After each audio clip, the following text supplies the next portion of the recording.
Nissan Bullet, everybody. My name is Jacob McJazz, and let's see if we complete Flynn's route, the freaky ass lizard's route. Let's see what's up.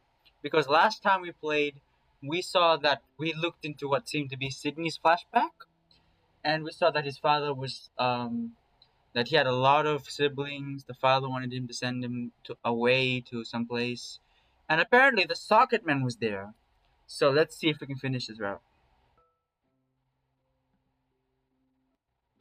Okay. Hey, isn't that any more that Monk Millie bought left? TJ stands beside the bed, peering down at me. Oh no, will you sleep? I blink. Chase, I'm so sorry. You were moving around so much, I didn't know. Chase. Right. It's okay, TJ. Are we possessed? I push myself up, feeling the bedsheet sticking to the back of. Okay, it's us. My shirt is drenched and I smell awful. Are you okay?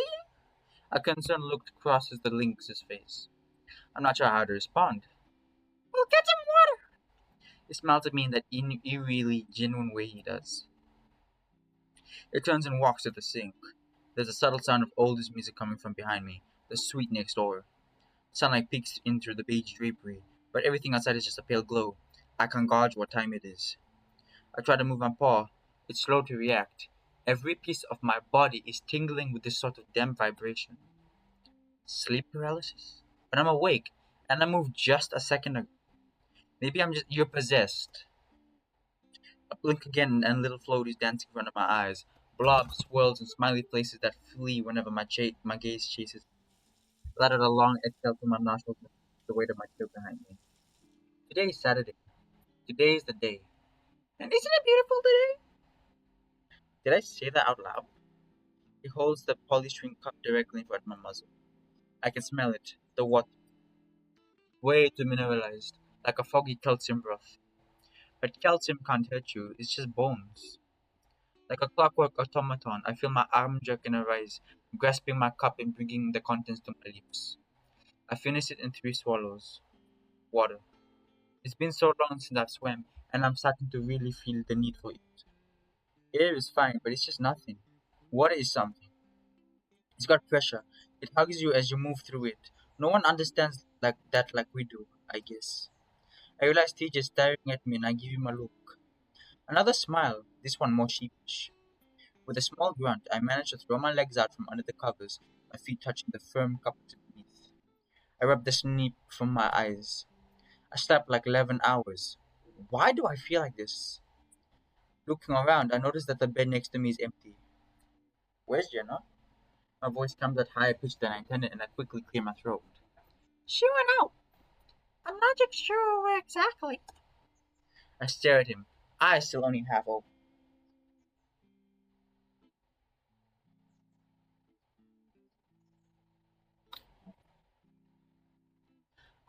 We were supposed to go hiking. I mean, she said she'd still like to. I should be back soon. Why do you want to hike so much? What? TJ frowns. You grew up here and you hiked all the time as a kid. Shouldn't you be so sick of it by now? Dillings dips his paws into his pockets, his lips. Don't say that to TJ. If he wants to hike, let the man hike. Let the boy hike. Let the baby hike. Well, my parents didn't want me going out too far, or anywhere too dangerous. There's a lot of trails I haven't been on. This is Echo. You can see everything around you for miles. There's not much surprise when you can see the entire trail. Like going through a forest or a big mountain, I can understand some of the appeal, but not this. I sort of raise my arm and gesture to everything and nothing at the same time. TJ, meanwhile, just shakes his head. I think I understand what you mean, Chase, but hiking isn't about being surprised. So what if you can see what's coming? It's what happens when you're there that matters. TJ smiles again with that same youth pastoresque vigor. I can tell it's genuine, but there's always that feeling I get that something's going on behind those blue eyes that's not right. Growing up, I always chalked it up to his unwaveringly hypocritical dogma in the contrast to my whole like dicks thing. But now I don't know. It was never enough to bother me too much, but I'm starting to wonder if this is what Flynn sees too. Jenna ate the last of the oat. Aw, I guess I'll stop by the diner again. I wanted to check up on Janice anyway. What are you gonna have? I don't know. I'm not usually the breakfast type. When I wake up, everything in my mouth just tastes gross, so it kills my appetite. Oh, yes, I understand. KJ nods, turning to move back to the mini fridge. He opens it, staring inside as if looking hard enough would make a food parfait appear. That being said, I'm starting to miss the student union food cost something fierce. I think I hear TG chuckle a little. You would really like a campus cafeteria. You got a cereal bar with around 25 different types of cereal to choose from. You can even make your own protein bars and that sort of thing. It's really cool. That actually sounds pretty good, even though my palate sort of tastes like a mix of sawdust and barf right now. The Lynx pulled out a wrapped rice treat, peering at it with a squinty expression. That's a creative way of describing that. I'm not hungry anymore. Oh, TJ. Chase, apologize to him. He holds up the treat, the blue fold catching the window light in a bit of a curious way. I'm not sure why this is in the fridge. Oh, I just threw the whole bag of stuff I picked up at the convenience store in there. Would you like this? Yeah, sure, I'll take it. Almost catch it. Ow. I rub the end of my snout as TJ looks at me wide eyed. Oh, crimey, that hit you square. Chase, I'm sorry. That's okay, I'm still waking up, I guess. I begin unwrapping the foil packaging. I'm gonna eat this and shower, okay? Not at the same time, right? No. Okay, good. Just making sure I didn't hit you too hard. Another sheepish smile. I manage one in return this time. I take a bite of the treat, and to my surprise, it's actually pretty okay cold. After a moment, I notice the little blue light flashing on my phone. New message. A pang of guilt sets in as I realize my third thought is please don't be Leo. Carl! Carlos! Carl! Hope, hope camera's okay. I sigh. I scroll down and notice a message below it. Come over. Shit, Carl's interview is today, isn't it? I don't want to be bumming him out too much. It's fine. I pause. I'll be over soon. There. I set the phone back down on the nightstand and toss the treat wrap into the bed beside the bed. TJ glances at me momentarily. He's also looking at his phone. Carl's at a job interview up in Peyton today. TJ looks up from his phone, grinning. Wow, that's really great. I still remember when he worked on the market shop we used to have on Elizabeth Street. Where is this one at? A print shop, I think. I don't know. Carl seemed kind of hesitant to talk about it. Oh? Well, tell him I wish him good luck, and it's always really important that you smile. If you look like you're happy and excited, then the interviews will make it that way too. Yeah, that is true. It's infectious. Right. I've gotten literally all my jobs just because my parents were friends with somebody who was hiring. I suppose I never had to really worry about interviewing. A noise comes from outside, the sound of jingling keys and the door being unlocked. So the police finally showed up. Are they gonna do anything? I doubt it. Why is that? The cops seem more suspicious of me than any. That's racist. They asked me if I've been taking any drugs. Oh, because her brother has been taking drugs and they're from the same race. No, actually, her like her community of people are from that drug place, the drug haven. So that's why they're thinking that. That's actually very sad. That's just racist.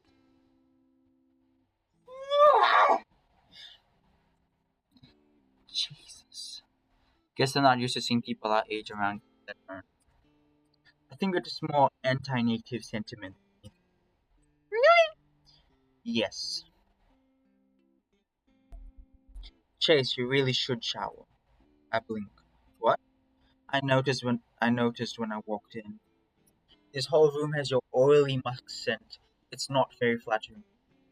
I frowned deep, covering my armpits and pushing my tail back over my behind. Alright, alright. I was going to anyway. I rise to a stand before moving to the bathroom. TG gives me a sympathetic look as I pause. I shut the door behind me after stepping inside. A few tugs, I remove my shirt and underwear, place them on the edge of the counter. At home, I just throw them on the floor, but I don't really trust how clean the linoleum is there. I step into the shower. It gets hot quick, so I fiddle with the handles on. Some gray fur tucked in the corner. So I'm guessing TJ took it this morning. I bend down and pick my okay. Then it's merely stem two bottles from the rack and begin to lather the contents from my body. Not exactly the best for my type of but it'll work for now. Though I still can't shake the feeling that I have cigarette smoke leaking through my pores. You know, in comparison to the communal dorm showers, this actually compared to what many may think. They're not as big or measure. I began lathering further down. No, I don't want to know that. No.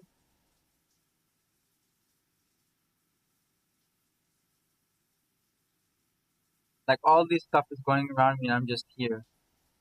When I woke up this morning, it was as I wasn't sure what or what was the dream or what was real. I don't even recall what the dream was about. It distracted me before I could really archive it, or however it worked with remembering dreams. There was this feeling of sorrow, fear, and general helplessness. And all of a sudden, power or agency? I'm not sure how to describe it. It's familiar, but I don't know why. Like strange nostalgia without all the rose, you know. Dudes, I just don't know about this. I peek into the bathroom, watching as Carl stares at himself in the mirror, running his fingers through his hair. I'm sure you look fine. Easy for you to say. You can't even grow hair. Carl says to trim my hair down, running his fingers through his beard. You tell him, Chase. Carl looks at me, and I have to agree that he looks quite a bit better. You look fantastic. A lot cleaner. Thanks. Now you might want to get the great gamer stink off. Yeah. You smell like JRPGs and energy drinks. I find myself snickering, though Carl doesn't look anywhere near a point of laughter. He just quietly shuts the door in my face. So Chase didn't expect I see you again. I look over to Daxon, who's standing beside the bathroom door with his arms closed. Neither did I. Carl asked me to come over, so I did. Daxon nods. Do you think he's got this? Haven't known Carl long enough to say really. I hope he does. I can't help but thinking a lot of the things could go wrong, you know? Carl doesn't get out much. It's weird thinking about the future like that, isn't it? I cock my head some in the amphibian's direction. What do you mean? The infinite possibilities of things that can happen. So expect the worst? With an infinite number of timelines, there's no such thing as a worst case scenario. Just an infinite number of varying shades of bad. Do you actually believe that? Well, I believe it to an extent. He clicks his tongue, waving his hand dismissively. No, it was an episode of Ad Astra. Yeah. Daxton perks a furthest bow towards me at the sound of the front door opening. We turn and make our way towards the entrance hall next to the kitchen. The familiar heavy footfalls are a dead giveaway of who's here. Didn't know job interviews were a fucking group event. Hey, hey, hey, hey, hey, hey, hey, hey, mobbing on the streets, getting my salad in the twist, mobbing my, hey, hey, hey, getting out, fighting the toothpaste, getting the toothbrush, getting the toothbrush, getting the toothpaste, brushing my teeth, spitting it out, getting ready for school, pressing the, oh my god, this is such a good beat to pop on. I need to find the beat for this. Oh man, this is such cool lo-fi beat. Flynn's tall form meanders in, carrying a few Tupperware containers in a plastic bag. He doesn't look at either of us. Well, he wanted us to be here, and I didn't have anything. He's in the shower now. I fidget with the inside of my pockets, trying to look nonchalant. Jackson's big blue eyes dart from me to Flynn, then back again. I have to go pee in some. I'll be right. I'll be right back. What? I'm confused. He has to pee. You could just said go and pee. Oh, I think I understand. It's because of the urine test. Because Carl smokes, so what if the THC that's in his body? I'm not sure how weed works, but if the THC in his body like works, like detected, so Daxton is going to give him like a urine sample that he passes in. Instead, he sets the bag on the kitchen island and begins rifling through it. His large tail twitches and furrows his brow, seemingly trying really hard to concentrate on what, which, as I look closer, is essentially just rearranging the Tupperware in the bag over and over. Flynn? He stops. He shifts his gaze towards me and I'm lost for what to say. Part of me wants to call him a fucking weird, hypocritical asshole. The other part, well, I'm not really sure about the other part yet. Maybe if I just broach the topic off? Jade! None of this shit matters. He gestures between us. I'm not gonna try to be cryptic here, but about feelings and shit. I just need to know you're gonna keep it moving, okay? He's frowning down at me, but his expression is more uneasy than outright stern. Flynn. Fuck! His fist hits the countertop, and next thing I know, he's moving around the kitchen and grabbing paper towels. The lasagna's got leaking everywhere. It's like a fucking menstrual pad in there. Why did you blame lasagna? Because Ladas needs something to eat besides pizza and self-hatred for a change. As opposed to you who eat salad and say it's hatred. Shut the fuck up! At least I have a snow. What's that supposed to mean? What was that supposed to mean? Flynn doesn't respond. Gila busy with stacking paper towels underneath the bag before shoving it in the fridge. I hear the sound of hooves on the floorboards and I turn around. Carl had shuffled into the living room so quietly we didn't even notice. How does it look? You look fine. You look fine as hell. He looks good, but I'm not concerned with the fact that he looks more insecure than I've ever seen him. He shifts from hoof to hoof, not making eye contact at all, his fingers pulling at the rolled up sleeves. Very nice. You kind of look like you're pledging Alpha Lambda, but it works. What? Carl looks over at me and I give a start, realizing how bad my sounds must have seemed. You do look great, Carl. But, it's the headband. What? The beanie. Do you always wear that thing? Carl is a part of it. Usually. You can't wear that. How do you even get it on? It's stretchy and my head fur looks awful. Seriously, you can't wear a beanie to an interview. Carl's getting all fidgety again, so Flynn butts in. Don't wear it. Oh, come on. Come on. I look sad and angry at the same time, which gives me a pause. You go to work with your shirt half off. I'll wear it if I want. This is my interview.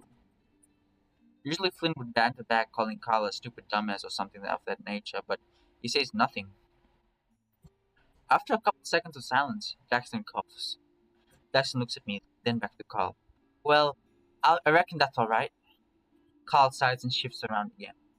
Watch him expectantly. Ooh, this just feels weird as all.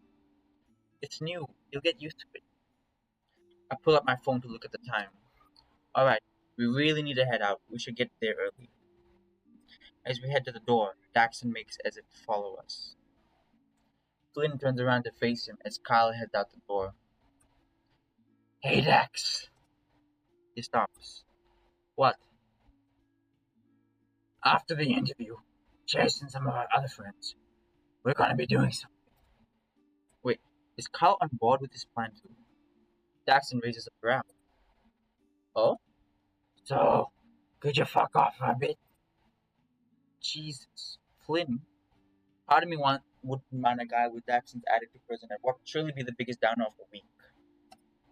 And to keep Flynn in check. Jackson doesn't budge, giving Flynn an indiscernible look. After a while, Flynn just sighs, rubbing his brow. It's got to do with person.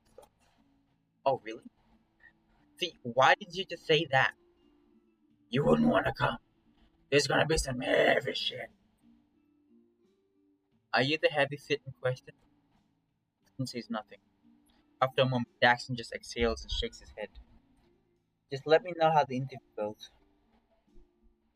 As the salamander passes me, it speaks in a hushed tone. You deserve better, man. Look down at my feet before heading down to the car. Okay, Sam. Kyle still looks confused after Flynn and I came out to the car without Daxton. Where's dude, man? I make a show of buckling my seatbelt. We'll talk about it after your interview. What? He's not coming?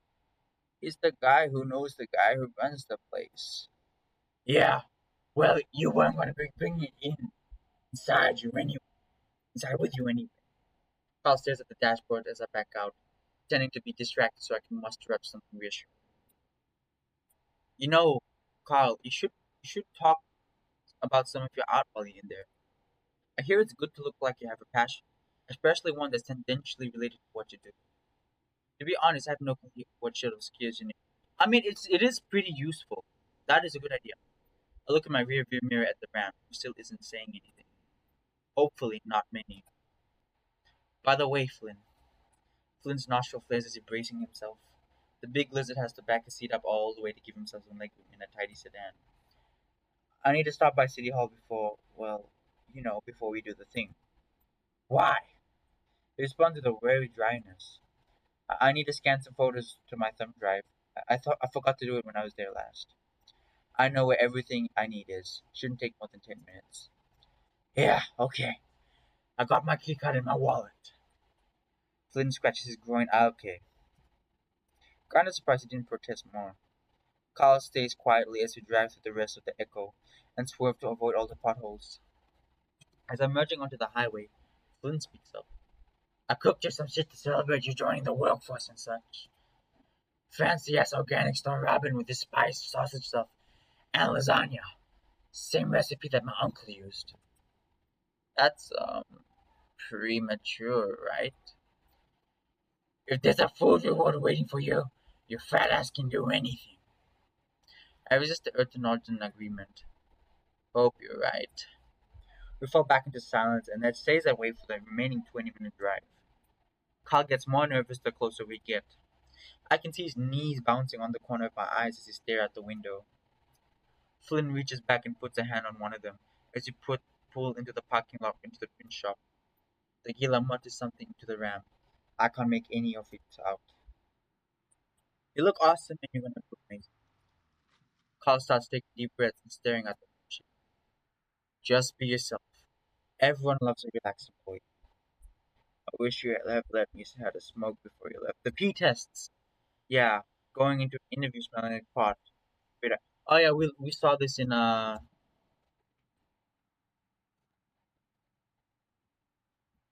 we saw this happen in Carl's route in the beginning, so I think it's gonna be repeated. But I'll just narrate. Yeah, and it'll be different because we have a Flynn this time. We want to see what happens. I grin at him, but he just shuts the door and ambles up to the print shop. He pushes on the door, and when they don't move, he pushes harder, shaking the glass. I start to open the door to tell him to pull, he said, but he seemed to figure it out before I had to and disappears inside. Oh, Carl. Fucking hell. I look over and Flynn has his palms over his face. I sigh, leaning my seat back. I try to take a nap because it feels like I haven't slept in ages for some reason. Though the heat beating down through the windows start becoming too uncomfortable. I turn the AC back on, then shuffle through the stations, but I find twangy country and mariachi. I look at the time. 10 to 10 a.m. If the interview started on time, he was probably almost done with it. I sort of want to go inside, but I know Carl wouldn't want me to. I settle back and close my eyes, trying to get some relief from the falling AC. And the door rattles and I hear haphazard footsteps. I open my eyes, but no one is there. Flynn doesn't seem to have noticed, own eyes closed. I do catch some movement disappearing around the side of the store, and Alina. It's Carl. Carl. Carl? You out yet? Nothing. Carl? I yell it, but it still doesn't come out. Feeling some dread build up in my stomach, I get out of the car and slowly walk towards the side of the building. Flynn reminds me. The hell's going on? In an alley between the paint shop and what I think is a laundromat. Nothing is in the alley except for a few dumpsters and a clumps of garbage. I step carefully around puddles of poorly oil slick and wonder if maybe he just really wanted to smoke. Carl? Something shifts on the other side of one of the dumpsters and I hear sniffling. Wordlessly, I walk around the dumpster to the other side. Carl is bent over, his back to me, paws on his knees. His whole body is shaking and his breasts are ragged. Holy shit, Carl! Before I can do anything, Flynn's at his side. You okay, man? What happened? The sense of vomit hit my nose and I don't need to look closer to know what's the tunnel between Carl's oozes. Carl makes sure to turn his face away from us, not saying shit. I dash back to the car and open the passenger door so I can get to the glove box. I pull out a few napkins before hurrying back to the. When I return, Flynn is quietly rubbing his back. Aww. Aww, Flynn is such a cutie. Flynn is such. I love how Flynn is like. I love how Flynn is like portrayed as like this character that's supposed to be an asshole, and we know from Jenna that he isn't. And what makes it so unique is that he really, really cares for Carl. The last time I seen Carl like this was just last year, when he'd had his panic attack at school. I didn't think he had had a problem now after all the therapy. I felt kind of useless just standing there watching him. He's at least not hyperventilating. The ram has his horns pressed up against the wall, taking deep breaths as he wipes his face again. Why do I suck at everything? He says it quietly, big gasp, but I can make it out. Ugh, ugh, not everything. Come on, let's go. He starts to pull on his arm, but he yanks it from him violently. Don't touch me! Flynn and I, stunned silence, I just stared at his mouth opened. He glances at me and his eyes are red. And for one, it's not because. Oh, I feel like crying again. Carl starts off towards the car on his own, spitting off to the side as he does. Carl, Carl, what happened? He whirls on me. Fucked up, obviously. Any more fucking questions? Uh, a few, yeah. His voice breaks apart on the last sentence and he turns away from us as his face starts to screw up. My stomach feels hollow as I watch Carl get into the car. I've never, ever seen him like this. I immediately hunches forward between the driver's seat, head in his paws. I slowly walk up to the driver's side door, feeling like shit myself. Flynn joins me. The gila tugs at the scales around his chin, teeth grit. His expression is just bizarre, like intermittent smiling in between almost nauseous looking face contortions. Fuck! We sit for a while, waiting to see if Carl is gonna say anything. He does. I'm sorry. He blurts it out through his fingers. I look over at him, saying, scared to say anything in case I say the wrong thing. It just was a disaster, dudes. He takes it in a deep, shuddering breath. He could tell I wasn't into it right away. I was awkward as fuck. He leans back and tugs at his shirt. This shit, this isn't me. And they knew it, and it got me nervous. I've been nervous ever since I put on this clothes, since I got this stupid trim. Stupid trim. We sit in silence for a long, long time until Carl finally looks up and smiles. God damn it. We all knew this was gonna happen, right? Just like at Pueblo with you, Chase, and with your uncle, Flynn. I'm just a fuck up. Nah, this is my fault, man. I told you I was gonna coach you, and I never got around to you. And I'm the tit who made Dak stay behind. Maybe he could have helped. Yeah, exactly. You should have brought him in. I don't fucking know. Tequila takes in a seething breath. You can't be expected to go into the shit blind and spit out exactly what a mid-level manager named Scal wants to hear. Will's fucked up like that, just banging walls sometimes. No, dude. I'm the one that screwed up with the interview. Carl settles back in his seat. Now with that fuck up out of the way, I sigh looking out the hazy horizon in the direction of where I know Echo is. On to the next. None of this fucking matters. Carl, don't worry. Flynn gives a look and then closes his eyes. I don't know if Flynn believes what he's saying. So with that, I turn on the ignition and pull out the parking lot, leaving the print shop and its alley far, far behind.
It's quiet inside. Not that I expected any noise or anything, but still. Flynn's desk looked pretty clean except for a stack of documents dated March 1st County Code, Amendment Board Review. Upon closer inspection, there also appears to be a book propped up against his monitor. Municipal Economic Development, Free Market Solutions for Public Problems. A sticky note is attached to the front, with flowery cursive handwriting that says, "Read this." That's from his aunt, I'm assuming. I heard Flynn step up beside me, seeming to notice my gawking. Doesn't say anything though.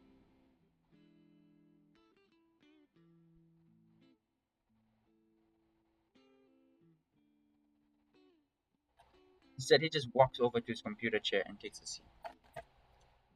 Carl ambles in after him. If I didn't know better, I think he was just high, judging from how puffy and red his eyes. You don't actually come inside too often, do you, Carl? Carl shakes his head. Still, really weird that you're a secretary. Carl half mumbles. Clerk. Flynn rests his elbow on the desk, rubbing his fingers together. You know, elections are coming up soon. There's a few positions up for grabs. He looks at Carl and it takes a few seconds for Carl to look back at him to get the meaning. That's, I guess. Flynn opens his mouth, pauses, then speaks. Maybe even the clerk position. I was heading towards the mailroom, but that catches my attention. I stop. What? Do you think you'll be, like, voted out? Flynn shrugs. I might not run. Carl lets out a little huffy noise, sniffling and wiping his nose within the inside of his shirt. So you're gonna go back to unloading freight? Flynn doesn't respond immediately, as if weighing something in his mind. He pushes the power button on his desktop tower, and the whir of the internal fan breaks the silence.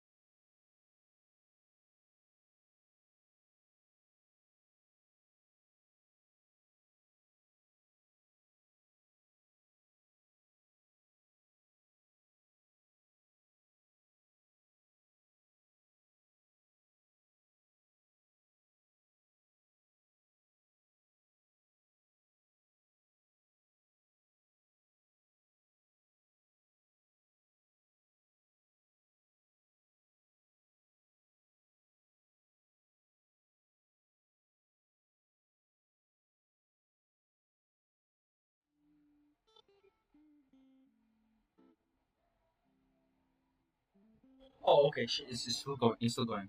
We push the power button. Okay, so we've read this. I may not even be here. Even Carl looks up now. Huh? The Gila seems to grimace slightly. His mouth pawed into a sneer as if whinging at himself. Fucking. Chase, you're gonna get your shit scanned or not? I straightened some, not really having expected him to shift focus and snap at me. I think he just head to the mailroom.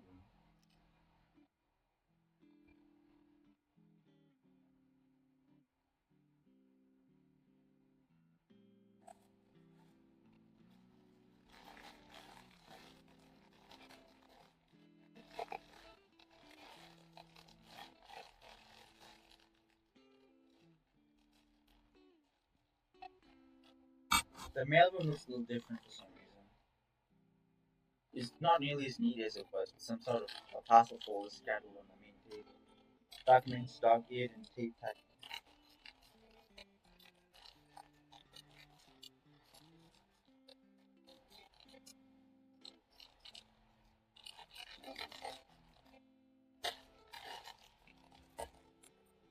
I stepped forward and the heel of my foot hit something hard.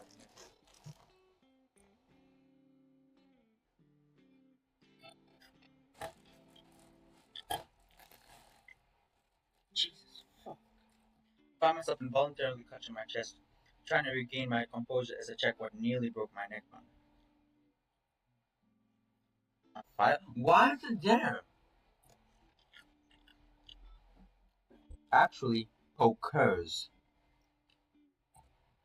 There's like five of them just sitting here on the floor. Why? Is it like a fireplace here? Thank God I didn't step on that point. I'm thankful you didn't. What are these even doing here? I step around the pile while I hear the sound of Flynn's raspy voice from the other room. I can quite make out what he's saying though. For now, I decide to just focus on the project. It looks like some of the folders I went through are still on the desk. Until I put those away.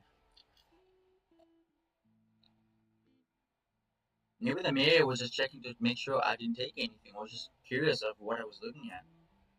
Well, it doesn't matter now. It actually cuts down some of the work some of trying to find most of the stuff.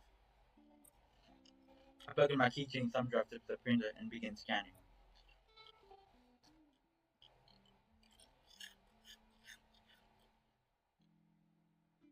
He's basically been on a giant summer vacation for the past 2 years with no real worries about money or anything.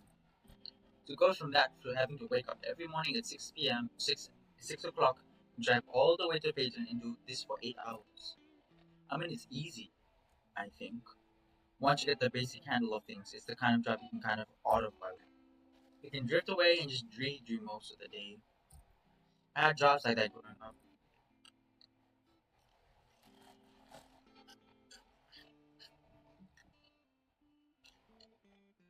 Hell, if I went to Mesa instead of Pueblo, I would probably ended up being the chill at Leo's dad's place.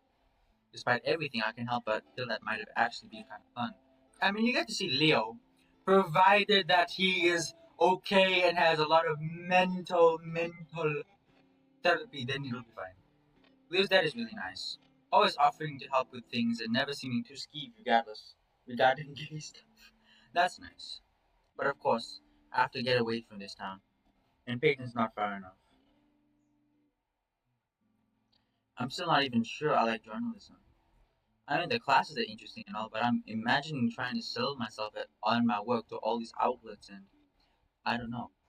I guess I don't really have the energy for it. Plus, I never really liked looking at myself on screen. Huh, I don't really remember seeing this one before. This must be from a folder I didn't look at. There's no descriptive text attached to it. I place a photo on the scanner. After a few minutes, I think I've got most of what I need. I move my thumb drive and turn the power off the scanner. As I step off into the hall, I notice that the door to the mayor's office is open. It's still pretty quiet in here. You know, I never really knew much about Flynn's aunt. She was kind of in and out of his life growing up, from what I recall, and usually didn't stick around for long.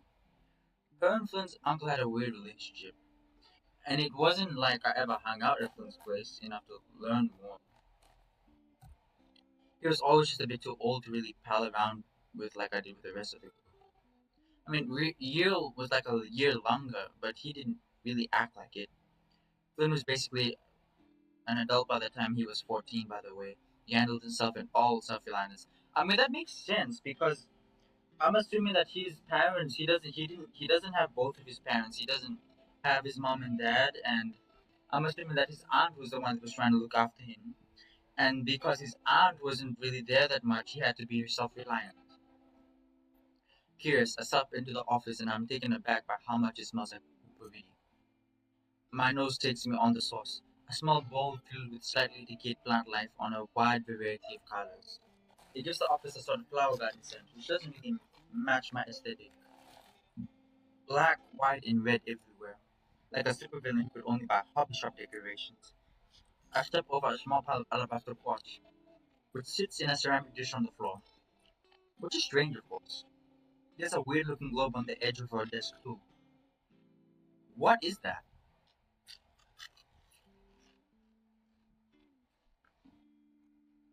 Wait, ये को ये कौन सी है? ये क्या है?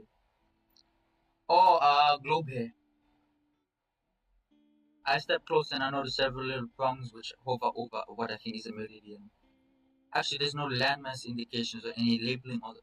So, what's the point of having a globe with no indication of where's what? It just looks like a blank globe. I reach out and touch the smooth plastic surface. Pressing down, I give the globe a gentle spin. As it rotates, the middle prong begins to bounce like a dowsing rod before sticking to the surface. As the spear continues to spin, the sticky effect lessens and it bounces back. Huh, must be a magnet on the other side. I spin it some more and the other prongs lean slightly towards specific points on the globe. It's kind of a weird name.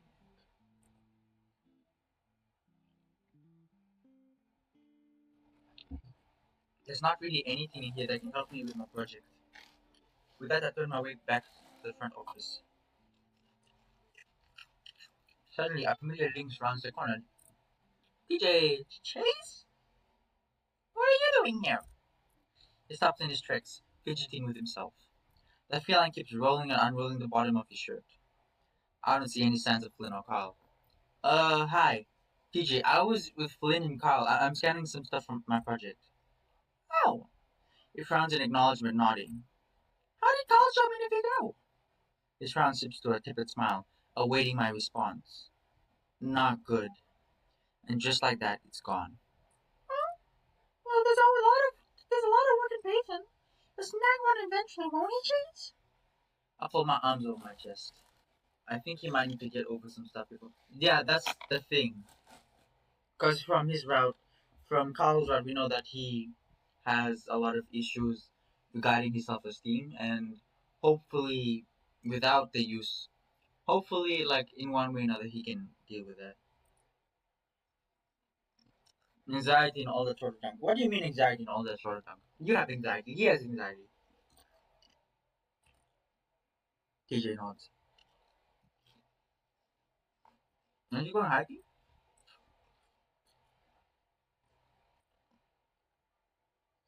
Flynn texted me and he said he wanted to talk.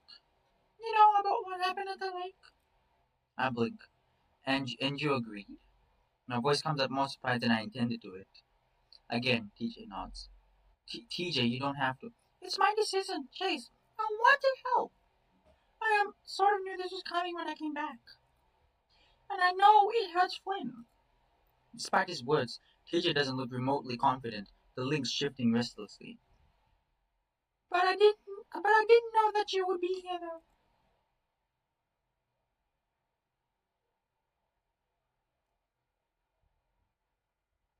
Sort of the calm maneuver, I guess. Eh, well, don't worry, TJ, it'll be okay, I think. You think? Oh, we're back. Kyle got sick again. Puked all over the historic hanging tree.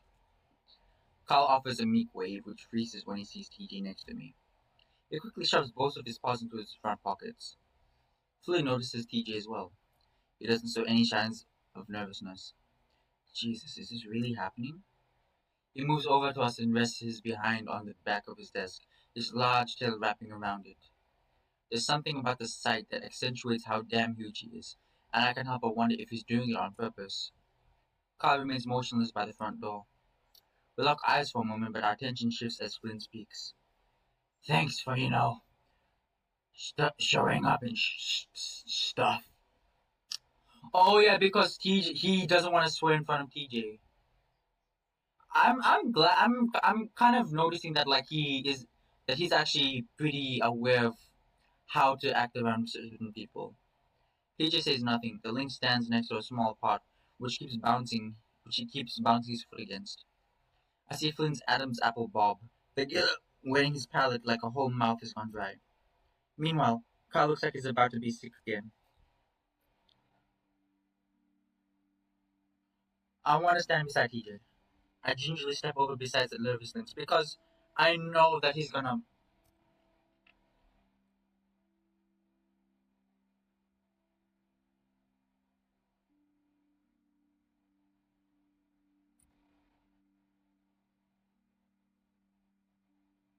TJ, you can say it if you want. I don't want to sit. The lynx responds quickly.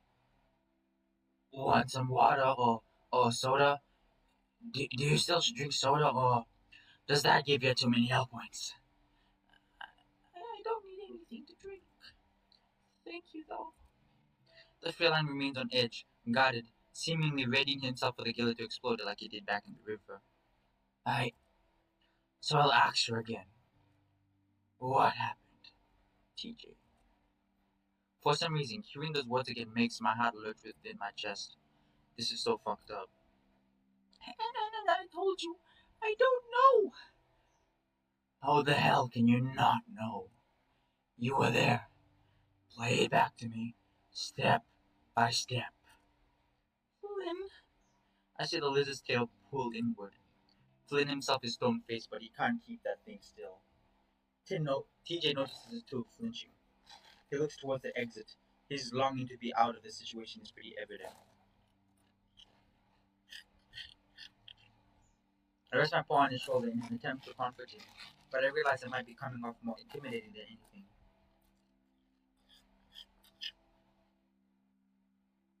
All details. I don't care what you think is insignificant or not.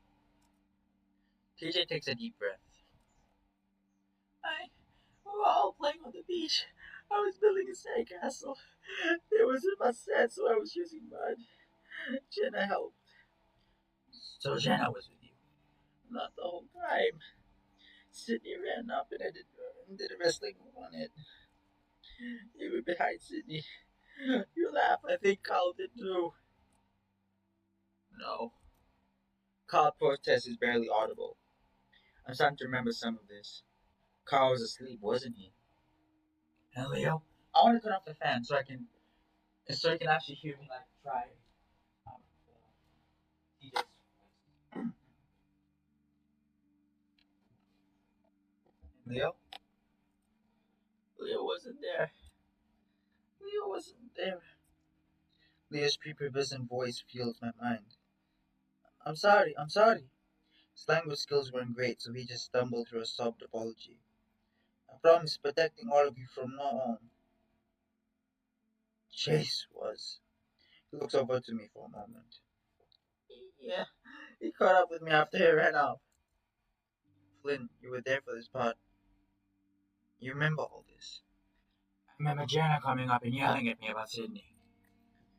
You were the one who told me to destroy my sandcastle. Flynn's eyes narrow. This isn't about your stupid fucking sandcastle. Ichi crosses his arms over his stomach as if hugging himself. Sid's dead. What happened? I see TJ's legs start to shake beneath him. I have to stop this. Flynn, enough. Gil looked at me, his eyes are wider. What? This isn't going anywhere. You're just making it awkward. Fucking what? You're just antagonist. I don't give a fucking shit if it makes you a little uncomfortable. You're all goddamn adults. I'm sure all your experienced therapists told you to talk about it, so I'll talk about it. She's caught up with me. He kept asking where Leo was, and he ran off. Finn looks to me.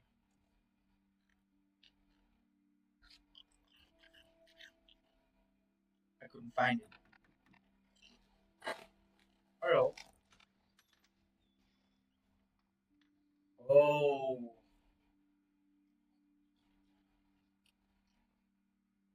What are you doing? Jenna matches him with a foaming grasp, seeming to ignore everyone else in the group but the Gila. Flynn bits his teeth, swearing under his breath. This absolutely better be the scene of you apologizing. Her gaze finally shifts to the rest of us. Judging by the expressions on our faces, I think she's able to quickly discern that it's not the case. You are completely out of line. Jenna, not man. DJ came in on his own volition. You're disgusting. You know that. You get pleasure out of toying with me. You always have, no matter how much it hurts them. She stands in the center of all of us, speaking in a clear, solid tone. It doesn't seem to matter that she's over a foot and a half smaller than Flynn. Like I was saying, DJ came here in his own accord. The others can vouch for that. There's only so much that can be of his own accord when you've been harassing him, text messages all week. Sydney was my best friend. I'm fucking entitled to know what happened. You are entitled to nothing. Jenna retorts quickly, speaking at a tone that's as sharp as a knife. The room goes quiet. Jenna's glare is unwavering for Finn, who is looking at the floor now. Finally, she speaks again. I would be best if you just left now, Flynn. You're in my office. Your office? She lets out a quick, exasperated breath.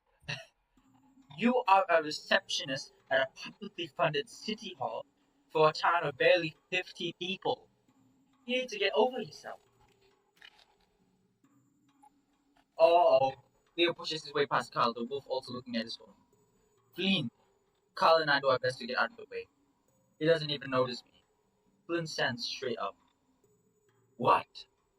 You know what? The wolf seems to put himself between the killer and DJ.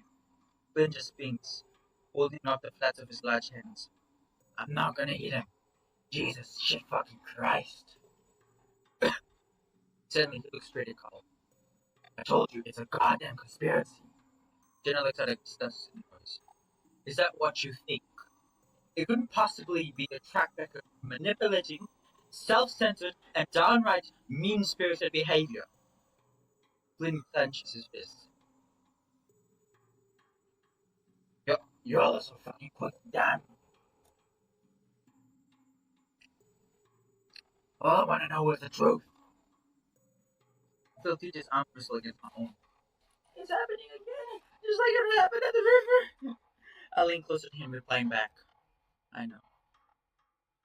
The truth is that Sydney had an accident and died. And you are completely unable to accept that. You are not the only person who has lost someone. The way you choose to make yourself feel better is bring everyone else down with you. That's unacceptable. You can't let go, can you? Just a total control freak who thinks they know what's best and deserves what. We all know you hated Sigmund. Hell, you told Carl you were glad he was dead years ago, and guess what? He told me. I looks down at his hooves.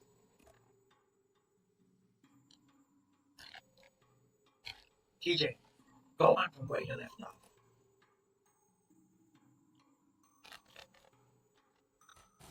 We got 1 week with our old friends, our family, our familia, and you ruined it. TJ still holds himself tight. I, I need to do something. I step forward. Condemn Flynn, condemn. Oh, it's Samuel. The gila jaws drop as I stand behind Jenna. I can't let you do this anymore.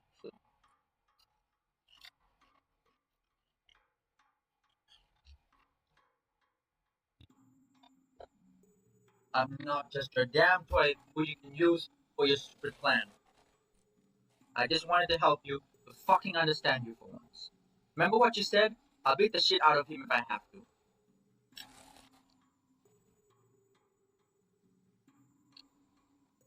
Then after a brow, he looks at me so befuddled and enraged.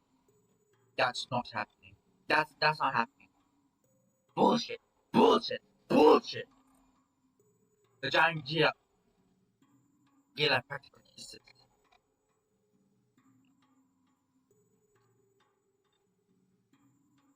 I don't think any of that shit you said about Leo is true.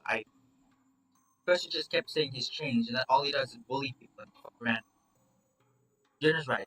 You just manipulate people to get what you want.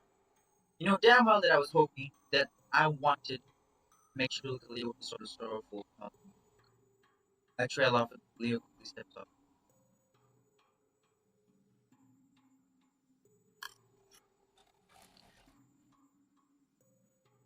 Made me think you didn't care, and he actually loved me. All he wanted to do is fuck. And he kept saying I shouldn't see you, that you were dangerous, and I needed to help him plan his interrogation.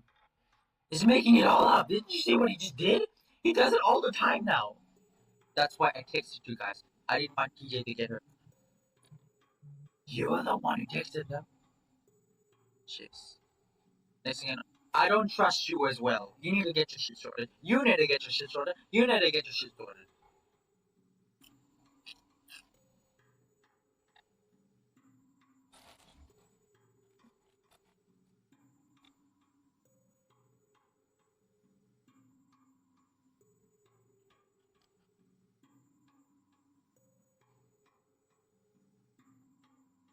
What the fuck? You false motherfucker. Flynn, Jenna, you have to just shut up. Man, it's been a long.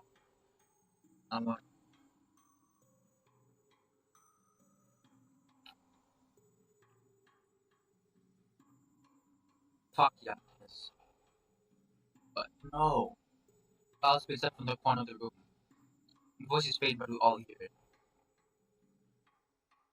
Dudes, Flynn wouldn't hurt TJ. I don't know why you guys would think that he would. Even if he did say that.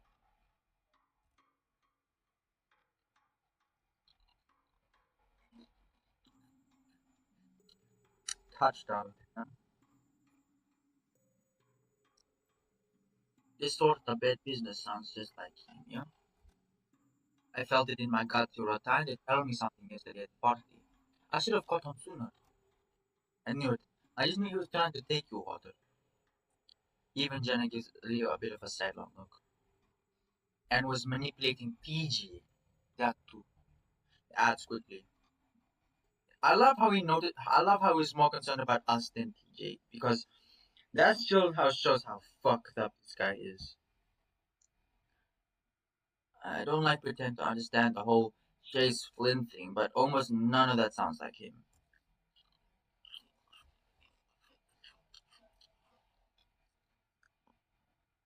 You think I'm some sort of femme fatale type seducing poor fucking innocent Chase to do my bidding? Absolute balls. You're full of shit. You fucked him. I know as much. Oh yeah. Is that more for more spying through my fucking windows? No. Chase told me himself. This catches the killer off guard enough for his next torrent of profanity to get stuck in his throat. Oh, oh yeah? I I fucking saw his goddamn virtue, sure. It's ruining him with my corruptive cock. Jesus. I would be stunned as well.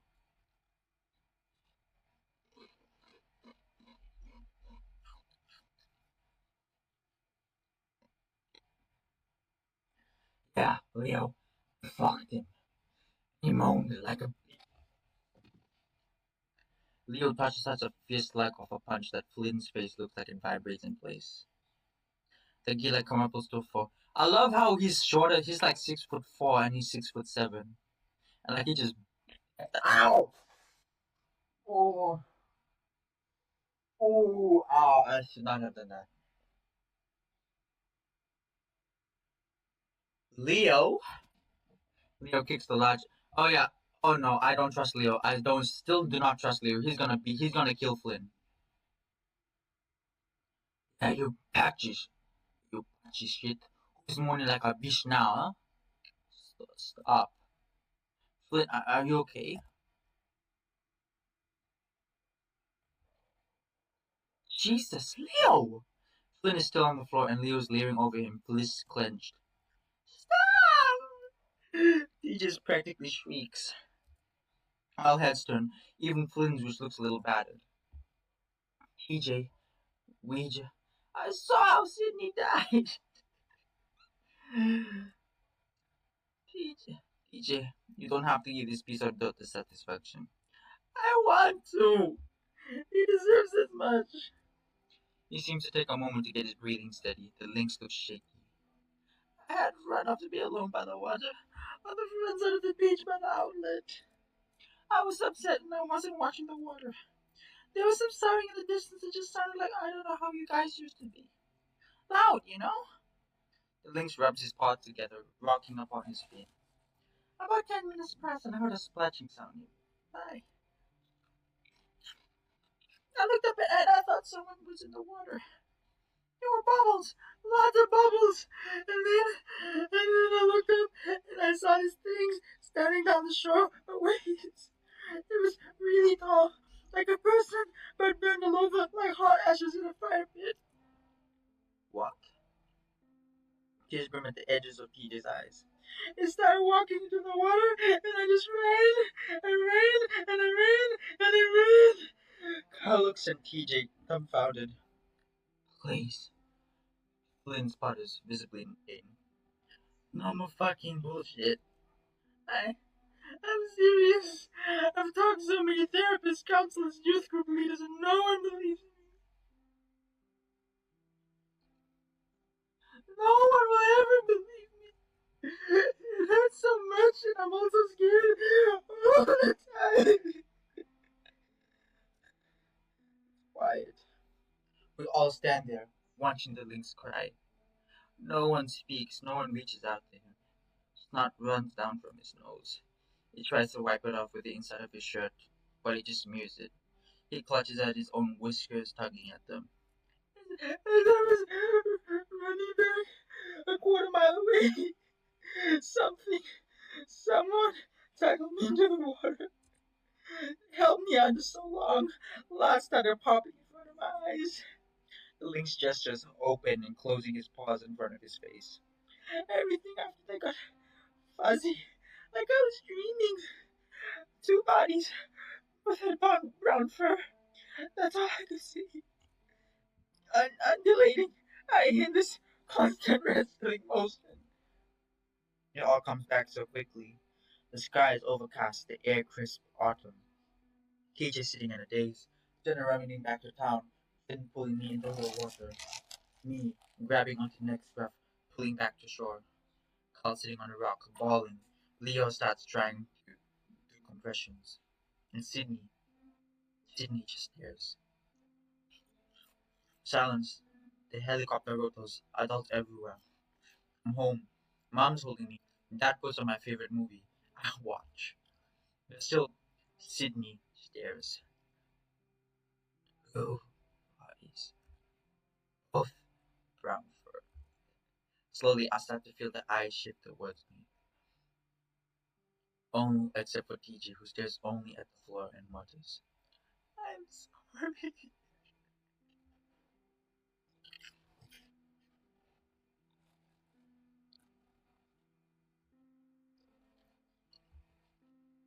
No, no, no way. Chula, this little joke has gone too far. Jesus, I didn't do it.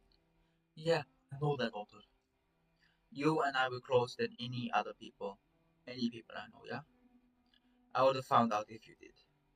I mean, if you went through that whole emo phase, wearing your soul to me constantly, you were a whingy little bastard, remember? He puts on a smile, seeming to shine like a spotlight on the others in the hopes that it'll be contagious. It isn't. TJ? The lynx just sniffs. Why didn't you ever tell the police this? I, I thought the monster got him. We didn't find Sydney by the outlet, TJ. She always saw a visual of rationality in taking things apart logically. But now, she's just quiet. Flynn and Carl keep staring at me. I know what they think, and it's wrong. Flynn,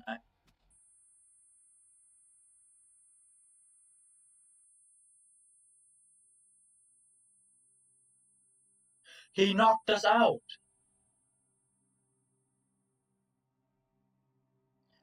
Oh my god.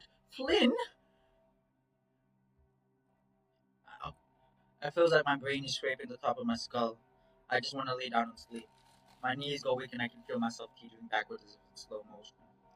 For some reason, I'm expecting nice cool water to curate my backside. That tipping sensation sticks with me, and I realize I'm not actually falling. Flynn! Flynn! Flynn! Flynn. Your shots keep repeating, and each time it's quiet and more distorted than before. Hold your paw up in front of your face. You actually do it. You move. I didn't do that. The kids in the front of you are just red blurs. I just want to lay down. Samuel is gonna control us. There's a black and orange figure in front of you. That's Flynn. Don't let the lizard hurt him again.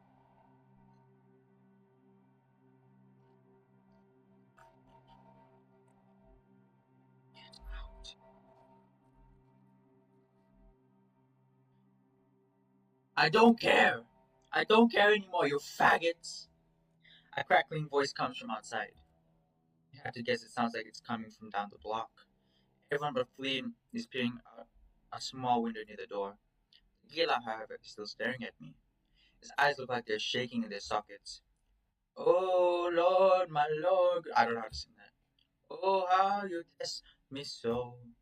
I fall upon my knees and I ask you where to go. What's going on? What's going? It's Sydney. It's Sydney. It's Sydney. Because what is it? His family was raised in a. He was raised as a Mormon, and he said the F slur. He was saying the slur like he always said the F slur because of Flynn, and also like since he's a Mormon, he would know those type. My head is still bleeding from Flynn's punch. He's never hit me before.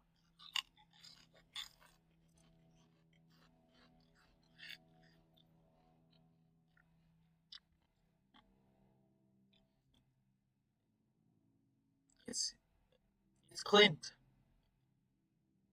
Who is he yelling at? God?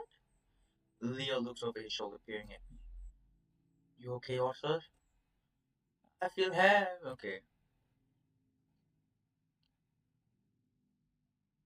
Or at the bottom of a water, all tied up with a dish. That is, I feel like his. It has something to do with Sydney.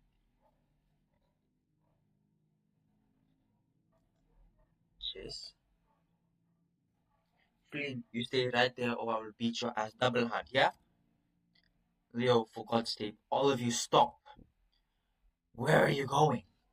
I make a sound. I think I say home, but it comes out rather garbled. You can't keep running away from this shit.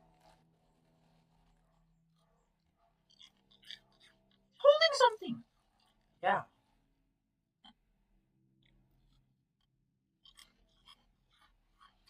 I wrapped in jerky,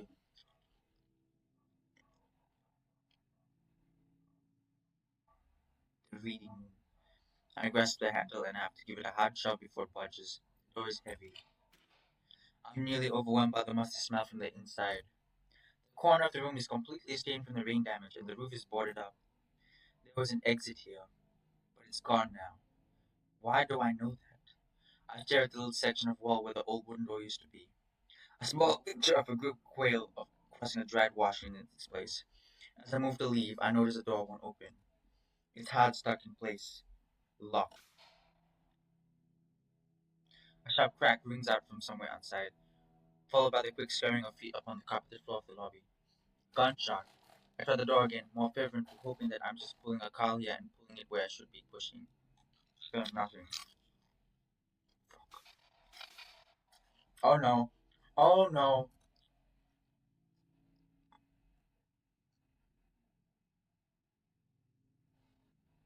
What the hell is wrong with me? Yeah, the front door opening open. Is it Clint shooting up the place? He left me? Even Leo? I crawl on the floor, making my way towards the corner of the room.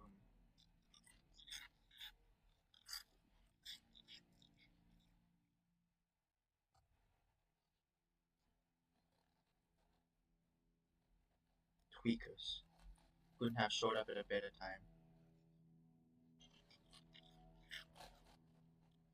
If that really is Clint, this is really out of character for him. Never really was a singing type. Dreaming about faggots, yes, but singing, no.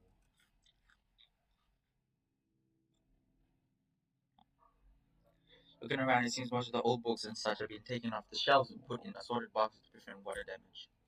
Having lived there my whole life, I'd never actually been inside here.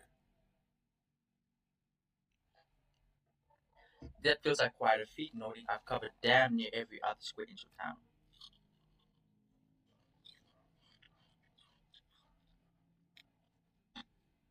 There's a few binders and booklets near my side with titles like Colville Stormwater Drainage Plan 1999 and Drought Resistant Plant Guide. Next to them, there's what looks like to be some kind of unopened canister of fumigation stuff. I reach down to grab it, and when I notice my fern on my arm, it's wriggling. A couple brown strands of fur seem to bounce back and forth as I become cognizant that my arm has been tingling for a while now. Glancing past my fingertips, I see this beige mass near the end of my foot, and that's when I see the legs. A blonde tarantula, about an inch away from the tips of my toes. Uh, my throat closes in on itself before I can fully scream. I blink, writhing back. Next thing I know, it's on my chest. It moves faster than I can ever see. It's pitching legs feeling like they're all over me.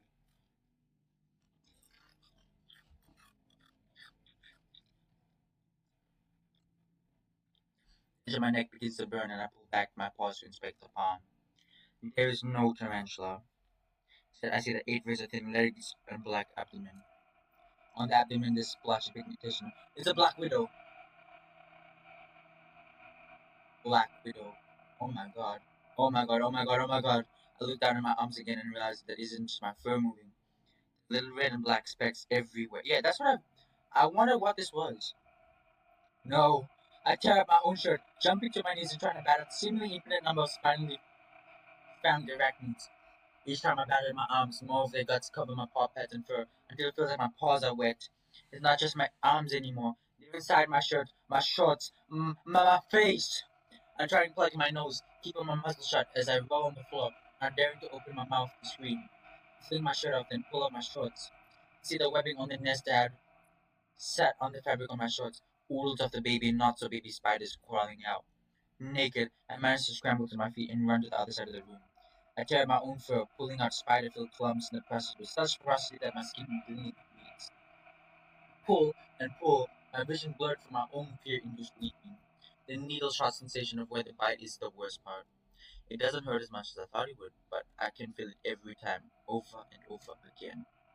I pull a large one off my face and throw it to the ground, a scruff of fur and some of my goatee going with it. Dancing up and down, I try to shake the remaining ones off, but they cling insistently. Trying to throw each one off is impossible. They're too fast. Sometimes I only manage to grab a few legs or the thick abdomen and the rest of them remains embedded in my fur. Spider blood isn't red or green, like it is in video games. It's this faint blue kind of color. And this feels like it's all over me. I take rapid short breaths, each one more strained than the last. My whole body shakes. I can't tell whether the symptoms of panic or the venom itself. I try the door again, pulling and pushing as hard as I can before throwing myself at it. Nothing happens. I kick at it like they do in the movies. Nothing happens. I'm stuck, trapped. I can see the spiders everywhere. Even after getting most of them off, they're all over the floors, the walls, the ceiling, and my clothes. I retreat to the dampest, water-stained corner of the room. The staining is so bad it looks like it's been burned black. Spiders don't like most areas. I remember reading about that at least. I continue to pick at my fur, even after I think they're all gone. I can still feel them. I can also feel my muscles around my neck and shoulders cramp. My stomach feels like it's twisted inside out and it isn't long ago that's a pile rising on my throat.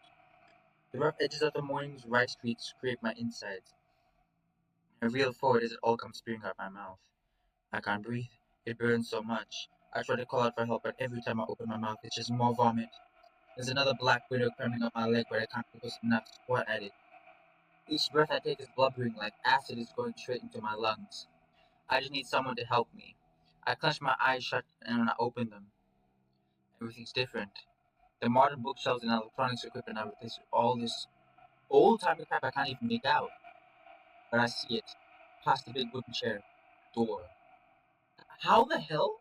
The picking had slowed to a trickle from the edges of my mouth, but my insides still burned. I managed to push myself off the wall, stepping upon creaky floorboards that weren't there a minute ago. I stumbled past old wagon wheels and piles of what appeared to be Bible. Eventually, I reached it. The light. The door was already open and ajar, so I just push, and it doesn't budge. No! Why? Why would it open? I sink down to the floor, half collapsing as my knees start to give out. Help! I finally managed to croak out. Couldn't. I managed to turn my head in the direction of the voice. A blurry figure now stands in my room, his voice one of shock. Professor Tibbets! I can't tell if he's looking at me or past me. Cliff? Cliff Tibbets. Just like that. He's gone, though the room is still here. It's all red like before. I felt compelled to stand up, but my legs won't budge. I just can't. Everything hurts. That's the hum. I stiff my eyes down. The black widow that was crawling up me earlier is now blonde and rampant. Why is this happening? Someone. I can't think straight. I just want to go home. Leo? Mom? Help! I miss home. God, wish I was home. I hate this. Why would anyone help? Why did they all leave me? Why can't I get help? Oh, don't tell me that. I'm not gonna die. I'm not. The cramping in my muscles is the most intense I've ever felt. It's like the flesh itself is being peeled from my bone, each nerve ending plucked like whiskers. The tarantula is on my face now, on the tip of my nose. I can see all of his eyes, and those eyes is the reflection of my own. His dusty blonde hair begins to shift, dissolving into darkness contrast with the neon orange markings. And then it becomes nothing. I close my eyes and wait.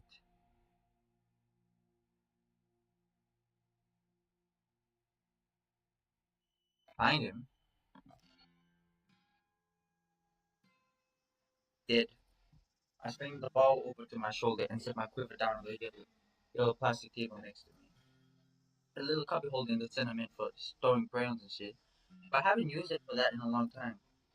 I approach the target and tear off the photograph I printed out of the school's library. Remember the librarian gave me quite a look about it. I thought I was going to explain to her what it was for. Right between his turban, though. Not bad for 100 feet. I smile, holding it up and see the sunlight shining through the hole. It's at the moment, though, I start feeling a bit silly. Who the fuck am I kidding? No one's gonna kill this guy with a bow. They'll blast him into 100 pieces with a weaponized UAV. Also, they don't let that to the military. Still, Uncle will dig this. He can hang it up the garage next to 120 points. He's been trying to get practice more with the point 22, but I like the bow better. It's quiet, so I don't gotta worry about the conscious terror of getting called again. Not that I ever admit it, but I fucking hate that noise.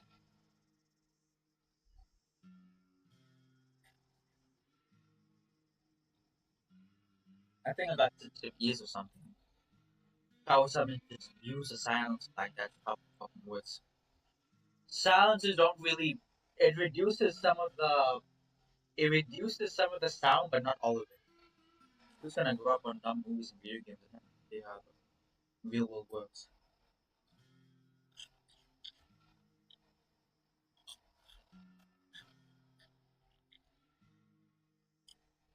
Heather's mom was a drug addict. Oh yeah, Heather was that cat lady that killed, cat girl that like killed the father. So her situation is that now that the mother was a stoner, her father probably did something to her. None of the group are really into that, so it's pretty height that I'm wanting to be alone.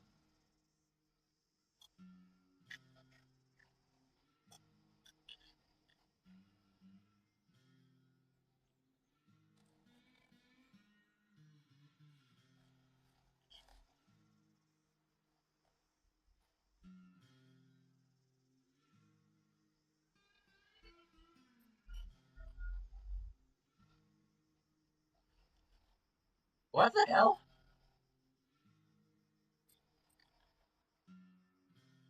Shepard, what are you doing? Trucks pull up and come to an abrupt halt.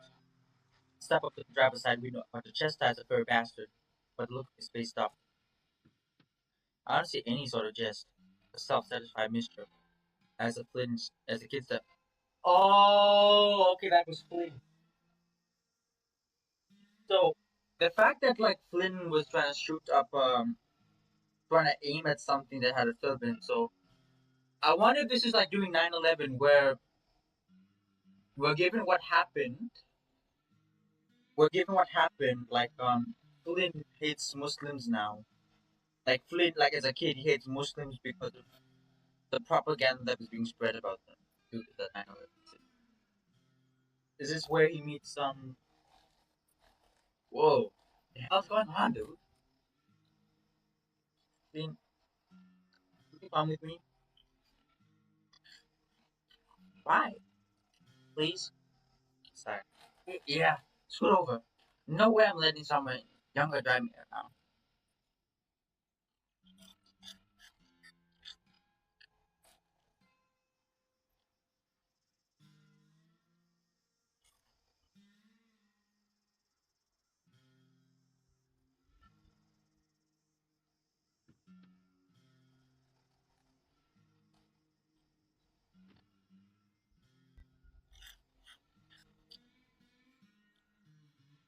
Tell me, what's up? Jimmy says nothing. You ain't been killing cocos again, have you? I know the bitches step out of line sometimes and you gotta keep your head strong. But yeah, limits, little guy. Alright, talk about you.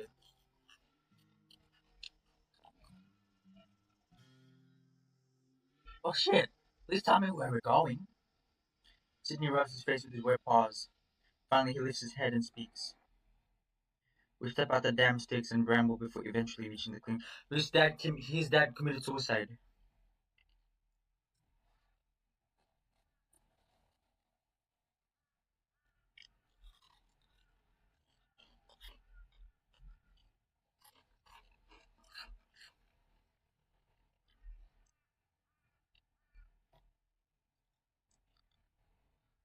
Makes me wonder what could have possibly made Sidney act like this and that crossed my mind. But I didn't want to believe it. He's laying down in an awkward pause, legs bent and tucked beneath the front bumper of the abandoned van. First, I think his mouth is open, but then I realize half his jaw is missing. He shot himself.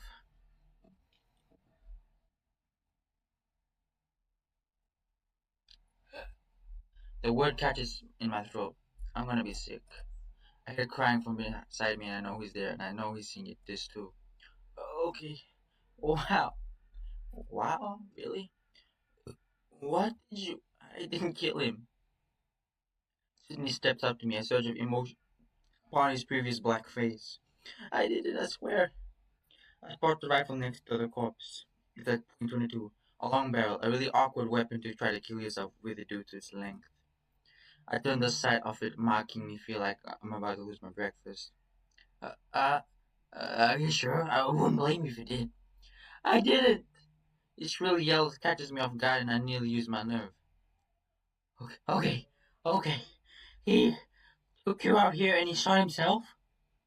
We were arguing and he saw the van and started acting weird.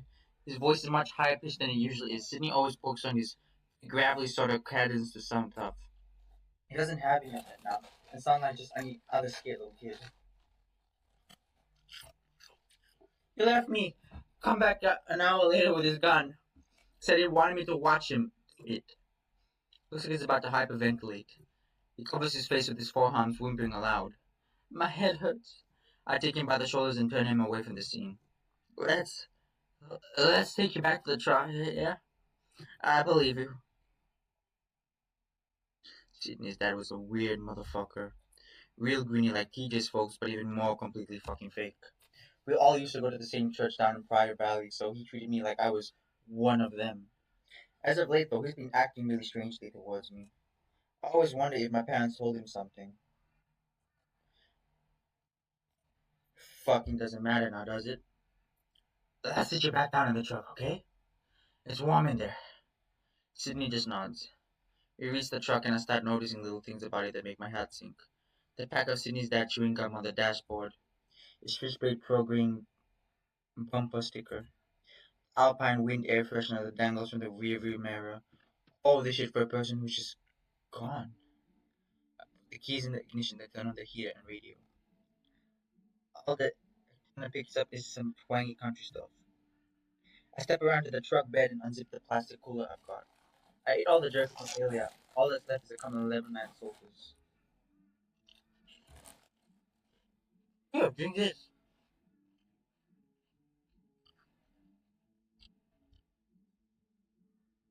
His parents never let him have so. Oh yeah, because he's a Mormon.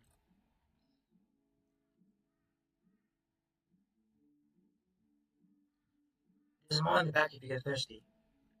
I don't think I did it out there. Who will? Everyone. They think I'm a monster. I open my mouth to dismiss that, but more I think about it, the more suspicious it all looks.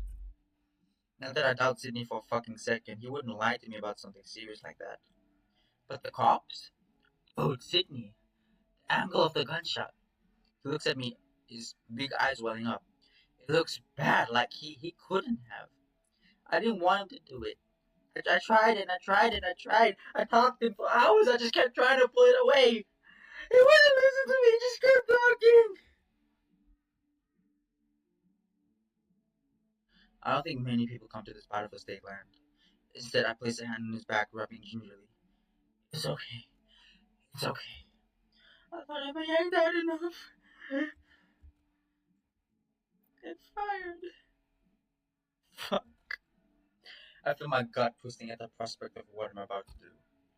It's like my insides have gone cold, as if the thermal padding in my clothing was gone. I'll take care of it. What do you mean? If I'll, bury him. If anyone asks, you can say you were hunting down the pass a couple miles from here and he stormed off. Will anyone believe that? More so than whatever happened.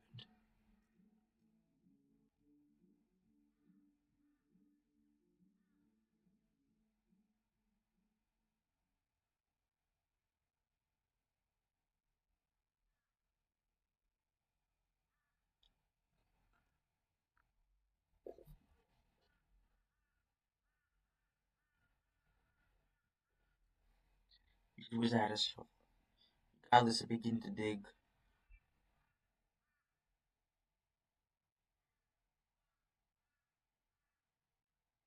and dig and dig and dig. I pull mounds upon mounds of soil out with my bare hands. Worms, spiders, and other sorts of creepy crawlies that probably make shades freak out everywhere. My hands start to feel raw, and I notice meals of blood on the soil I'm holding after a while. I can't stop now. This is already too suspicious. Hours pass. My aunt and uncle are probably wondering where I am. I don't know what I'm going to tell them. The truth? No. I'll just sneak in and act like I'm taking a shower and change my clothes and wash them when I get the chance. I think I'll finally get it deep enough through my arms are numb as hell. I glance up the hill and I see the very edge of Sydney's dad's foot. Just need to get it over with. A quick tug and haul, and we'll be home free. I don't move. I just keep staring at it. Like it start twitching or something, and I'll hear this voice ask me what I'm doing. It's just so still like a rock. Empty. It reminds me of the upside down cockroaches that I find in the garage all the time. Just empty husks that once contained life and are not just a shell. I'm overcome with this notion that I really, really don't want to die. Eventually, without realizing it, I manage to get my legs working again. I grasp the foot. As I put it down the slope, it doesn't bend like I thought it would. Each movement of the joints kind of crack with this horrible sound. I try to think of anything else to keep myself from throwing up. Gourmet salads, fishing trips, barbecues, my friends. The husk falls into the makeshift grave. For the first time I see his eyes. He's looking at me, right at me. I always thought that looking at a dead person's eyes would be like seeing someone who's looking through you. But no, it's like he's focused on me. Fuck! Uh, are you? I look down at Sydney's dad expectantly. No response. One of his arms is sticking out, frozen in rigor. It's too tall and can stick out if the topsoil blew away. I take a deep breath and step down on it. Oh! Ew, ew, ew, ew, ew, ew. It crunches like a bunch of dry wigs. I draw back. Fuck! Fuck! I scurry back up the hill, grabbing the rifle, shell casings, and the dead duck for good measure. I toss it all into the pile before furiously covering up with dirt.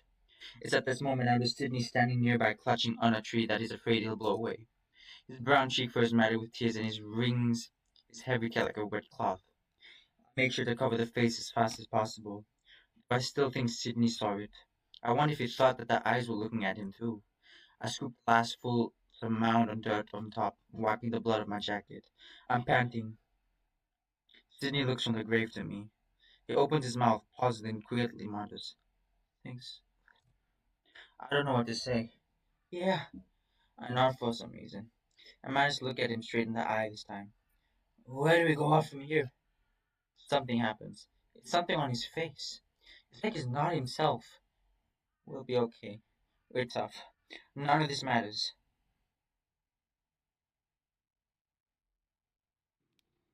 The van jostles and teeters as it careens down the dirt road before they turn off the Wilmer bend. All this bumping and speeding is making my head hurt something fierce all of a sudden. Leo, slow down. The red wolf keeps looking over his shoulder as he drives as he's afraid to see Clint sprinting behind us. Turn up here. Your place? Yeah, it's closest. I can't believe we left Chase behind. I told you, he bolted out the back door first chance he got. I didn't know Sid had a back door. I've never seen him get like that before. Who? Clint or Chase? Shut up, Flynn. Fuck you! I feel a pinch on the back of my neck, Jenna having grasped me hard. Enough! I'm serious. I reel forward, managing to wriggle free. Okay, okay.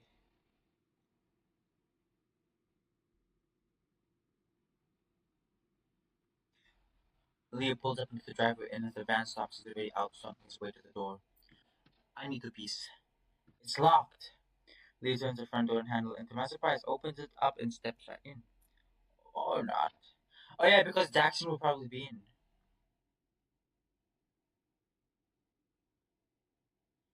I step outside, stretching my limbs. There's no there's not much room in Leo's myself. Are we Flynn? We are Flynn. My mind's still buzzing trying to comprehend everything that just happened. Chase, that fucker. Do you think I've been fantasizing about him nonstop for the past goddamn week like a horny 14-year-old? He sabotaged the whole thing, making me look like some kind of calculating sadistic rapist. And no one even noticed when his face changed. Every time. TJ and Jenna passed along beside me, both looking a mix of weary and exhausted.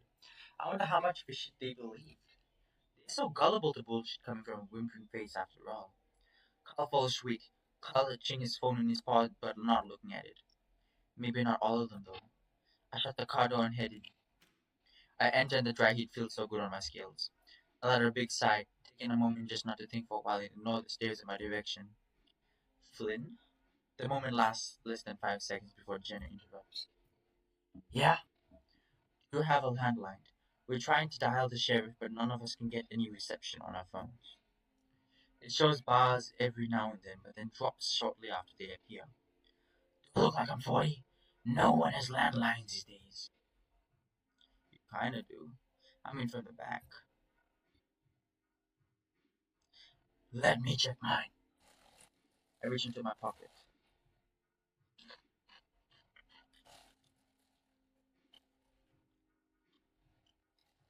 Shit, not looking for you either.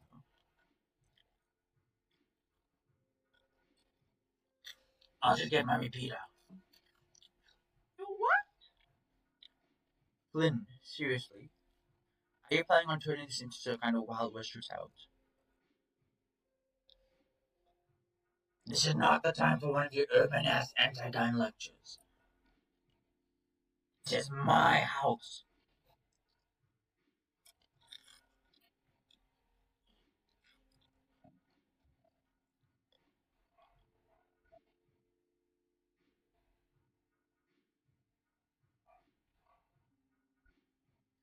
Ordinarily, I give him in his private space a white ass berth so that he'd do the same, but under the circumstances.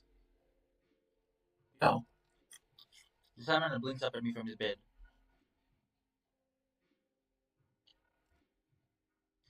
Flynn, Flynn, looks sidelong and back to me, then the rifle. The interview went that badly? Fucking terribly. Also, there's a meth head with a gun roaming around town, so I got this just in case. The others are here too, they're eating all your shit probably. Okay. As long as they don't touch my astronaut diet ice cream, it's okay. Wait, by not calling them all plus the box that came in.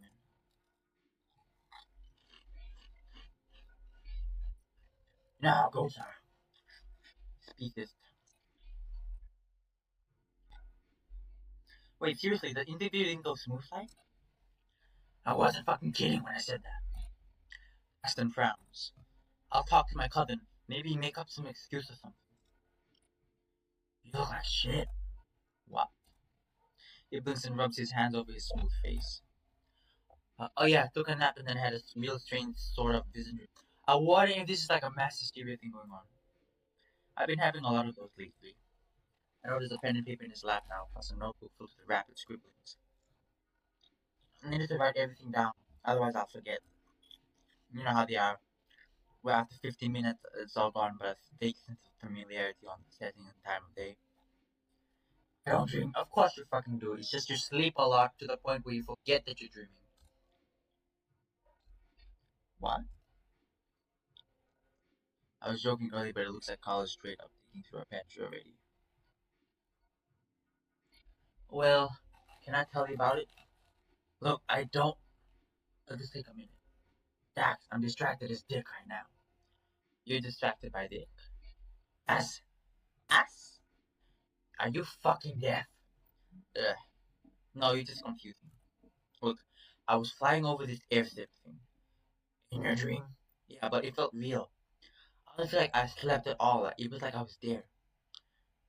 So not a dream. Not a dream. A vivid request, out of body experience. Whatever the hell you want to be calling it.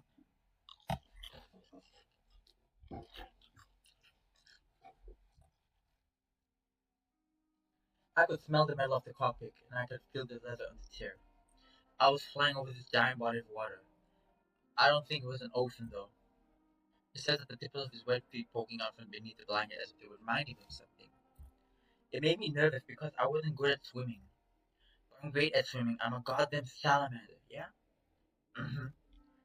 Something went wrong with the pulse drive and I started losing altitude. Eventually, I hit the water and I had to evacuate. Everything just sunk instantly. I didn't have time to grab any gear. It was just me, in the middle of the water. No land in sight and little chance of rescue. The salamander begins to ring his own wrists. His point. All I knew how to do was doggy paddle. I remember being really scared and missing home. I tried slipping off all my clothes to make myself more buoyant, but it didn't work. I kept looking under the water for some reason, like to see how deep it was. I couldn't see the bottom, I was so dark. Top of the water was warm, but even like 5 feet down it was freezing. I kept trying to pull my legs up because I didn't like them being cold down in the cold, dark space. It was like I was afraid something was down there. Even though it hurt my eyes, I wouldn't stop pushing my head under to look, to be sure it was safe. As it was getting dark, I glanced down into the depths and saw orange and black. It was you. You were so far down I could barely make you out your general shape in your eyes. You were hollow, empty, nothing. Even though I forgot most of the other details, that face stuck with me. I was terrified, but there's nowhere I could swim. I was afraid I would start killing King. I would get you. You're that Texan thing. Despite everything, after a few minutes, I look again. At first, it was just empty. And then this huge head just emerged from the depths. No eyes and a gaping mouth where a muzzle. It's a socket man. It's a socket man. So I'm getting the feeling that like Flynn has a lot to do with the socket man for some reason. The whole water got cold and I woke up.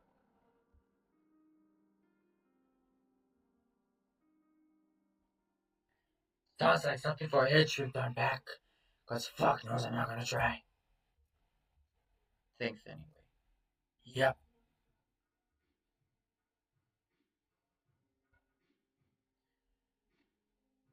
Carl didn't usually ask me that you're like for real, by the way.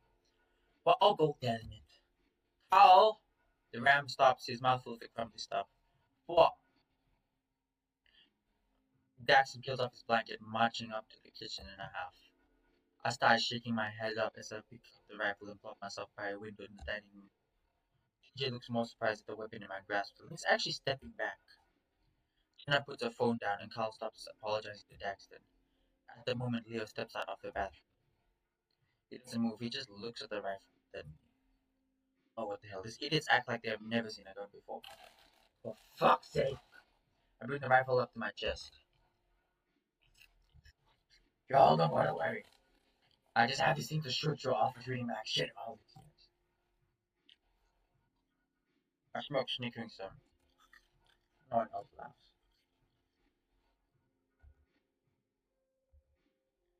It was a fucking joke. I'm joking. That's so stupid. Way to go, Flynn.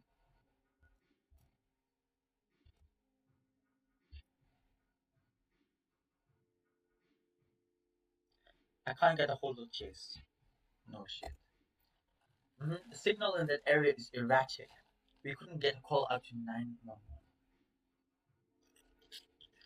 Is that why Gila Ganslingo is over there by the window? I sneered. Yes, he insisted on us being protected. Yeah, we both have guns.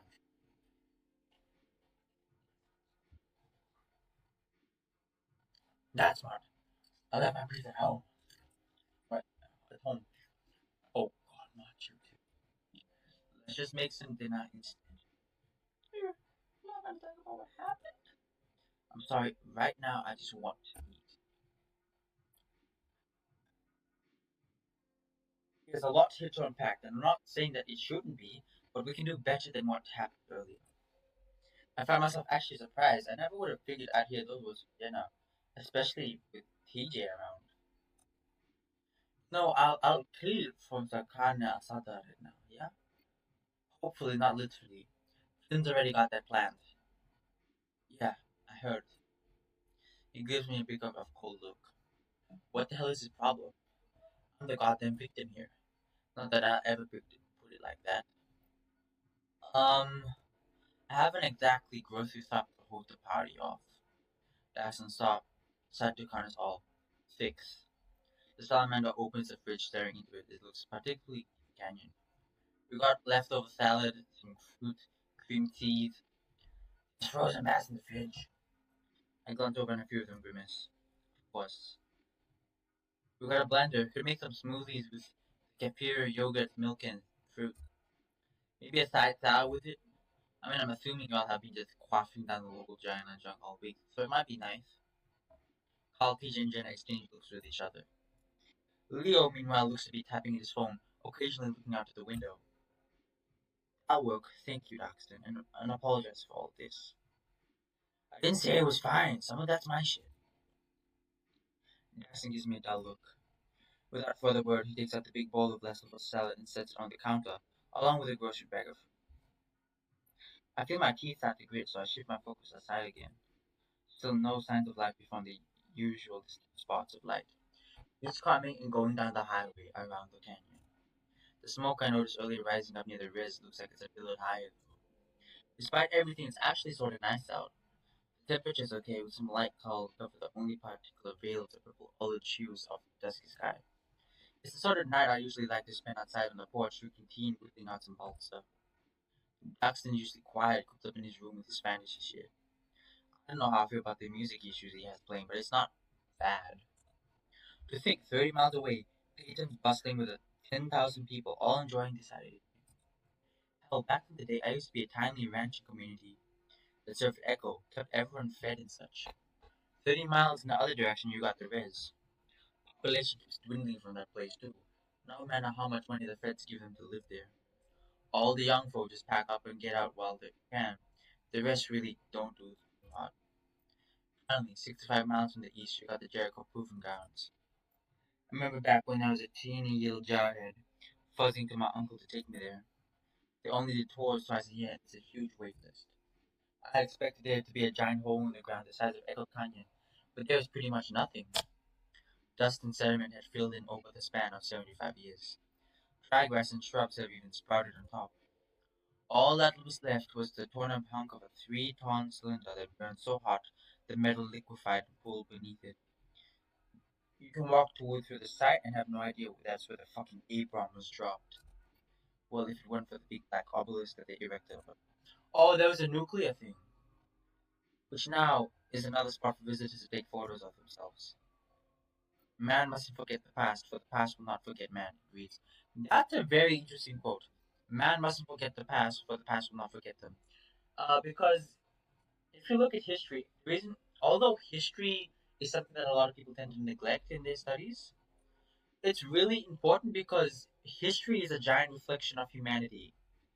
And if we learn what people have gone through history, like let's say Julius, well, I don't know Julius Caesar, but like let's say he rose to power, and then because of that, because of how power hungry he got, people started to betray him and stab him,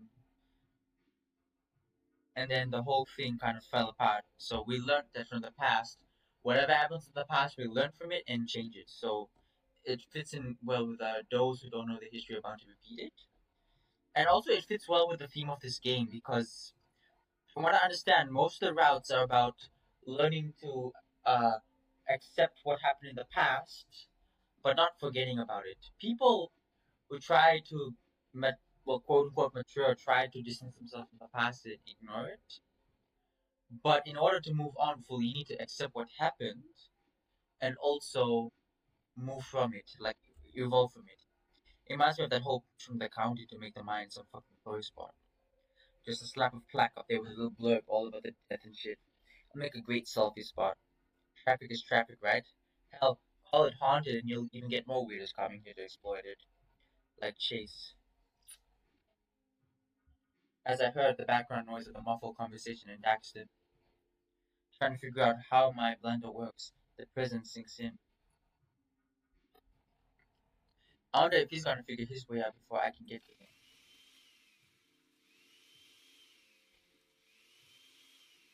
Dumb bitch, what are you doing? Daxton looks up, struggling to keep the lid on as the apple smacks hiding into the sides of the plastic container. Yeah, that's what I was gonna think. That's what I was about to say. You don't put on a full fruit, you cut it up. Cut the fucking thing up first. It's not gonna take a whole apple.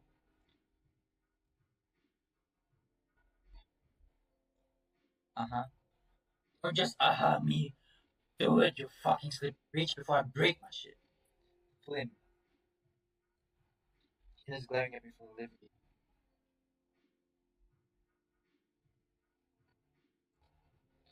It's my shit. It's my house. Jesus, man, I'm stopping. He pulls out the lacerated apple, setting it on a paper towel while grumbling. Gosh, them Aspergers and French fries, I swear.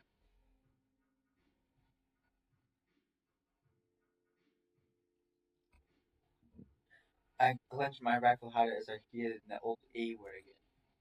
Turning, I make my way down the hall. There's a window in my bedroom. I'll watch there. No one sees anything. At least while I'm still in earshot.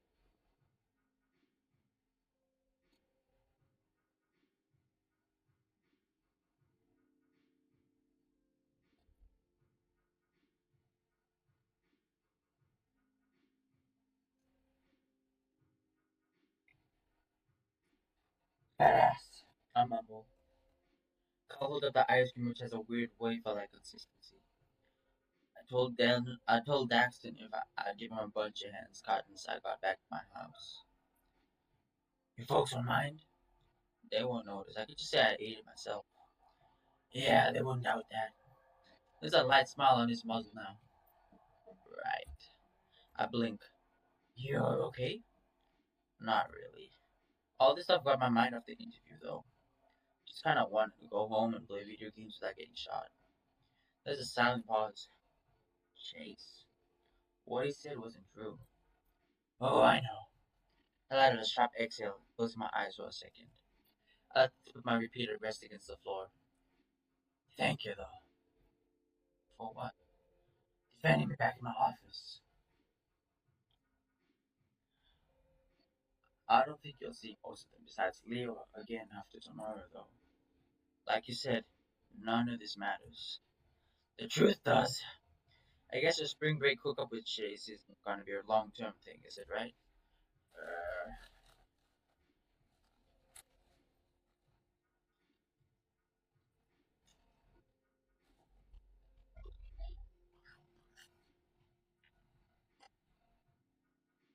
I just want to know what happened.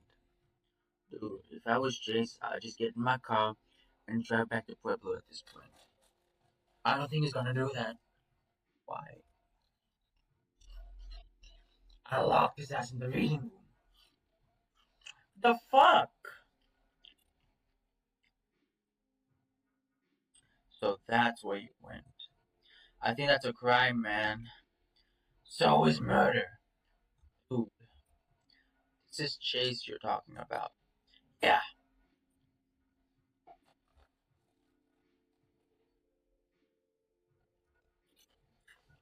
I'm just gonna talk to him. No torture or anything, right? Fucking hell, Carl. You really think I'll do that? I'm not Leo. I was joking.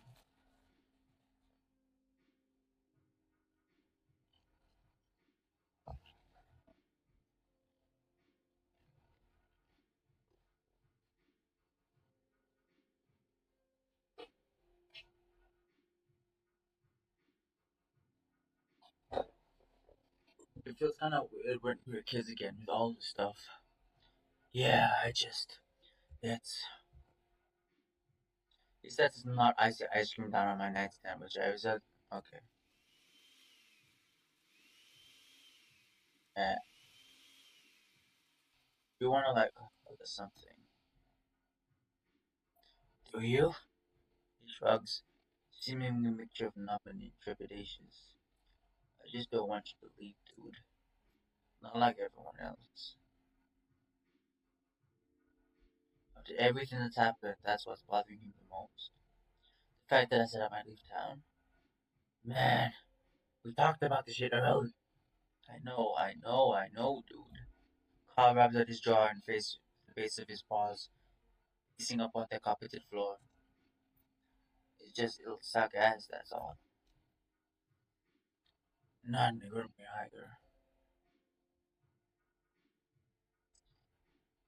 You'll be alright.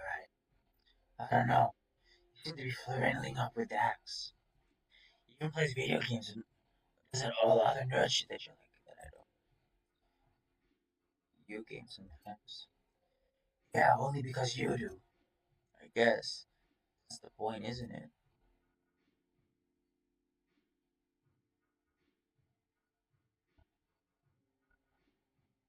He's cool. Engine. Engine are all anxious about him. That's still kinda. You were talking about porn and shit with him an hour on your first proper conversation. That's how you can tell you made a good friend. I put on a smirk. If that was the case, you should be the most popular guy in the country. Oh, fuck off, later. Stop your trading. You're wearing out the carpet. Sorry. If I stayed put, I'd probably start sticking to it. Fuck you.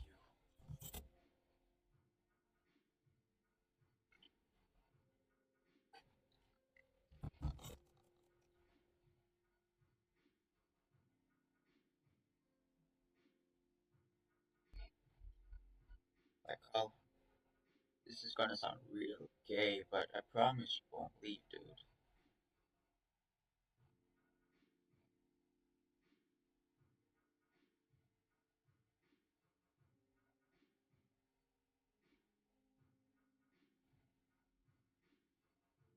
Carl's not fucking ready for this world. He's just gonna rot here.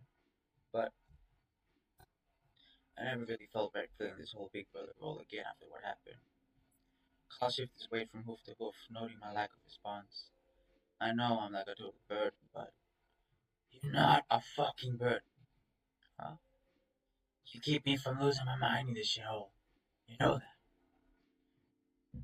You're the reason I haven't left already.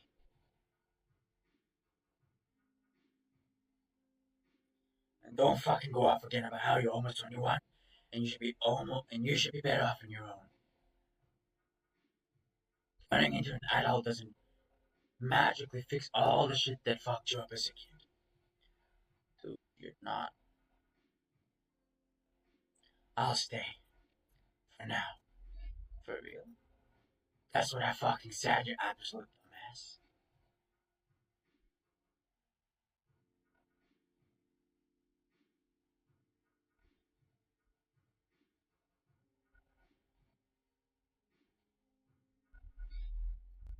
I raise an inquisitive brow, thumping him back. He steps forward, wrapping his arms around my torso. I'm left standing a little baffled at what just happened. Kyle sticks his arm around my midsection. His first course, not quite at the point that's pricking me, but it has its weight. I look down at the top of his beanie, nogging it, really just like when he was a kid again. A real damn milksop. There's no back pats with a hug. It lingers. Open my mouth to say something stupid, but I just bite my tongue. I don't draw back either. Closing my eyes, I empty my mind and just stop thinking for a moment. I lean forward, resting my chin beneath his horns. I get this weird, sort of twisted feeling in my chest. Carl shifts again as I try to look up. And I cross the edge of his hood, steps right out one of my toes. Sorry. Yeah, it's fine. I'm tough. Hey,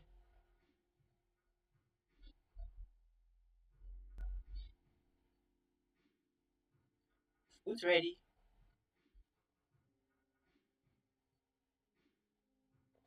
High school me would be squealing right now. I swear there's something in the tap water.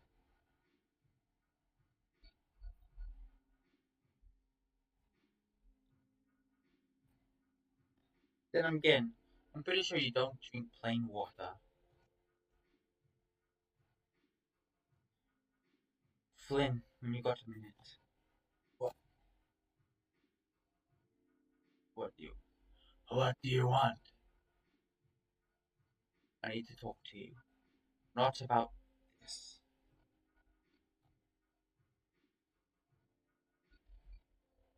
What the hell does she want to talk to me about? I glanced down to Kyle, then back. Yeah, I'm still gonna watch after though. Is that what you were doing?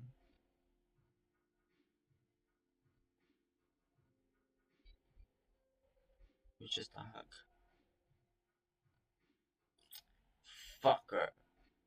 I'm glad you're staying, though, dude.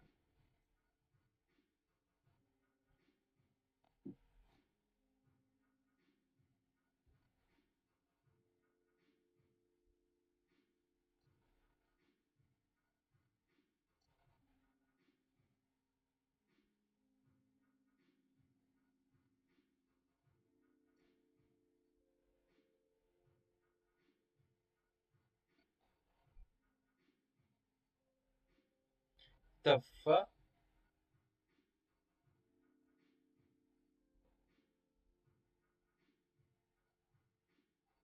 Guns against you, right? Oh, I was talking about Chase. The sound of clinking silverware in the kitchen pulls me back into the present. I straightened out my pants. And nah, I was not gonna read that. Eh, they all are. Called already poking out the inside, a silent ball on the counter, glancing up at me briefly. Daxton's the only one sitting, staring at the water in his glass. I sling my rifle over to my shoulder.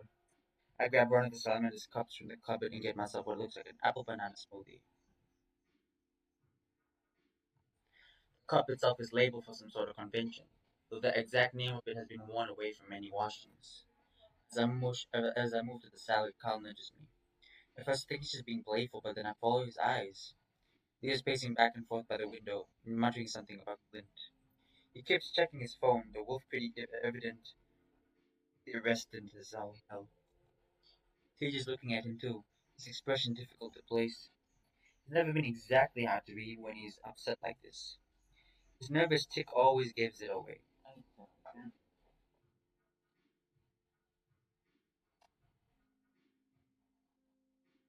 Yet I can tell what he looks more of, concerned and guilty. I'm usually good at reading folks, so this is kind of pissing me off. I take a seat next to Daxton. I'm a bit out of the loop here. His blue eyes shift from person to person. Might be best if you fuck off again for a bit. Seriously, can you just explain something with the one instead of being weird, cryptic shithead? I can see lines forming around Daxton's smooth forehead and furrows his brows. His skin so tightly stretched across his body it makes him even slightest change of face readily visible. I don't have a clue how the furry tits get my kind confused with his. As I grunt and mutter for him to eat my shit, I can't help but wonder if I should bring him up to speed or not. I guess part of me wants as many people as possible to know what happened. I mean, fuck. That's what I always wanted, right? This fuck is finally acting like something happened and that our little group wasn't just old Leo, Chase, TG, Tina, Kyle and I. Eventually, everybody sits to eat. There's not enough room at the kitchen island for everybody, so TJ and Jenna sit on the counter by the fridge. TJ's still not saying much. Alright, so I still can't access Wi Fi or make calls. Paxton, it is? Yep, we're not taking shelter from Clint. We wouldn't mean to impose upon you like this, so my apologies. It's alright. He pokes at a clump of almond shavings in his salad. I just want to know what's going on. She looks at TJ. Then, after a quiet, affirming nod from the lynx, she responds to the salamander. When we were younger, one of neighbors, our friend, drowned in Lake Emma. Actually, they died in a hospital later on, but the point is, we were all there for it. It was a rather traumatizing experience, even for the older members of our sort of friend group at the time. She speaks in such a plain, even tone she might as well be reading the directions off the back of a TV dinner. Everyone, including Daxon, looks incredibly uncomfortable. The salamander just nods in full understanding. Oh, he digs into his salad with such focus it's like he's trying to read a book in there. So let's just jump right into it. She takes a big drink from her smoothie, leaving us in types of basin. I go on quietly. Flynn. Fucking what? Do you believe that Chase killed Sydney? What? Jason, Daxon looks up, letting out a little wisp of laughter, assuming we're joking. As he sees he's the only one laughing, he starts to look visibly tense. I didn't fucking expect to just straight up and act like this either. Well, wait I said, either Chase or lying, or TJ is. Or fuck it, maybe they both are and they're covering up for each other's asses. But Chase and they were spotting bullshit like a steer's rear. I point to TJ, who quickly looks away. Threw me under the bus the moment he started squealing. Chase wouldn't lie to me about something big like this, yeah? But neither would you, TJ. I just. The wolf rubs his paws through the fur of his face. TJ shifts, looking like he's about to start crying again. I'm not lying! It's still a word versus word with you two. And Chase fucked up for once TJ told us what happened from his point of view. Which took you long enough, by the way. TJ, tell us about the monster you saw. Oh, come on! Give us as many details as you can. And take as much time as you need.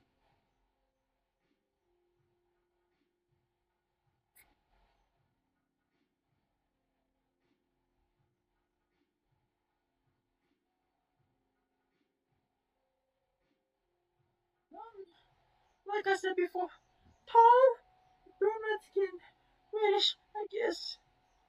How tall? Like almost 7 feet. How did it move? Really fast, but not at all.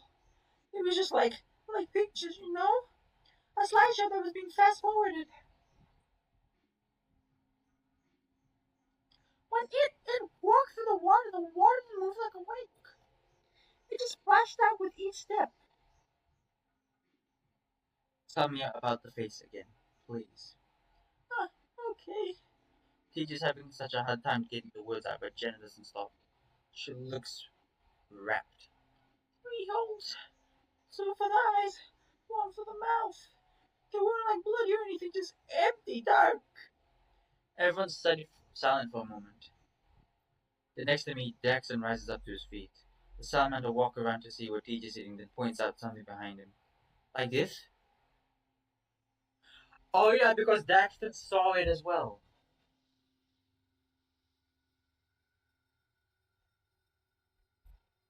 He's pointing at the electrical socket. TJ turns looking at it. He twitches as if startled. He quickly wipes his eyes and nods. Daxton says, slack-jawed. Leo takes a loud slurp from his smoothie. There's a dribble of the pink liquid stuck in his fur around the edge of his jowls.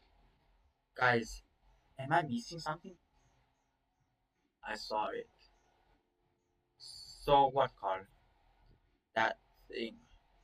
Carl gestures towards the electrical outlet. I'll give him an incredulous look as we meet each other's glances for a second. Yeah, I saw a pretty nifty light switch back when I was 13. I looked at TJ. It didn't make me hide the truth about my friend's murder for about a decade. Shut up, dude. I blink at Carl. He stands up, still staring at the socket. When I crashed my car that night, do you remember? I do. Carl didn't want to talk about it for months after it happened. Only found out about the truth then. It was after he dropped out of college. Apparently, it was way fucking past twilight and he was drugged out of his mind. That scabies ridden fat ass Jeremy gave him acid in Australia and he had a bad trip. Carl describes some cartoon he put on. A tiger, a bird with the tiger baking the bird alive. He mentions how vivid everything was and how the fucking Jeremy would stop laughing. He busted out of there and drove up all hightail like this. While making his way down Route 65, he swerved and hit a pole. The impact would have killed him if it weren't so thick-skulled. And of course, he told his dead old parents about it, and they took the blame for everything.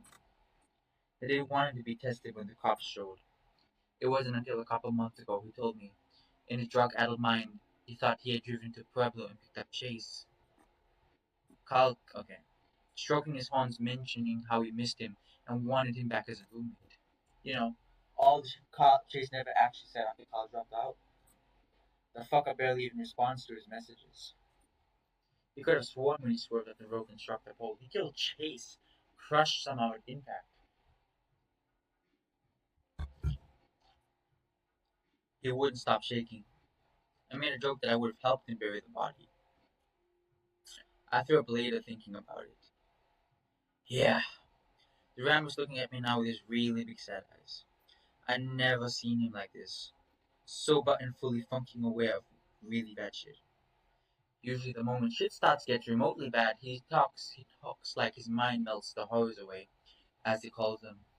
There's none of that shit here, that's for certain. I never liked how it makes me feel, and accent's so nerdy to know any pot dealers.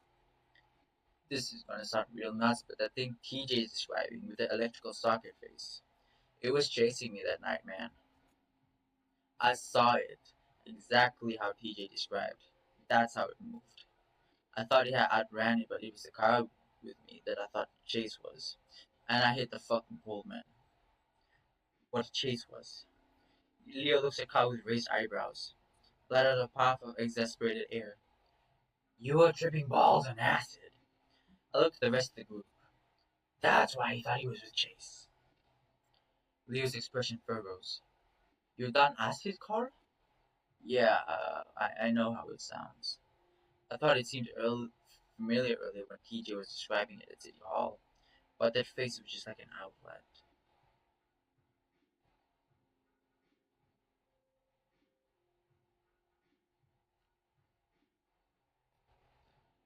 Flynn, I literally just telling about you this shit. I saw it in my dream, in the water. It's the second time I've seen it in 2 days. I recognize it too. Not in a dream or because of drugs, though. She looks over at TJ, who is even more frightened with the confessions for those around him. When I was younger, well, much younger, I sometimes saw it too in times I was really angry or sad. It's the closest thing I've had to what my grandmother described as a spiritual experience. When I told her about it, she told me it sounded like a lot like a Wendigo. What? Leo crosses his arms further across the chest. The wolf having been the last one who's still actually eating dinner. Guys, I understand the stress of all this, yeah? But seriously, this is too much. Jenna, you're pragmatic and all that, and to see you going off like this has me awfully concerned. This isn't one of our old VHS horror movie nights. He looks to me now, his voice stern and steady. Sydney is not some zombie thing rising from the lake to get revenge on all of us spring breakers. He was just a kid and he died, and we need to move on. Forgive, I don't give a damn. It's really bad that Jen is the one that's nervous and he is the one that's trying to be rational. That is how fucked up this situation is. He brings his heavy paws up to his face, rubbing at the space between his eyes. He knows it's starting to bleed, probably cracking from how dehumidified I keep it here. I don't believe what he's saying. I'm really, I'm ready to call these fuckers out of their bullshit. But at the same time, the coincidence of all this is just too much. He just tough to read, but I don't doubt the sincerity of Kyle, Jen, or even Daxton inevitably what they're saying. I just want the truth. That's all I want. I sighed. I think we should talk to my aunt. Why your aunt? She's good with this sort of shit. I paused. Well, I don't know what this is happening, but fuck. I don't know what else to do. Leo just frowned at me. I'm guessing you're wanting to go now, huh?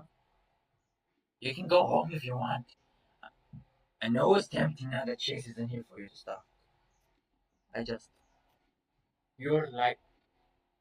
You're right, partially. I'm really want to talk to Chase alone about all this lying stuff. He shrugs. Who knows, maybe he's seen the Wendigo too. Do you have a spare gun I could call? Jesus, is this really what it's coming to?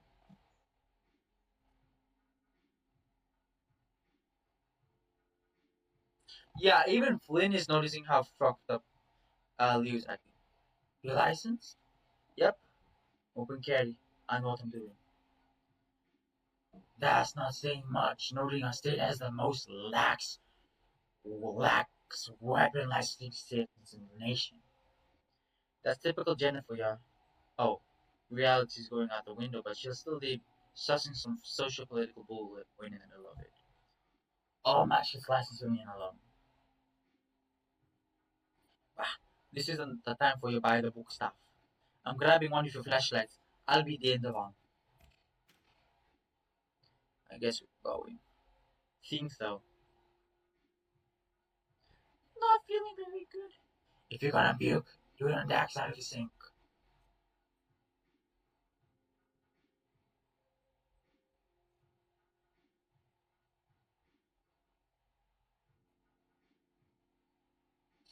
At least, I'm glad. I guess I'm glad TJ's not completely broken. The group begins to head out, leaving their plates and cups on the counter. I linger a bit, catching Jenna as she's wiping her paws off the dish top. Hey, yeah? You wanted to tell me something? She gives me a look when she doesn't know what I'm talking about. Hmm? She pauses and nods as if remembering something. I'm happy for you and Carl. Her tone is idle, her mind seemingly focused elsewhere. If he's going to explore his sexuality, it's good that it's with someone he knows and trusts, who's, experienced. What? I press my arms tightly over my chest, squinting down at her. How the fuck would you know I'm experienced? We ain't a thing. Yes, she wouldn't even much for having things in general. She looks out the window, her expression kind of like a mix of distant and troubled. Everyone's filing to the van except Jackson, who's holding up his phone in the sky, trying to get service, I guess. As I open my mouth to rebut, she holds a paw. She holds up her paw. It's not. It's not what I wanted to talk about. And I suppose current matters are, she sighs, more pressing that would be appropriate than to delay for this conversation. Her demeanor seems to shift. Her posture not as full of that holier than thou air that she usually seems hell bent on putting on. I can see Leo behind the wheel now, truly getting antsy. Yeah, Leo looks like he's about to pop a hemorrhoid already. I just want you to know, and I understand your concerns more clearly. I go, yeah, well, hopefully my aunt can help me understand yours. I thumb back towards the electrical socket. Jenna looks at it, purses her lips and scowls. I can tell if she's just frowning at herself at this point. When all logic is gone out the fucking window, her shtick of being the rational mind here is certainly a challenge. With a small nod, she turns, heading out with the rest. I sigh, pulling back the lever on my repeater and watching the clip extend outwards. I remember to load it after all. Here's hoping I don't need it. I push it back and head outside. Leo's quiet as he drives, occasionally checking the rearview mirror. Everyone else is pretty silent too. It's weird being in a car with Kyle and him just sitting there quiet, not staring at his phone or anything. It's like he doesn't know what to look at and he's stuck pondering his own thoughts for a change. I look back at Jenna, who's monitoring her phone for any signal that the signal will stay consistent enough to get a message out. It's hard to believe that she was actually trying to apologize earlier, in her own weird way, of course. Part of me wanted to say I was where I said to her about how she treats her family, but that would be lying. I'm not sorry for this, but I can tell there's something hard and hurtful. People dance around shit all the time for my shit could have been avoided. Just honest to tell you. I rolled down the window and propped my knees up on the dash, craning my neck some dear TJ in the mirror. He knows I'm watching him. Hell, I think everyone's watching him. Even with Socket Man at the cover story, him keeping silent about all this belongs just cool. You truly think you're not mentioning the fur color of the person in the water was for the best? Maybe he could avoid a situation like this, but could get shattered. Well, I grew as fuck now. No way in hell I'm gonna hang out with anyone but Kyle.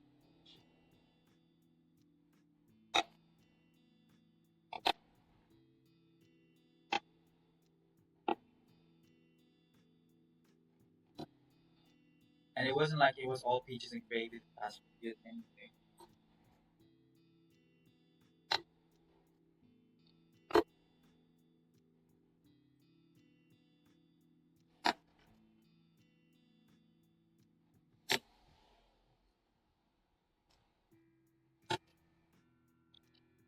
That's because you're here.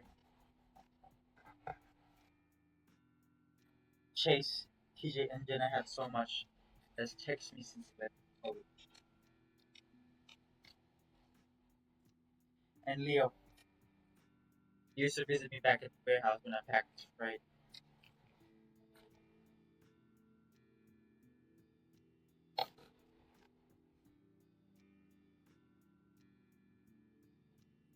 We fucked a couple of times, but it seems to get more and more disgusting with there. Oh, Leo, I couldn't tell if it was me or him, but it was awkward. I mean, I'm not the sentimental type, but when you're being screwed by somebody and they glance away anytime you look at them, it makes you feel like shit. I eventually had enough.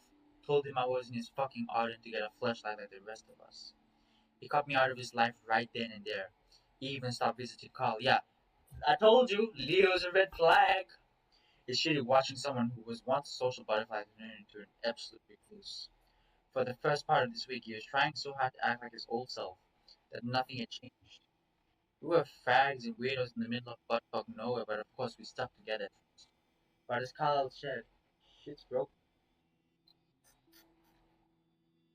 As we make the turn off onto Margaret Street, I spot the familiar dust-covered plastic flamingos that adorn Auntie's yard. The manufactured house was built back in the 80s and still don't sort of faded turquoise color scheme. She added these pink diamond-shaped bathroom tiles all over the roof edges a couple of years ago, though. For Halloween and Christmas, she hands up neon-colored blue lighting, and I swear you can see her house lit from miles away. I'm not entirely sure what aesthetic she's going for. Kyle called it a vintage trailer trash hunt, and I guess that's fitting enough. Leo slows the van as we approach. I don't see any lights on. No car in the driveway. She can't have packed in the garage. Shit's still packed full of boxes of uncle stuff. Right? The salamander poked the glass of the window next to him, pointing at something across the street. That's Karen's place, right? Our old bus driver. Looks like somebody broke in. Is that recent? The colored glass of the front door shattered. Proudly taking color shots displayed across the porch. Yeah, very. As in, it wasn't like this when I stopped by in the morning. People are taking advantage of emergency services freaking out. I hope he's okay. Her car's not sure either. It broke a statue too. The little sombrero chihuahua meant that what she had next to the store doors shattered. It smashed into 100 pieces. The wooden Bienvenido sign that you can hang around his neck is split in half as it lay in the dirt. Good, Jenna mumbles. I clutch my rifle a little tighter just to see if there's any movement going from inside the house. It's completely still beyond the light swing pink slate curtains from the breeze outside. It's still probably best we speak with the mayor, perhaps with what's going on. She returned to City Hall? Heart drops in my chest. Yeah, that makes sense. Hopefully the crazy gun is gone by now. I don't know. She doesn't usually work on Saturdays. Jenna raises an eyebrow to me. Well, this is quite a Saturday. Leo sighs, putting the vanity here. City Hall it is.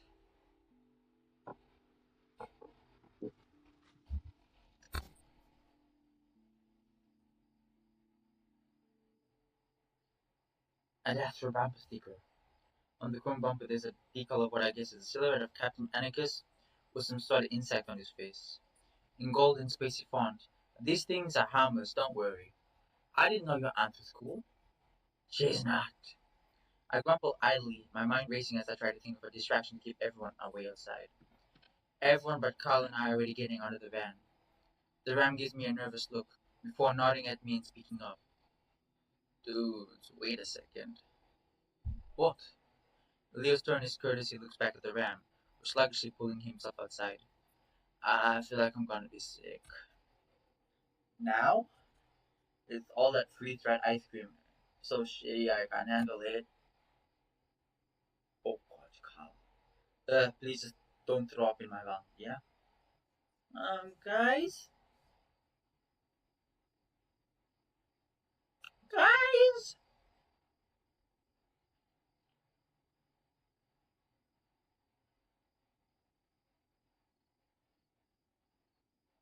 Oh, so they're all leaving. They're all leaving. What's going on? Here's my chance. That's Mark. Maybe he'll have some answers. I need to head inside real quick. I'll be right back. I pass the still hunched over Carl and give him a squeeze on the shoulder. Thanks. I feel like I'm actually gonna puke now after that. Don't.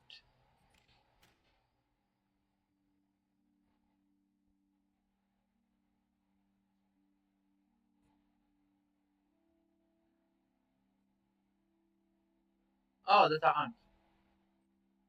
Her fingers flick off on various pages with manila folder, her tropical flower print scarf swaying with her every movement. I watch her, illuminated only by the soft glow of the moonlight outside. I'm wrought with this uneasy sort of feeling where I can't tell if she actually knows that I'm here or not, or whether she cares. It's a familiar feeling, but never one I got quite used to. There's a hell of a ruckus outside. You looking for something? Anything of substance regarding the whole hysteria business. She speaks plainly. What? I'll tell you in a second. Is Mark here yet? I saw him pulling in his SUV outside like a whole convoy of folk following him. Is about Clint? You know, under circumstances, I give you a cheering out for bringing that inside. I did hear he's been making a hell of a scene around town, waving a gun around. Figured it was a meth binge until I saw Dale doing the same damn thing. Dino Dale? That fucking artist kind of a softie, ain't he? You don't think he's got to do with his painkiller addiction? I popped 4 of the pills he takes earlier, for the aches. It ain't the sort of thing to pull you in a gunfight mood. And despite everything she's telling me, I can't really focus on it. It keeps looking back towards the closed reading room, the door behind me. Fuck. Might as well get over it now. I take a deep breath. Did you let Chase out? What? She seems. Chase, Leo's lover boy. Former lover boy? Former lover boy. He hasn't been pounding on the door to get out? Boy, what are you talking about? I haven't seen him since you bought him and the Hendrix party at the City Hall the other afternoon.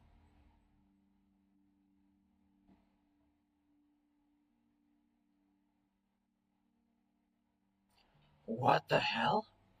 Flynn, what did you do?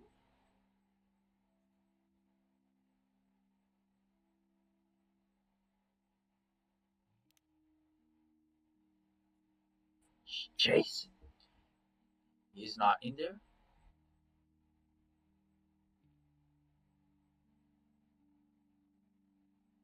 I can't believe you locked Chase up. Like, do city clerks have authority to do that? Not unless it's like archiving them. You told him? I glare down at the ram who quickly throws out the flat of his paws defensively. He's your roommate, dude. Come on. It's not like he's part of the whole group anyway. Fortunately, like Carl said, I don't see the rest of the gang. Carl notices me peering past him and speaks up. They're talking with Mark outside. It's about time he showed up. I'm here. Hi. The two of them wave awkwardly. Aunt looks at them both with a sort of perplexed frown. Hello, y'all. She responds abruptly, quickly looking back up at me. Now, Flynn. Just give me a sec. He's gotta still be in here. I see a stained blue V-neck laying on the ground in the corner by the old bookshelf. Chase! Still no response. Instead, I notice that something's moving on his shirt. Little specks seem to be gathering in the folds of the fabric. Oh, fuck me. I hold up my arm across the doorway, pushing Carl and Daxton back. Dude, what? Auntie, did Mark set up those bug bombs after work on Monday like I asked? I'm assuming by your tone he did not. They hatched. Oh, goodness. Can we not play the pronoun game right now? What are you talking about? Stay black. Black widows. I lower my arm and walk over to it, quickly popping the top and watching the fogger begin to mist the foul-smelling fumigation spray into the air. The effect is near instant. The skittering packet of the little spiders begin to grow more erratic. I watch as an adult one and chases Cert clambers on top of an increasingly still pile of the little spiders. It just sits there, writhing. I can feel something on my foot too, but my scales are too thick for it to be of any threat to me. I hear Carl mutter behind me. I take back what I always said. You do have balls. Excuse me? Sorry, Madam Moore. Boss, I do not have time for this.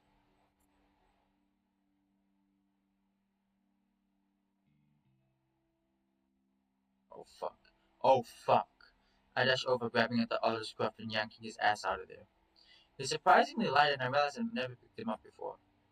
Oh, damn, is he okay? Water! Give me water! There's some in the mini fridge. I'll get it. His lips are chapped, bloody, and the whites of his eyes are bloodshot.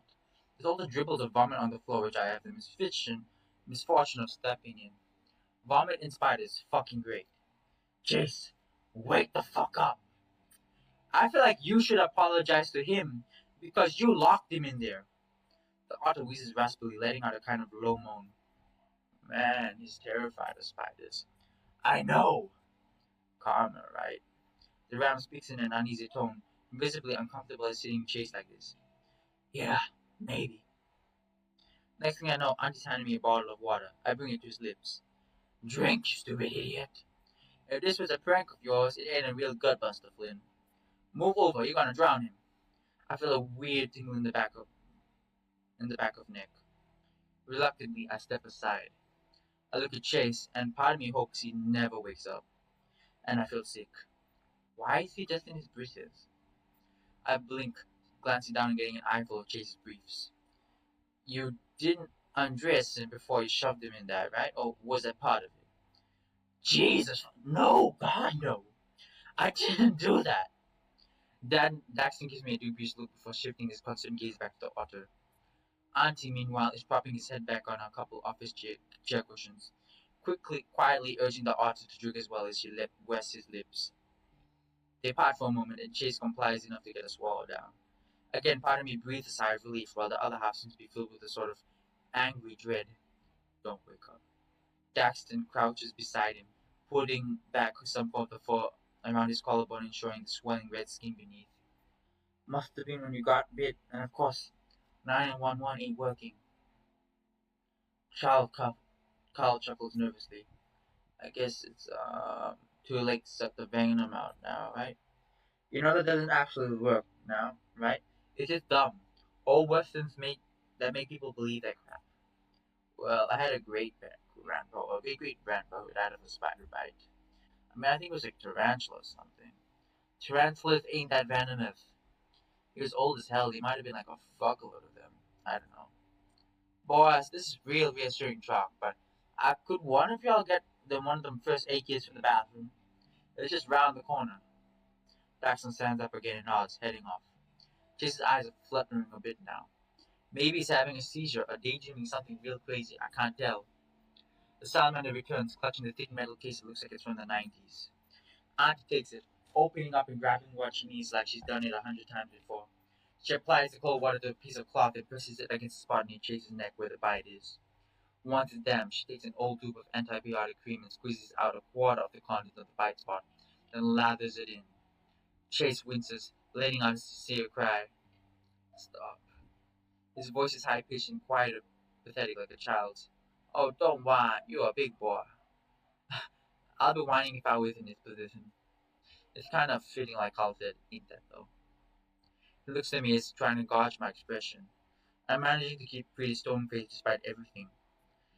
If he did what y'all are saying he did, I can tell the weird distance Carl and I are keeping from him, despite his sorry state is unnerving the salamander. Just a couple hours ago, we just all figured that we were all friends and such. Chase begins to sit up and it's like my heart lurches.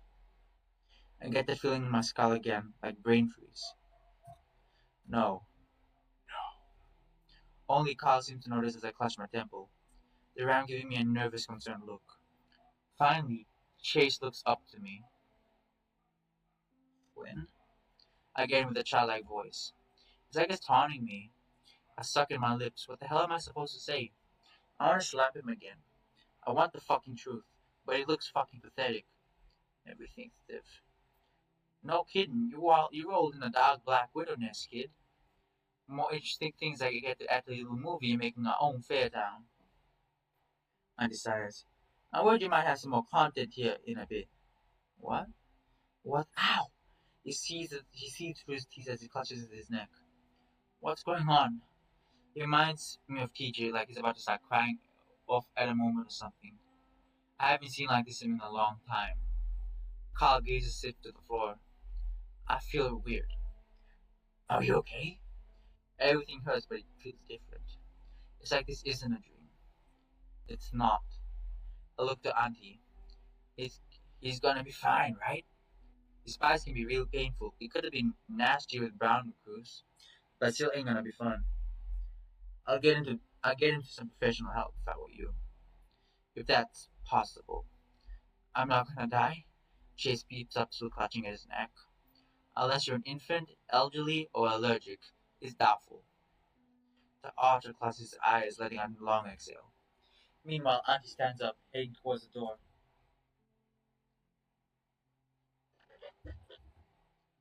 I need to speak with Mark and see what he found. I'll be outside. Thanks. Mm-hmm.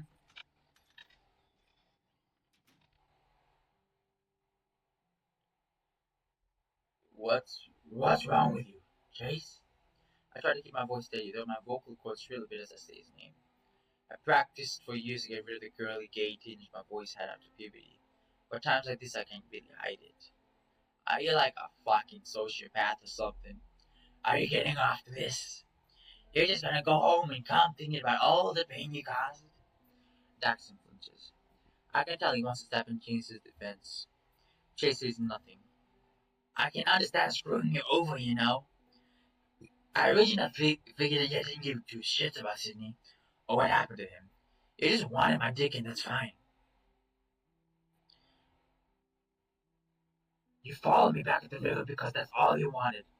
Leo and the rest of your plans be damned. But fuck, it was so much worse. Just admit it. Just say the words. No. What? You're saying you didn't do it, despite what TJ said? He looks towards the door. You're an asshole, Flynn. He speaks, his voice still having that squeaky prepubescent cadence to it. But Sydney was freaking evil idiot, and I'm glad he died. You're glad you killed him. I'm glad he died. That's no secret.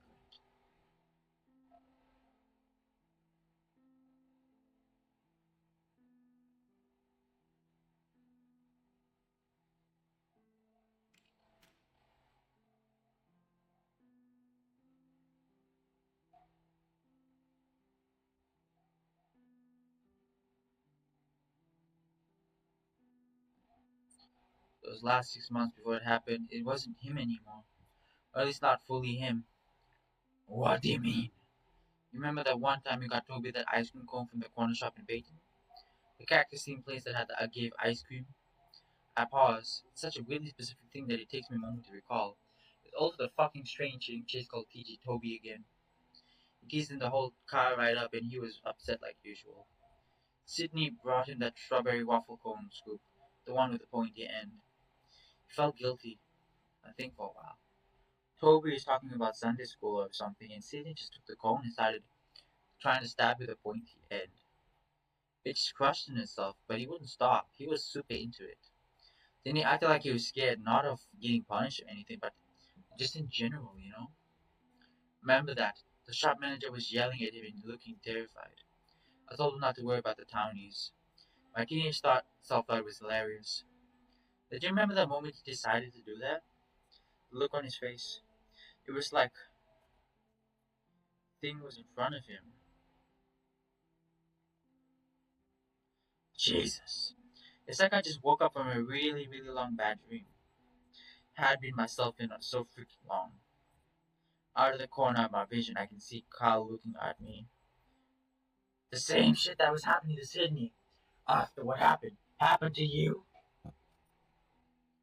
But fuck, I didn't see you or any of that shit until that week. I don't know. I just had bad dreams at first. Sometimes I see the stuff in my dreams in the real world. I kind of just numbed myself to it. And Leo helped me keep my mind off things, I guess. He looks over to Kyle. Then we went to college and it wasn't so bad. I stopped taking my medications and things felt a little better, I guess. Not great. I still was at hollow. At least I wasn't seeing the demented crap at the end of my bed anymore. Jake chased his Jim from his water bottle, cringing at the pain of each gulp. I don't know what to say. I was beginning to think I was going nuts, like I was thinking shit that wasn't real, but hearing him talk about it out loud, just like Sydney, that weird look he had before looking upset or scared or doing some real kind of shit. And Chase was doing it while ordering fucking brunch. I'm sorry. Something's wrong with me, or was I don't know. Guess we can add that to the checklist of things to ask your aunt about.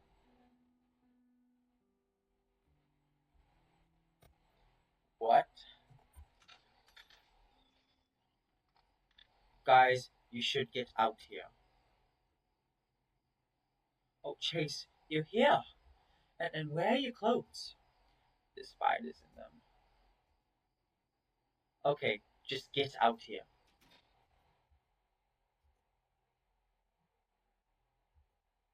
Whoa, man, don't you have like some spare touristy shirts around here somewhere? Do you seriously think Echo gets enough tourists to justify merchandise? I just need to get back to the motel. Clinic first. You still didn't answer my question.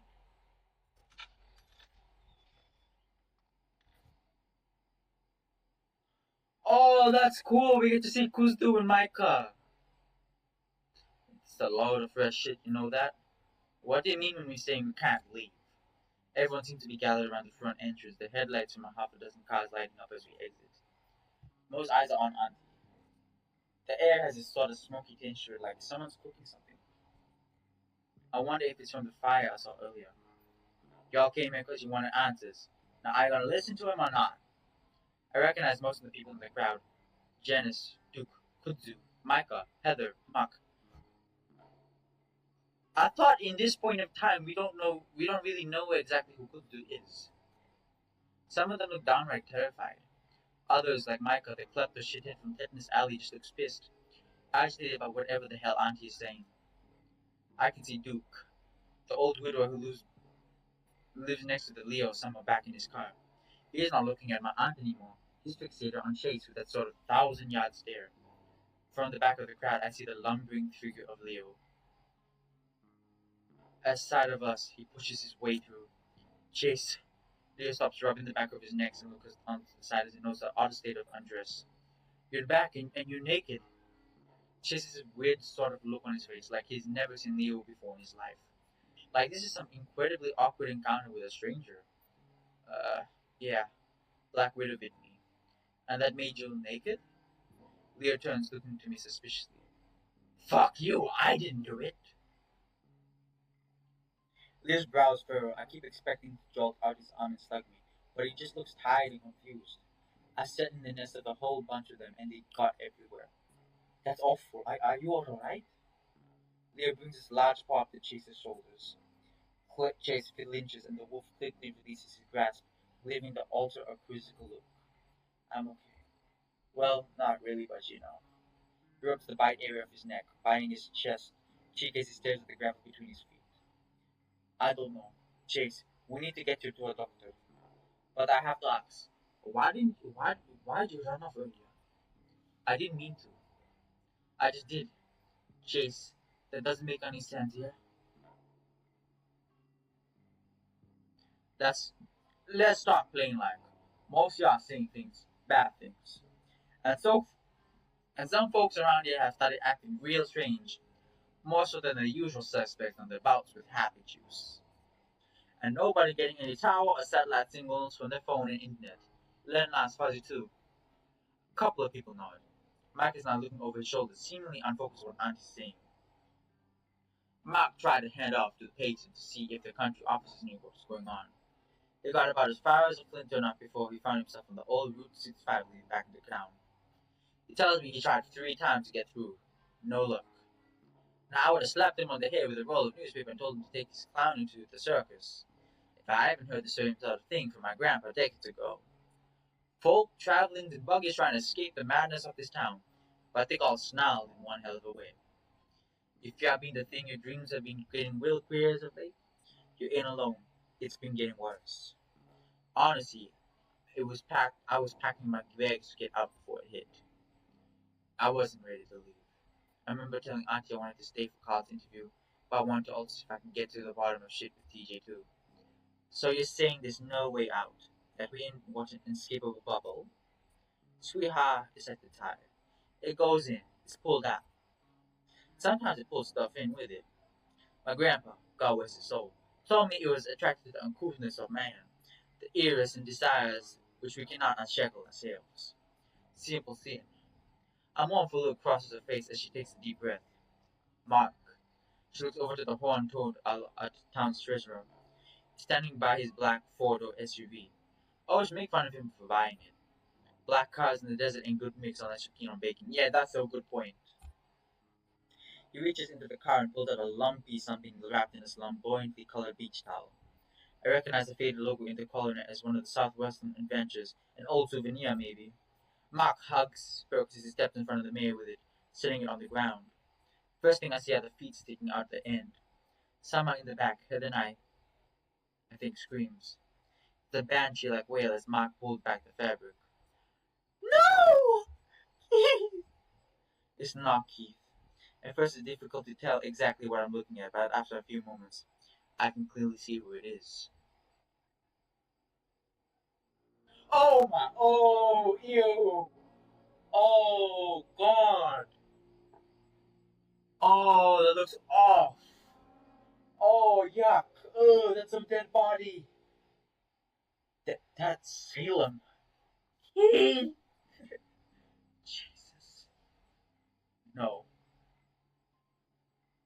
No. PJ begins to sob, his terrified sniffles mixing in with Heather's confused, shrill cries. The ball is covered with lacerations, mostly with ash on his face. Two swipes of whatever cutting seemed to have torn his eyes and part of his snout out. Ouch! I always thought when someone had their eyes taken out, it'll just be black holes instead. But it's he doesn't have eyes. Oh, that makes it worse. I thought he was closed. I thought his eyes were closed and those were his eyelids. So his eyes have been ripped out. What the fuck? It's like I'm looking into the guy's brain. I feel like I'm gonna hurl. What happened to him? Tried to leave. Yeah, but how did that happen? The raccoon, who up to this point I've never seen as anything but the strong silent type, looks shaken up bad. Clutches his forehead with a paw, shaking his head. God, for a second he looked like somebody else. I barely know Salem, his recent move-in, who originally squatted on a vacant land in an RV until the landowner started making him paying to live there. He kept to himself, never even said 2 words to the guy. That's an accomplishment when you're stuck in town with just about 50 people still living there. Mark tells me that the third time he tried to leave, he saw him just laying there on the side of the road next to his RV. Dead as a doorknob. So to answer your question, Kumbar, I don't know. The things always end, but there's no clear definition of when or how. I advise, as I do in all trying times, to turn to the higher powers, pray and repent as you may. There's a shocked silence for those present. Daxton keeps shaking his head. Then Jenna tries the phone again. Micah stares off into the darkness in the direction of the highway. I know how to make the vision. I know how to make the vision stop. Oh, hi again. The weasel steps at the aunt. He's gonna try and kill Chase. He's gonna sacrifice Chase. We stop him. Chase out of half blinks, his bloodshot eyes aimed at Alan focused like at the scruffy weasel. What? I can't discern who that voice came from. This has all happened before. He looks towards aunties, who nods inquisitively, and it's only gonna get worse. It happened to my granddaddy, my daddy, and now it's happening to me. Okay, we got that. Oh yeah, this is new now. Dale's missing. Cynthia dropped out the desert. Clint and Jeremy are running around, shooting and screaming on Nelson. This, we've all got something after us. Something bad. Won't let you leave when it starts. What's up with you? Duke's quiet for a moment, rolling a handmade cigarette between his thumb and index finger. It's always triggered by something. Duke begins a pace, still pointing at Chase. I see you here last week before the rest of your little friends showed up. Late at night, I saw his house. He nods in Leo's direction. He's talking about the tulpa. Just standing there. He's talking about the tulpa. I like how, I love, given that this is gonna be like the last ride I'm gonna be playing for Echo, but I'll definitely play more of the series. I love how this is all connecting with each other. Hey, I'm not saying you did it or that you were wanted this all to happen. It's just you gotta know something. Anything that we can use to stop him. Cause anytime I ask because Leah here, he just got the glazed look in his eyes, telling me where I can stick my inquiries. That doesn't make any sense. Well, something. Someone told me that you. It's Brian. It's Brian. It's Brian. It's Brian.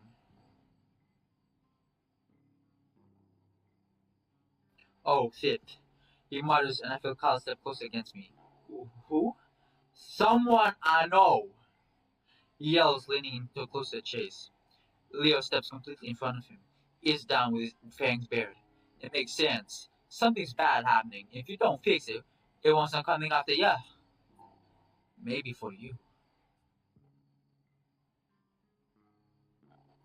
This is all real timely with your friend showing up. So what happened, Chase? I don't know what you're talking about. Aunt exchanges a glance with Mark. Then they both look to Chase, seemingly unconcerned that Duke is packing.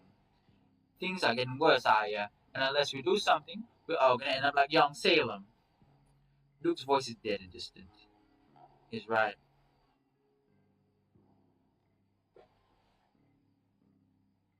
Flynn, come here. My heart lurches at hearing the name called, and I strain myself to keep a straight face. I try not to look at the body as I walk up. I feel my backside illuminated by the dozen dead light and the gaze of a crowd. Get locked chasing the living room with all them spiders. Why? You what? Didn't know about the spiders at the time. I mumble. Flynn. She looks away for a moment. Condemned Chase. Pretty sure I killed Sydney. I clutch my head, the blood in my veins feeling cold. It's as if the gravel between my feet is turned to quicksand. My mouth moves as if to say more, but I manage to bite my tongue. It just makes the pain worse. What the fuck is happening? I can see Jenna covering her face with both paws, seemingly in disbelief this is really happening. There's a few murmurs from the gathering. Mike is looking back at us, seemingly distracted from whatever it was in the desert he was staring at. You talking about your little friend who drowned in the lake a decade ago? Yeah. Wow. Kid. He clicks his tongue, shaking his head at the bedraggled looking otter. That's fucked up.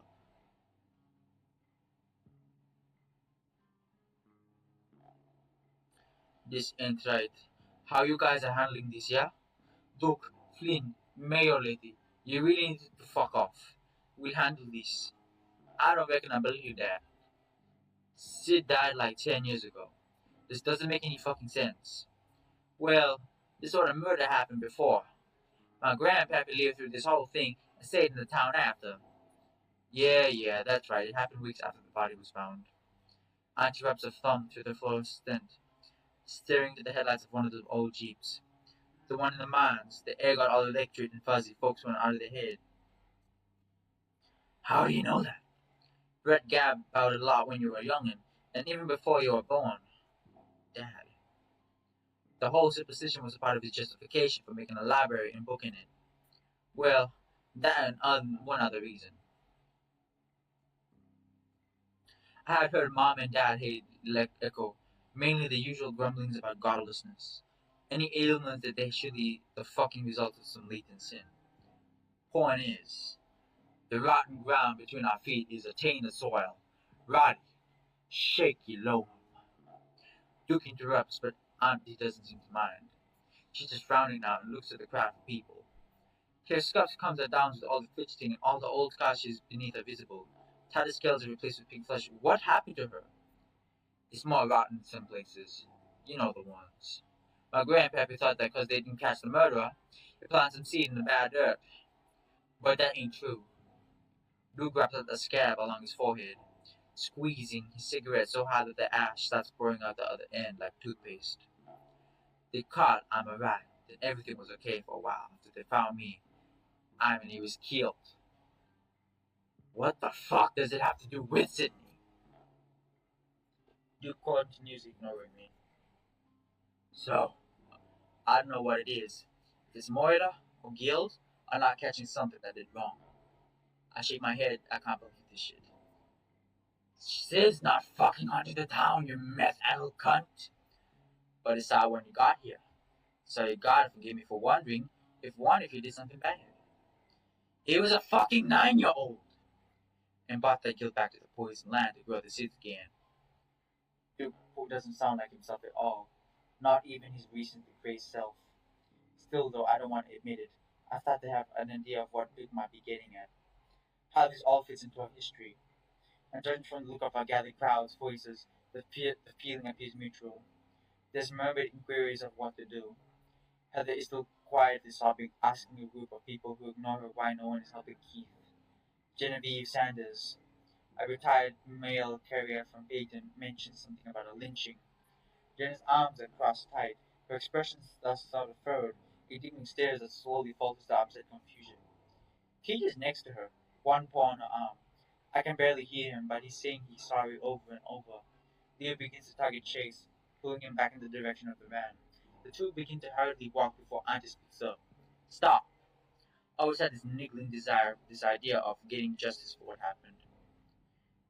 Sid deserved as much, but now I can't say I'm feeling any catharsis or joy. Just as this hollow rumbling from my insides that this ain't right. This can't be how we fix shit. Carl had his head down, the ram acting small despite his burly proportions. I just want to move beside him, tuck him under my arm, and fuck off far away from here. Get back over here. Leo shakes his head. We're not sticking around for your shitty speeches. We're leaving. Chase needs the doctor. Come on, guys. He makes a beckoning motion to us. Jenna quickly shoves her phone into her purse, the Fennec visibly trying not to look at the body as she, TJ, Carl, and Dax head to the van. Just as I start to join them, I hear a clicking noise to my side. The horrible noise is deafening. I clutch the side of my head and crouch down. A brass shell casing falls into my legs. It's hard. We got shot!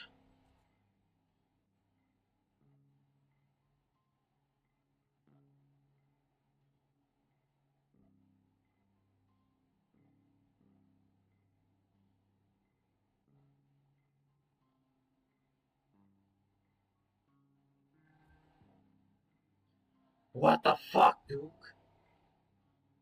Needed to get their attention for the mayor, yeah? That's no fucking excuse. That shot could have come back down and killed somebody. It's a bit late for that now. Folk been hurt already. They'll continue to get hurt if we stop this. I hear shouts of agreement from the remaining crowd.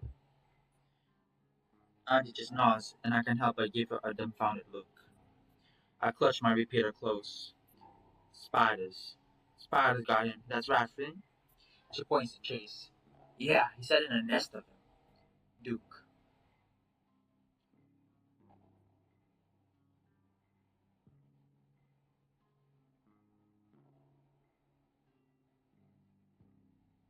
After a minute, she returns with a piece of faded paper clutched in her hands. There's some old-timey writing on both sides of it. She holds it up to Mark and Duke. Mark uses his cell phone as light as they begin to read, Duke lowering his gun. I can see Jenna moving by the edge of the fan. She's motioning towards me, then Duke. What does she want me to do? Disarm him? One quick chop of the wrist, that'll do, I guess. I'll have to drop my repeater, though. I don't really want to risk that, at least not yet. Surprisingly, Chase speaks up. What's it say? Boy, I think you know what it says. You're rooting through our stuff and plotting at this records yet Thursday. James Hendricks notice of death. Carl visibly stiffens. Guess what killed him? Spiders. I step up, squinting at the paper. It's a notice of death, alright, for reference in an estate transfer. It's for a James Hendricks who passed away in 1913. The cause of death is listed as poison, infection, teraphosphidae, tarantula. Tarantula! Chase sits uncomfortably. Chase's ass got planted onto black widows. And what this Carl's old great whatever have to do with this? James Hendricks the first was a notorious sodomite. Like, oh my fucking god, man. What does him having to be gay have to do with the... Okay, I understand, but... Aside. What? You say who was looking at him at this the other day. He's working on a school project. Hell, that's why he's here. So he's claimed. You sure about that? I just seem to pride my own... She's getting crazy. I know it's gonna happen. Because in Leo's and Jenna's route, everyone's starting to go crazy, and that's what causes the purge to happen. He's definitely going crazy. She's gonna start to go crazy. I look back at the pathetic looking otter. He looks to me. And then Dax steps up. Hey, stops just short of the body on the ground. Daxon straightens his posture, folding his hands behind his back. Mr. Duke, I think you're making a lot of really interesting headway into how we can solve all this. You know, much better than that, hiding out in our houses from rampant chaos and the like. But, Salem here, whatever got him, I think stopping slash avoiding that should be priority number one. Cause I mean, I've only known Chase about half a week, and he doesn't seem like the sort to be capable of all this.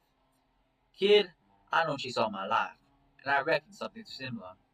But at the end of the day, Chase didn't do this. It's what Chase did this. This town needs justice. Hell, that little Sydney kid needs justice. I'm gonna save all y'all, and make it so she leaves me alone once and for all. Who will leave you alone? Yeah, he mentions his wife, him seeing his wife.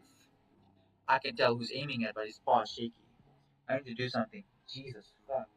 I do nothing.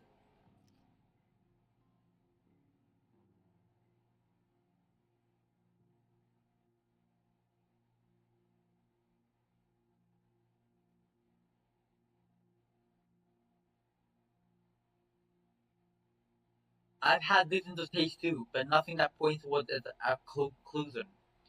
Leo slides Chase behind him. The wolf is pinned to the side of his head.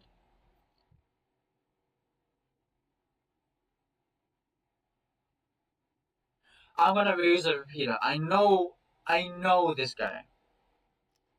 Despite the throbbing pain, I managed to pull up my gun and I aim it at Duke. Oh, I feel like I definitely should say this.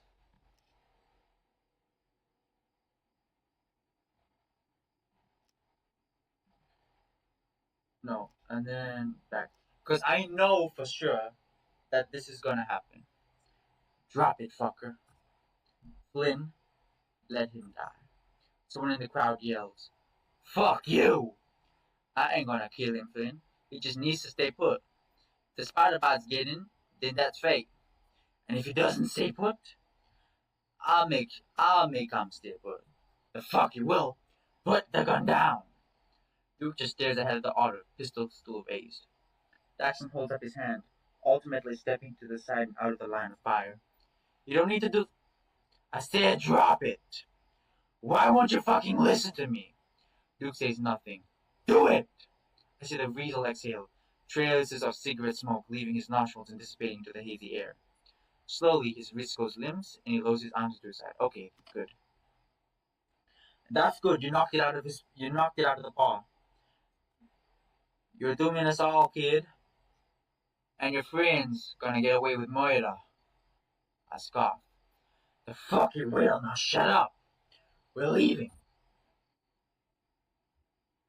Flynn, you can't make the decision for everyone. There's something wrong with. I can't believe you're entertaining this fucking method proposal. I used to think you're a good person, you know. But fuck that. Witch trials it is. I spit on the ground. Aunt lowers her hand and begins to fidget with the scarf, her gaze shifting downcast. You used to think us moors were immune to all this sort of business. But I don't think you are. Not anymore. Be careful, Flynn. He turns, walking back towards Mark, who is busy rewrapping Salem's body and bringing him inside. It's rare to see her looking so uneasy, trying to run a shift town like Eto. You get a thick skin for shit crumbling around you, but nothing like this. Leo quickly helps Chase into the van, and the rest of the gang follows.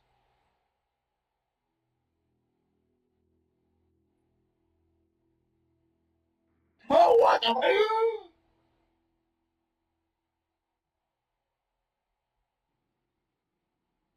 What the fuck was that? Oh no, I'm gonna get nightmares. I'm gonna get nightmares. I'm gonna get nightmares. I'm gonna. Oh, that was the socket man. Oh no. Leo's driving, of course. Carl's feeling woozy after everything that happened. I wish I was sitting in the back with him, but unfortunately my legs are too long. That and Leo's van is clearly not designed to fall through thick tails, so I gotta sit with my cheeks straddling to the edge to make room. It's still in between Jenna and TJ with Dax and Chase in the back. There's been some chat about what happened, what bullshits and not bullshit. TJ's the only one who's been quiet.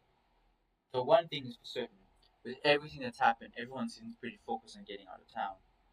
Leo doesn't float like I expected him to, but we move to the bench of the mountain and through the town is speedy enough. I see Jenna look out her own window intently, and I can only imagine it seems she can spot Jeremy, maybe even her mother. Dude, I don't feel good. Chase got bit by a black widow and he's been complaining less than you, Carl. Speaking of, how are you holding up, Walter?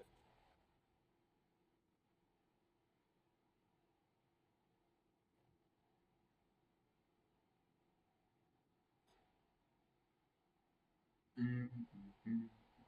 Good things movies probably aren't too bad on the way out.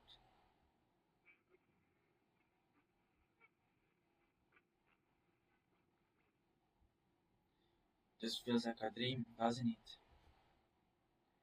I wouldn't know. You locked Chase in a spider-infested room, then lied to us about it. I'm not in the mood for this shit, Leo. And then you risk your life to save him. Like with a gun and everything, straight out of a scene in those westerns we used to watch. Peyton Access Channel, remember? Scooter guy back there reminded me of Deputy Jack from Tumbleweed Armadillo with his old speech. I craned my head up a little, raising a brow at the wolf. He seems pretty focused on the road. Daxon and Chase are muttering about something in the back of the van, but I can't make any of it out. But why? I mean, you could have finally gotten your revenge or whatever, yeah. He seems old, way older than he actually is. Fucking hell! Leo, I don't want Chase dead. I just want the truth. Yeah. To be honest, I didn't even think about Sydney when I set this all up, you know? Of course. Of course you didn't.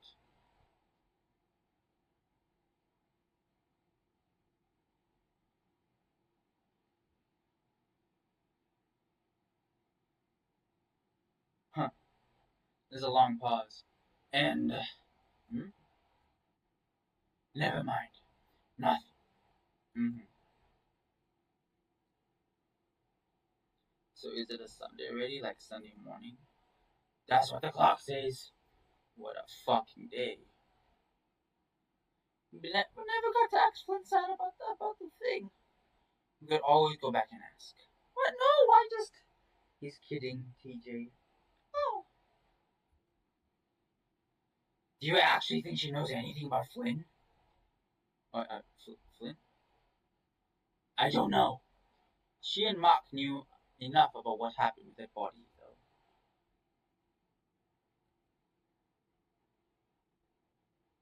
That feels kind of nice. Reminds me of my mom. Yeah, actually, my mom did it too. I thought it might help. Fuck it, I'm going back to Pueblo, and I'm taking you with me.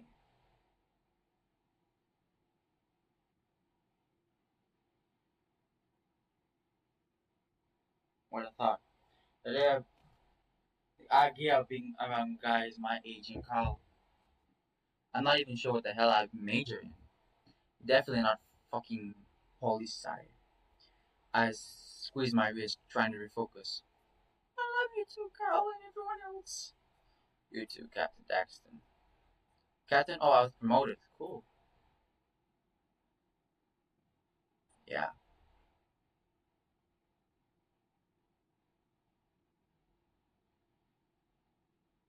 Are we at the clinic yet? Still about 20 minutes out. But of course, it doesn't last long. What's that? Oh, on the side of the road there. Hmm? What is that? Oh my gosh! It's gonna be the socket man. It's gonna be the socket man. Yep, we've been here before. We can skip that.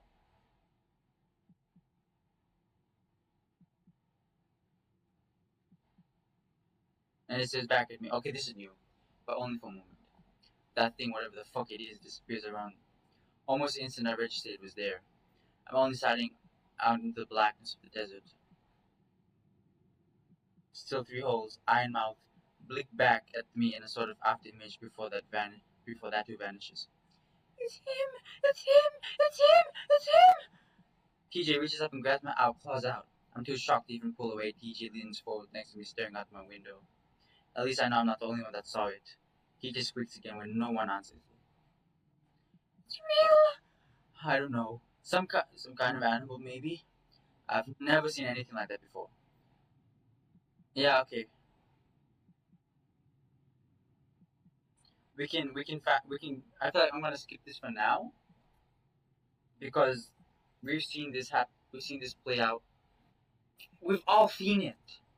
It's how I remember, but not. I don't remember it ever moving that fast. Or with blood.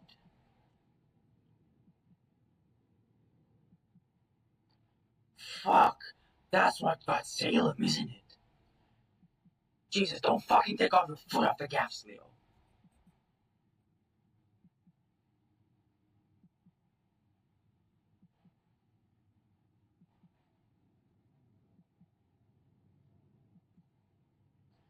This is freaking nuts. Luke's dead, isn't he?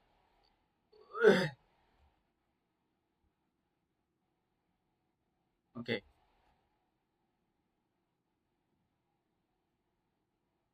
God. You okay, man? I would have done it out of the window. I don't want to open any of the windows now, though. It's okay, Leo. Are there any napkins up there? Oh yeah, he would very be focused on driving.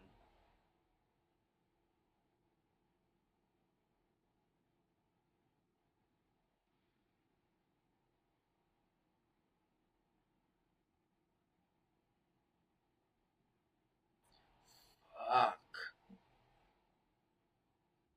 Drink some water. Drink some water.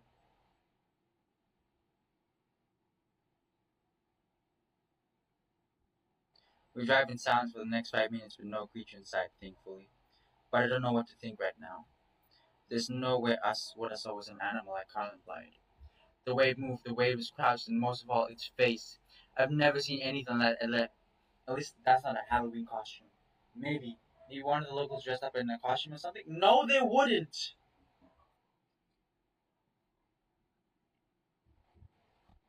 Is this some sort of shit a prank show? I thought one on the science fiction channel. But then how the fuck did he keep up with the car?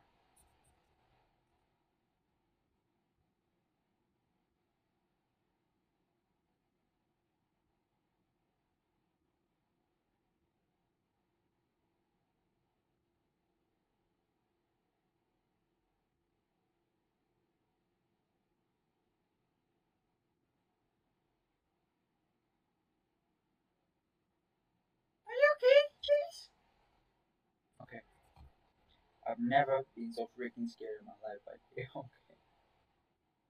It's getting harder to breathe. Hold on, Jake. No, how can. What? I don't see anything. Just the road stretching ahead of us.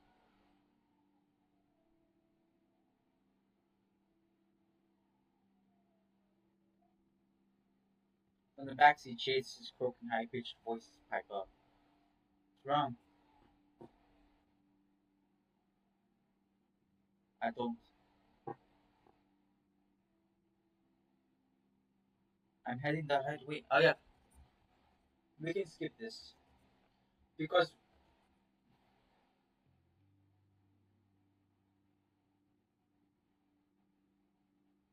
I'm gonna skip this for now. So we just seamlessly transition from going one way to another without any of us noticing. Okay.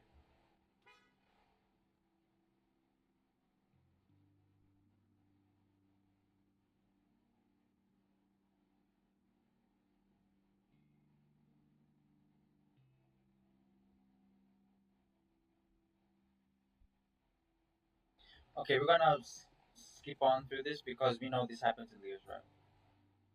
You okay? No. Oh, same.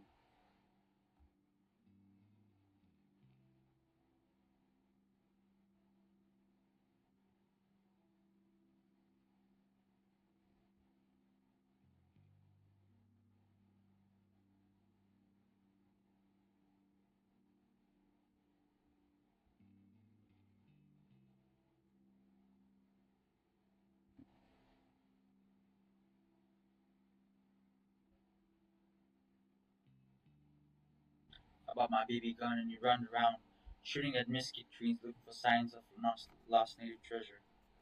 I told him that the pioneers thought there was a city of gold buried between the mountainous topsoil wanting to be unearthed. He fucking loved that, even bought a little trench shovel to just, as he put it, dig his own mine. Pretty sure he thought that was the whole reason for Echo's old mine, to find the city and shit. It wasn't a complete lie either. The Ahakti tribe supposedly told the conquistador types that treasures and riches were stored aplenty in the Meseta territory around 8 centuries ago. Of course, it was so that they fuck off and bother their rivals instead of them. But the prospectors did eventually find gold in the mountains. All Sid ever found was some feldspar and alabaster quartz. He kept the whole collection. A blink, staring out the window at the mountains just disappear, slowed down into nothing. Leo! Oh, damn it. Dude. What are you doing? There's no way this leads back to Echo. No way, yeah? Leo, slow down a little.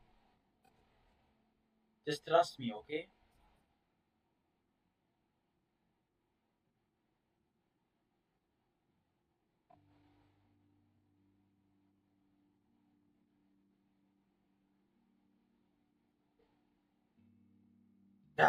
This is new. This is new. That's on the other side of town. Say this as I cannot possibly be where we're at, though this is. Instead, about 8 feet tall, faded wood with the touristy Wild West flumpertad that the country commissioned a couple of years ago. The sign's only readable because of the headlights that rag on it. The original solar face lights have been destroyed by junkies a year ago. Leo, okay.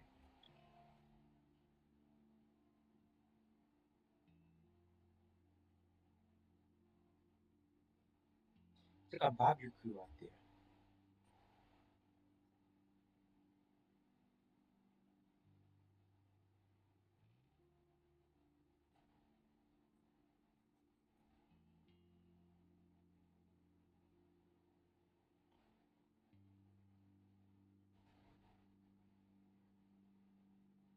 That's where Duke and Chase's car was. It's not there now, how can you tell?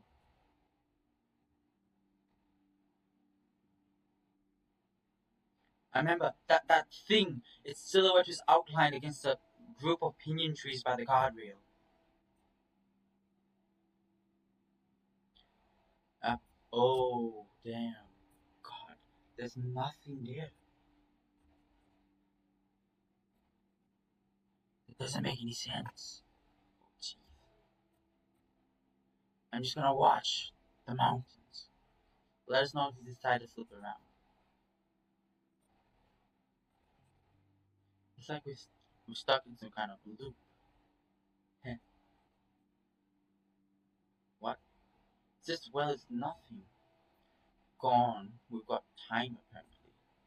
Yeah, exactly. I mean, in a dash. Okay, some kind of with always the go-to line of Captain Amicus whenever he encountered something he didn't quite understand.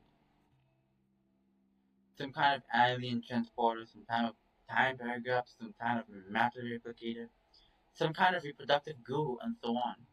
And this helps us how? Well, I don't think it does. It's just sort of funny, I guess. It's like I'm in an episode with a group of wacky characters. Wacky? Huh? I'm just really glad I'm not alone. Oh, fuck me gently. Okay, so they're back again.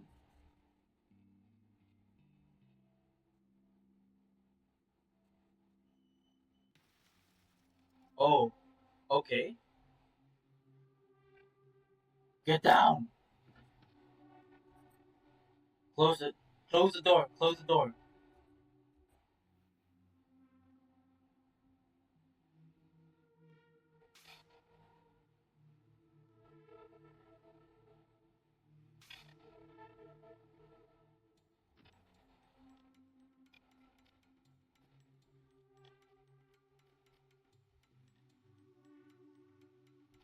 Okay, so unlike in Leo's side where he where the soccer man like pushes us into the water, we're actually gonna fight it. I think we're back on the asphalt and speeding down the road where I feel it's safe enough to raise my head back up and look at that back window. For a moment, I'm terrified that I'm gonna find that thing crouched on the truck, staring at us. But instead, all I see is a giant hole through the black back window, the remaining glass jagged. Oh God, are you guys okay? Case Mirror looks like he's about to throw up again. His muscular features are scrunched in a tight grimace as he pushes himself against the seat. He sits up fully, keeping my sight trained on the back. Yeah, Jenna, did you get it? I don't know.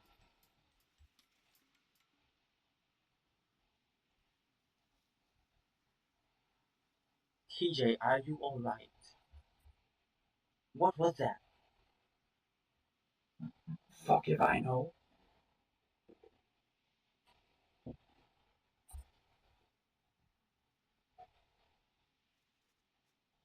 It'll be some real dipshit.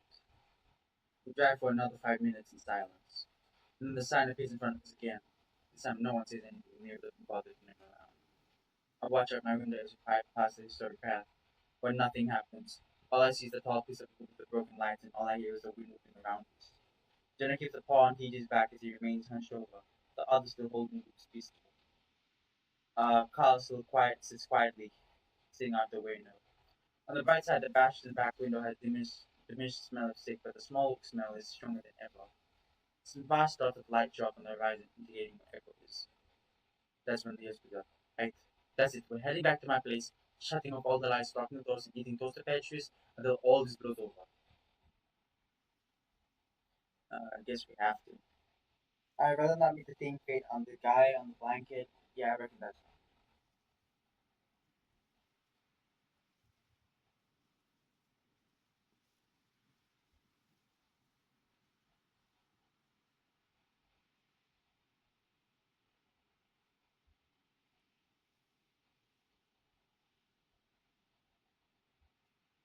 So instead of chasing it in Flynn's route, Flynn is the one that's seeing it. Oh shit! I'm barely able to make a sound when it moves. Dashes down the hill in the blink of an eye, covering the distance between it and our car in a matter of 2 seconds. One moment I'm staring at the tiny black figure, and the next is right up against the car, smashing to the side beneath my door, and my head smacks into the glass, and I see a flash of white. At the same time, I hear Jenna shout at us to hold on. TJ screams. Kyle yells. Like, I watch as what? Okay, okay. So it does the exact same thing.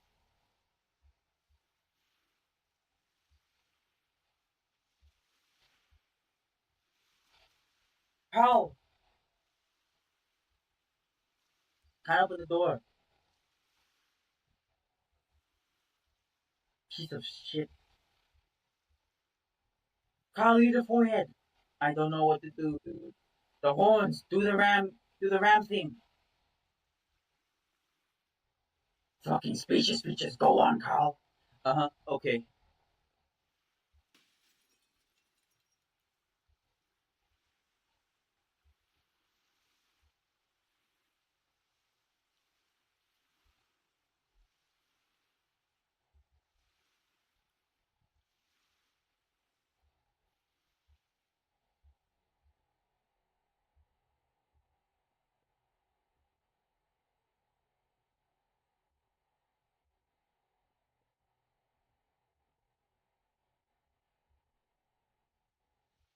Okay. No, Daxton.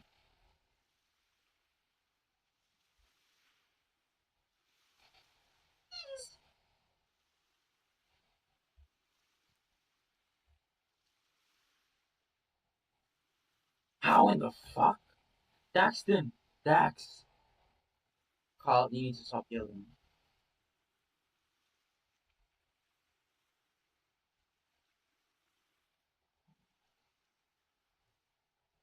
He's just right. We need to get offshore.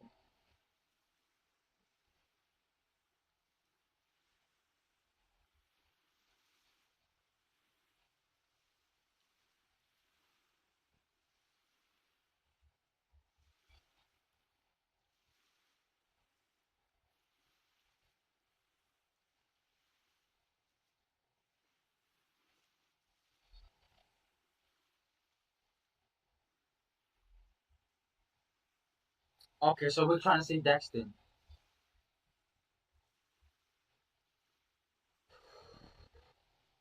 Chase takes hold of my outstretched hand, nervously peering into the depths below. He accepts the help, but he seems fairly alright with me, keeping himself afloat. Quote then sound. I try to see what's going on beneath the waves, but visible frankly asked to. Leo never been a stellar swimmer. Fuck. Chase wasn't even that good either, but not needing to come up for air for a long time. Better than me at least. When the water gets cold, I start shutting down on this. My muscles already are starting to feel rubbery and the urge for heat is strong.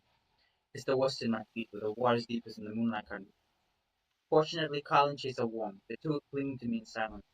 I can feel the ram whiskered chin on the back of my neck, and she shuddered breath on my shoulder.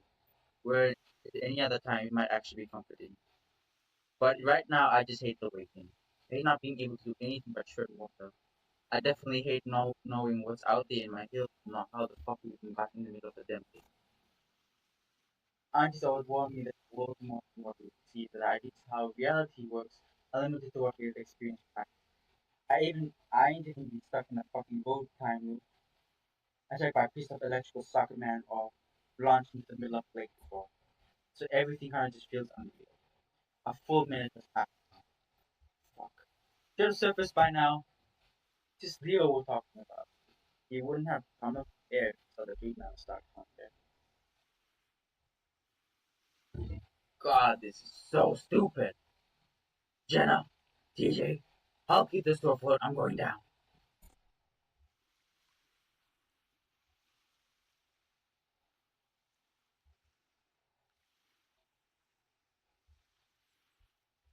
Okay, thank God Jackson's alive.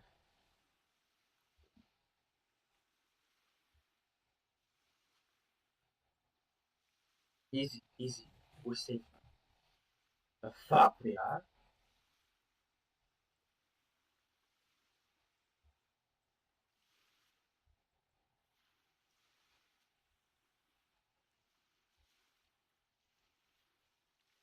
Yeah, thanks. Carl proceeds to fall flat on his back, spread eagle in the sand, and his happy gut rising and falling. Yeah, well, everyone okay at least? He didn't. He didn't serve.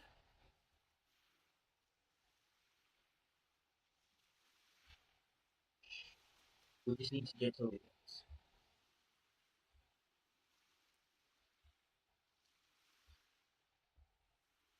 That is still the plan.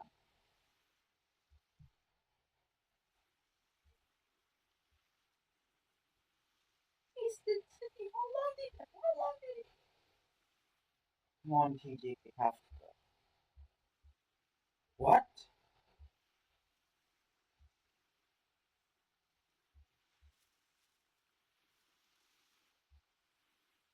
To get to the top.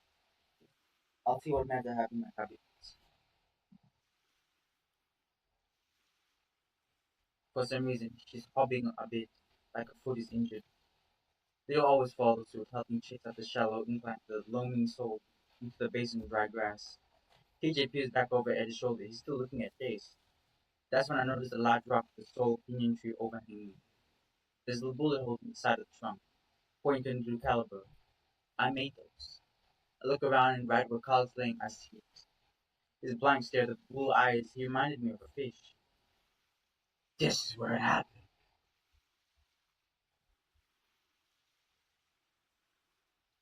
Oh shit. That thing I saw when I wrecked my car, the one brought us, it did it for a reason. I mean, I used to think my house was haunted. It comes with the territory of spooky imaginings. But maybe it's us. Carl extends out his paw to surround him. I'm assuming he meant the aside, feeling rather vulnerable out in the open without my receiver. The hysteria. It's affecting the whole town. Everyone goes crazy their own way. It's what my aunt always told me. And even got hurt in the end. I wonder if she's okay, or if they found some other little schmuck to blame. That's why we're seeing all this. It gesticulates with a swell on his hand between and the lake itself. We're all here for a reason. Unless I'm just imagining. You're dreaming about me, huh? Seems like it. Next time, try out the horror games before going to bed, yeah? I hadn't seen a single zombie. Just kidding. Yeah, they're not waiting for us. Which I guess is understandable, noting Chase's condition. Paul's watching them too, though he doesn't seem anxious to join them. I said we're here, a ghost, a spirit, or something. You wouldn't hurt us. What makes you so sure? Well, in Calder's route, we know that spirits are an actual thing that exists because it was a spirit possessed Carl and a spirit possessed Jenna. So who's to say that spirit and also Samuel Ayers? So who's to say that Flynn like Sydney would come?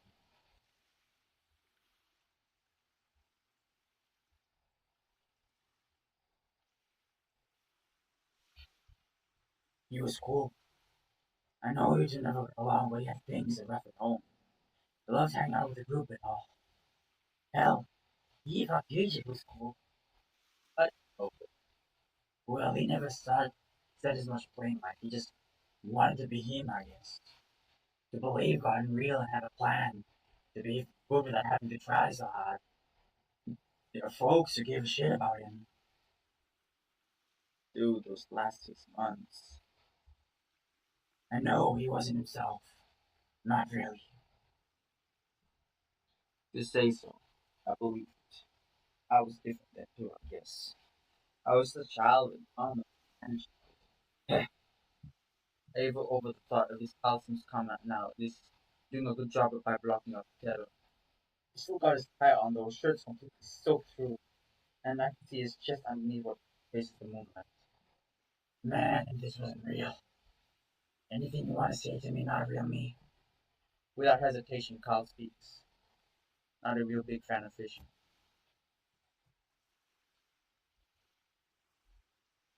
But I like when you take me out. Like, even if it seems like you whine the whole time. Hmm? There's no seems like about it. You do whine the whole time. A brief sad smile comes from us. You guys are still here? Good, that's good. I lost it. I don't know where Leah's house is, and they kept walking past it, and they just must have got ahead of me. So I think we're supposed to be here, right, dude? Carl looks. I crossed my arms and showed how confident I feel about the whole camping parent interest. Uh, I don't know what's the feeling. That thing could have killed us easily, and it didn't. Instead, we're here. Um, okay. Can't believe you actually rescued me.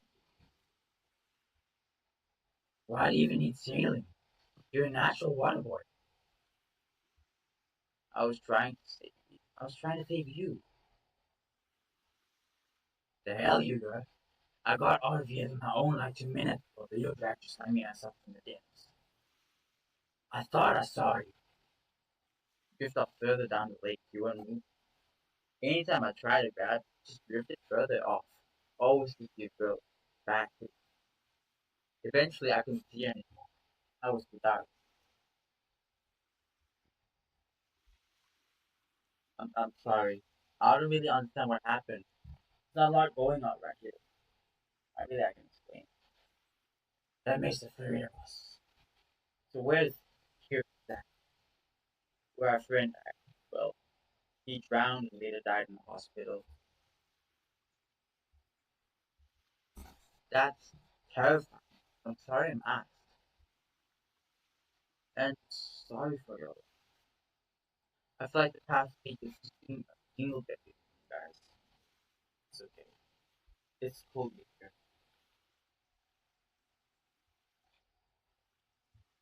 Daxton occasionally looks over his shoulder to see if it's new sign of group. Sends someone back to us, but no such luck.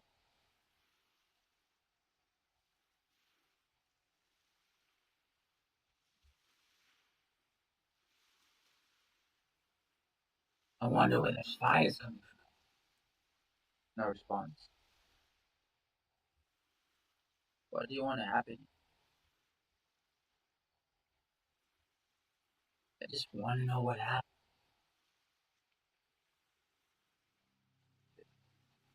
Father aspects of Carl's and Daxton sit next to me, but they know we're inside. I quickly rise to my feet, hesitant to call out the noticing on my bed. I move up to the top of the next to us, sit in the dry grass. As I look around, I see no movement for the boat and wave. Minutes by the slide. Fuck. The whole time I'm looking for something to happen, see the lot. Now that I'm alone on an arm, my gall is starting to fucking wing. Must have been to Leah's house. I mean, surely they fucking wake me up first, right? They even pass out. Felt like it's instant bang, gone. That's what happened to that's what happened to Chase because he had the same thing as well where he didn't know what was happening and Ashton and the people around him. I turned expecting to see the bulbous face of Carl as I no one there. Hey assholes, where are you? Let a harsh whisper directed at the desert scrub around. Again, no response. Sigh rubbing my palms over my face. There's no choice. Gotta get the lead. My gaze drifts back to the bullet tree. I'm stuck between a sense of solace, as if the spot will be somehow tranquil to me, as if circumstances were different. Now I take stock in my soggy pockets. Phone, dead as hell, cried. And an old granola bar. The grunt, I make my way off the beach and towards the field practice. Wait, this is playing into Leo's route because he also. I follow. Oh wait, he's going to Leo's house.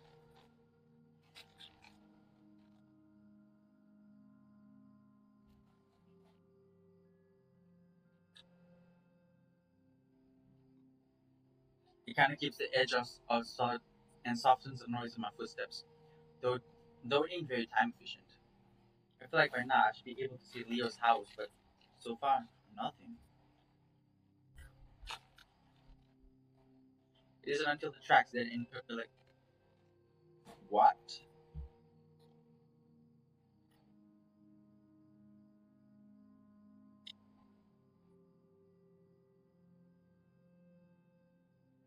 You're going the right way. The Leo's? I asked aloud like a fucking yeah. I wait. No response. I clutch my fist to the sides. Fuck it. Fuck this. I start coughing and riding down the road, keeping the power lines on fire. I run mindlessly, knowing damn well the nature of the loop, but I'm trying not to think about it.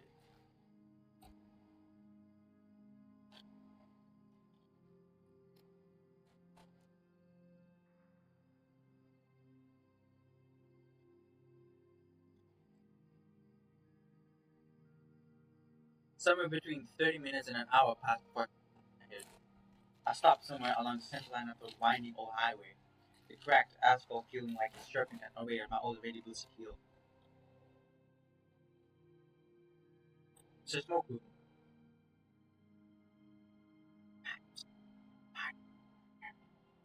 Voice in my head is clearer than before, like some passion. Is that a fucking clue? Mystery. My thoughts was rhetorical. Hearing it respond so aptly takes me off guard.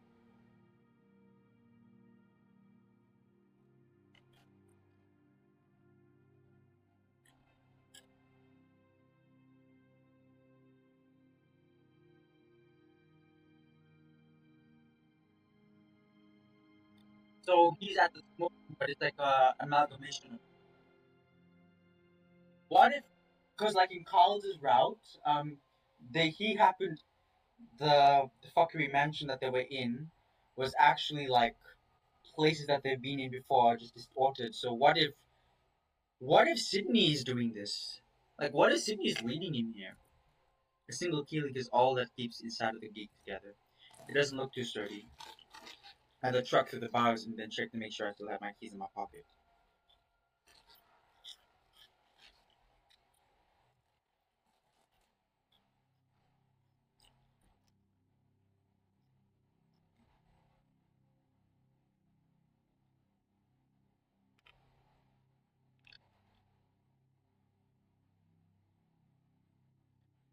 So he wants you to steal something.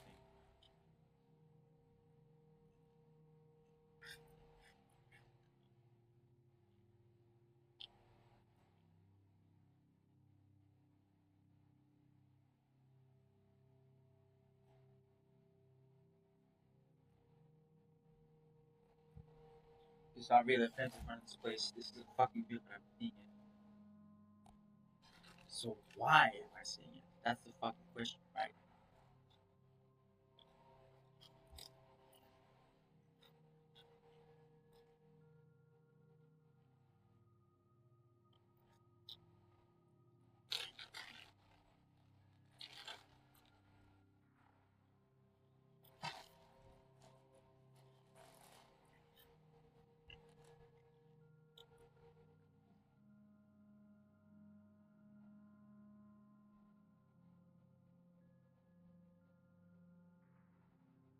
Oh yeah, we in that liminal space now.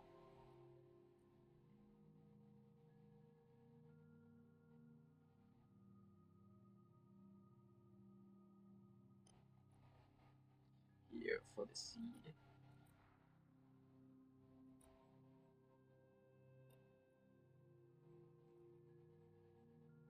You fucking idiot.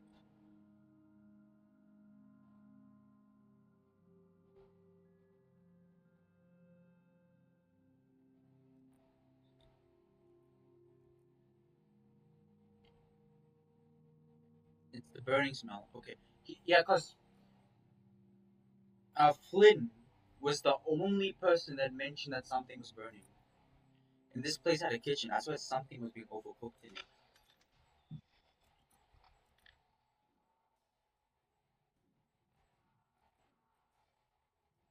Hey you. Yeah, you. Are you real? What? It's Sydney. It's Sydney. It's Sydney.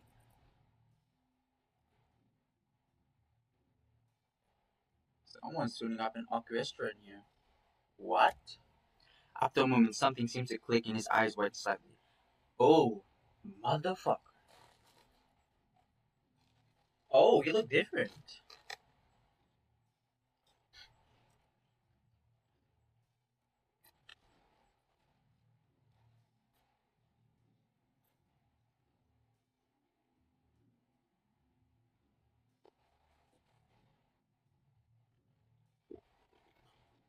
The fuck? The hell are you doing?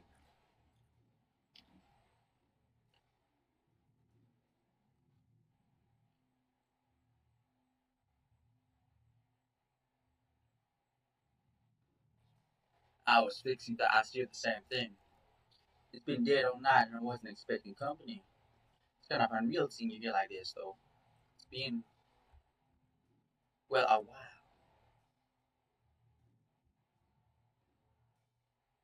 It's all so familiar. Wait a second.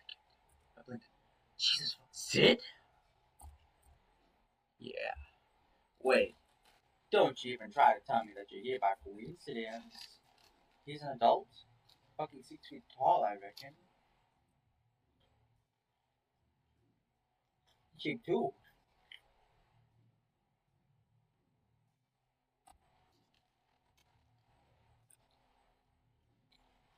I'm sure there's a reason I'm here.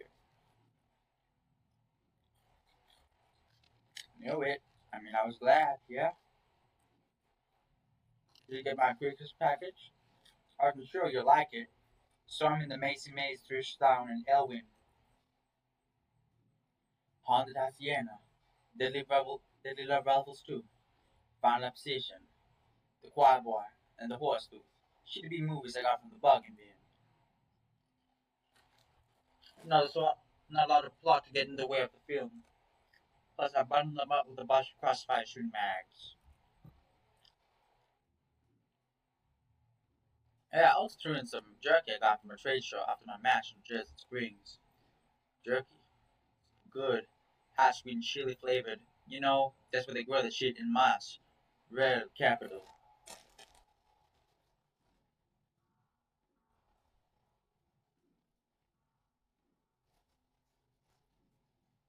Maybe you didn't get it. Fucking delivery guys, right?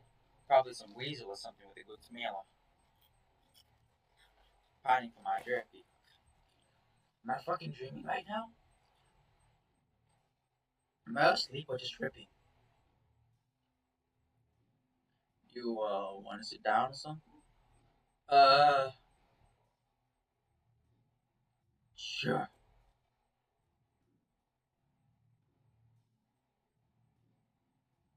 Oh, damn, he looks buff. He looks like the kid from he looks like Sid from Toy Story. Well, that's kind of a coincidence because his name is Sydney. I don't know where the bartender went. He's just usually in the back.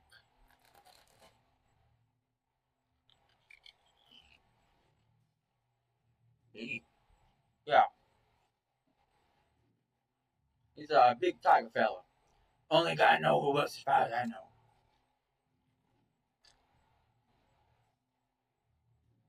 Unless you call a sex and species change to become a bleach bomb bunny with a big bouncing disc, I don't think so.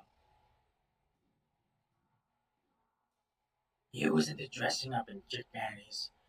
But I don't think we're talking about the same person on the same bar. Thinking of one of your gay bars, right? The fuck are you talking about?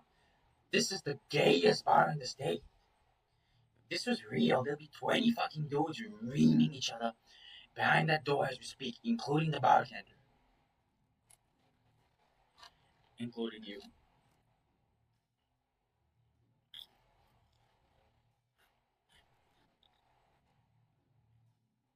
You'll be poking guys over to clown school. That's a goddamn tiny janitor's closet. Say so on the door.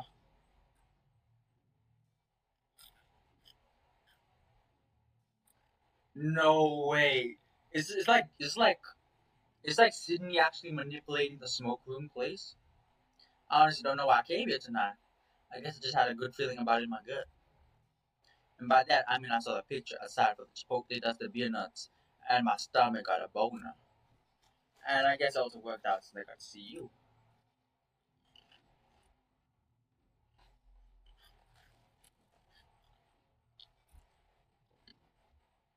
Jesus. It's real good to see you too. More so than you probably know.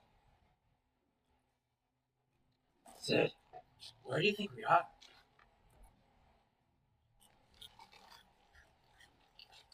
It's the beer place.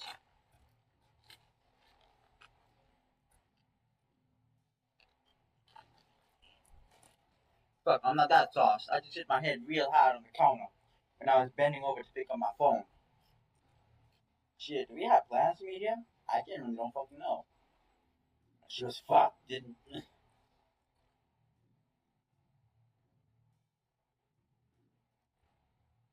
I wasn't expecting to ever see you again.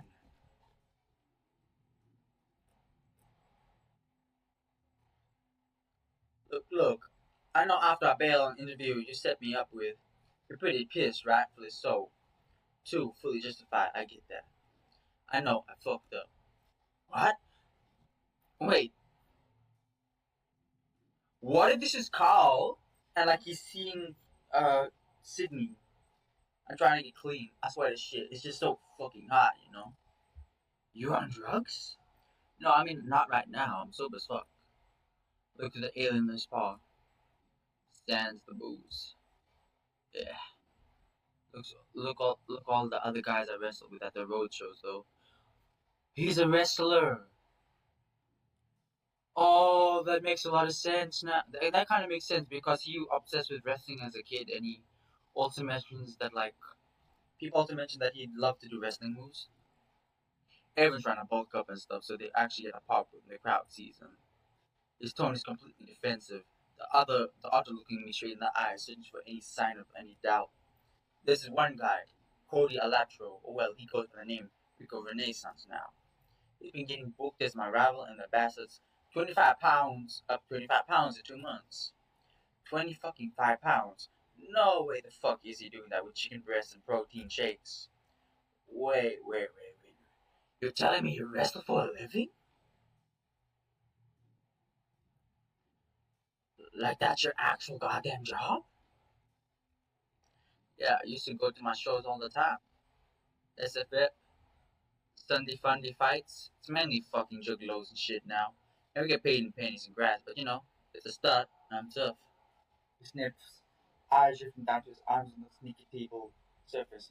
He doesn't seem grossed out by it. Brian told me they never clean up the front anymore. Said not to touch the underside of the table since they pack soil with two things gum and cum. I notice patchy areas in his fur near his inner elbows, and it takes me a moment to register. He's got a fucking injection marks. He seems to see me staring and pulled back his arm. I guard get him for a moment, Sydney bracing himself for whatever I'm about to say. It gives me a sinking feeling in my gut, but it makes sense. With the shit still going up, every sign was pointing him towards some sort of chemical addiction down the road. I wouldn't be surprised. It ain't just Roy's. Hell yeah. Well, you know me. I take some shit for, mental stuff. Mental stuff? I'm assuming it ain't prescription. Prescription. You assume correctly. He speaks slowly, twiddling his thumbs in his lap, his eyes dancing from the bottle in front of him to me and back again. I'm not sure what to say. We sort of just sit here in awkward silence. I know you never really understood all the fucking stuff going on in my head. I just want to thank you for sticking around as long as you did. Can't say the same for everyone else. I'm not really an easy person to have back off, especially when I'm the one person 1 minute and another the next. Remember the shit Chase was talking about earlier about the incident on the ice cream place in Pueblo? The way he just clicked and changed. He continued speaking, the auto shifting and tail listlessly behind him. And tell your roommate Dax thinks as well. I know you're both really tired to get me a stable job at the print shop. This is Carl. This is Carl. This is Carl. But fuck. I wouldn't have never worked out. A schizo like me can't hold a position like that. Instead of Carl, Sydney was the one I would have been helping. I realize he's still out there, caught up in some hysteria without me while I'm stuck in this place. Sid, this isn't real. The author gives me another strange look. He clearly was expecting me to be acting much differently than I am now. Like he'd been preparing me to speak for some time now, like I've completely derailed his plans to get a lot of the shit he wanted to say off his chest. You're not real, I'm just fucking dreaming now. I thought you couldn't dream. You used to get annoyed as hell with me when I go about the shit I dream about. Yeah, well, I am now. How would you even know what a dream was if you never had one? After all, you look more like you just woke up. I shake my head, watching the black form in front of me, shifting from side to side. I keep expecting him not just to be there with my vision focuses. Look, let me lay the shit out plain like. You can't be here. You're dead. You're drowned over a decade ago. I'm gonna say this shit. That looks cool as hell.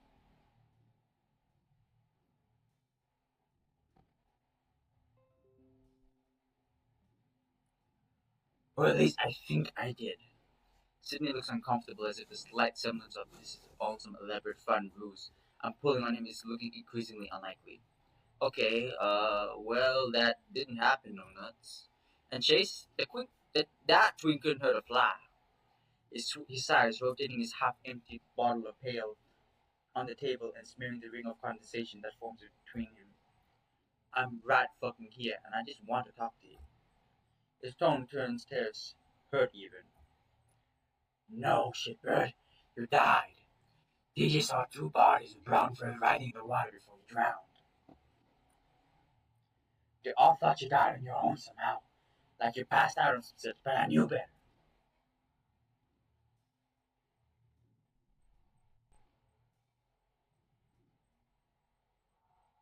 I see a flicker of realization in Sydney's eyes, and again he shifts unconsciously.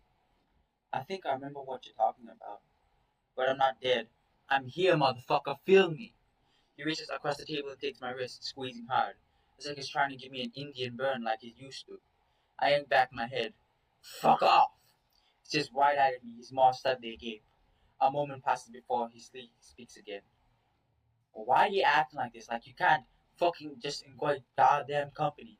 Plus, you're so damn intense. You're not even high right now. This isn't fucking fair. I'm your goddamn best friend. Hell, you're like my gay, scaly brother. You can't fuck with me like this. It's too real. I quickly shake my head, closing my eyes. You're dealing with me right now, not the thing inside my head. And that's fucking becoming a rarer and rarer thing these days, so I just really try to enjoy what time I got. Just talk to me. I don't want to think. Think about what? There it is.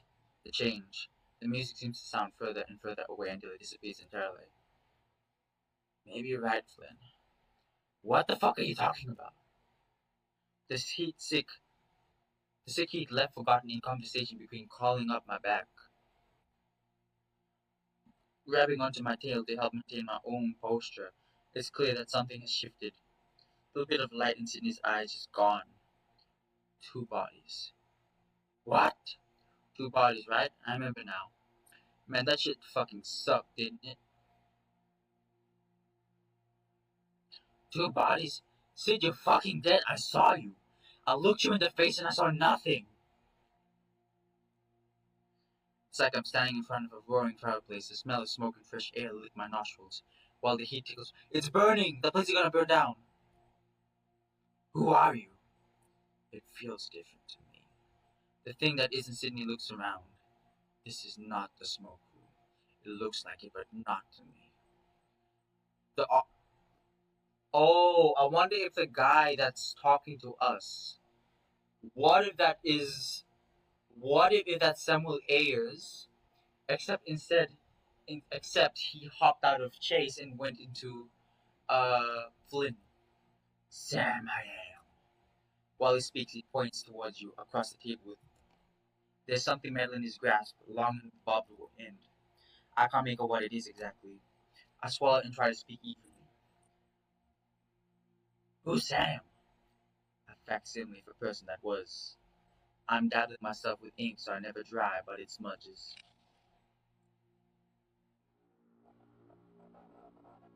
Oh god, that looks creepy. Oh god, that looks creepy. Oh! Oh! Oh! Oh, damn! Okay, that actually scared the shit out of me. Oh, and it's night as well. This is not happening. This is not happening. Simulation. In here, I become weak with you. Me? Hard Alex. No. I'm not sure I did at first pass correctly. They came to the gate, then they came to the stairs.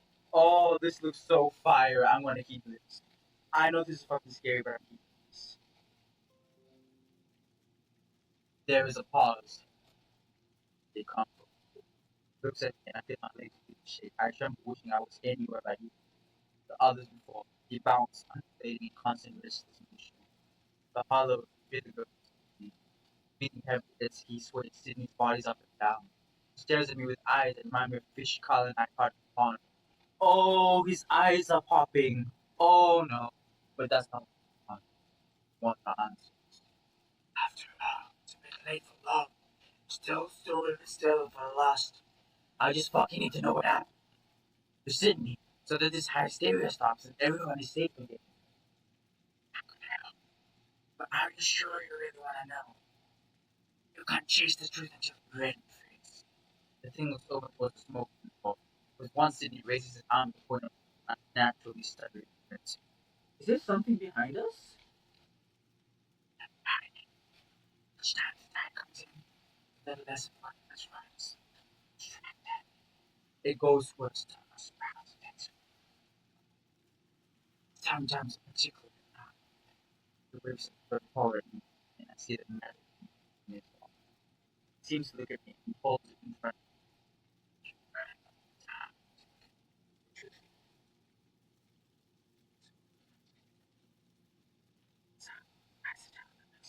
And eventually themselves.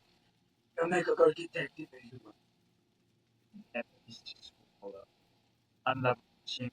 Honestly, Flynn would actually make a good Flynn would actually make a pretty good detective given how much he said you can read people. And also, if you're gonna go to college or university, might as well go for detective or criminology really overwhelming on sawdust, seeing ash, lost drowned out on Miss Simone growing up under the shadows. The only one she possessed me, precisely love, ushered into the tie by the spot from me. Justice denied again and again and again. He presses the bob tip of the rod into the table. There was six and now there's five.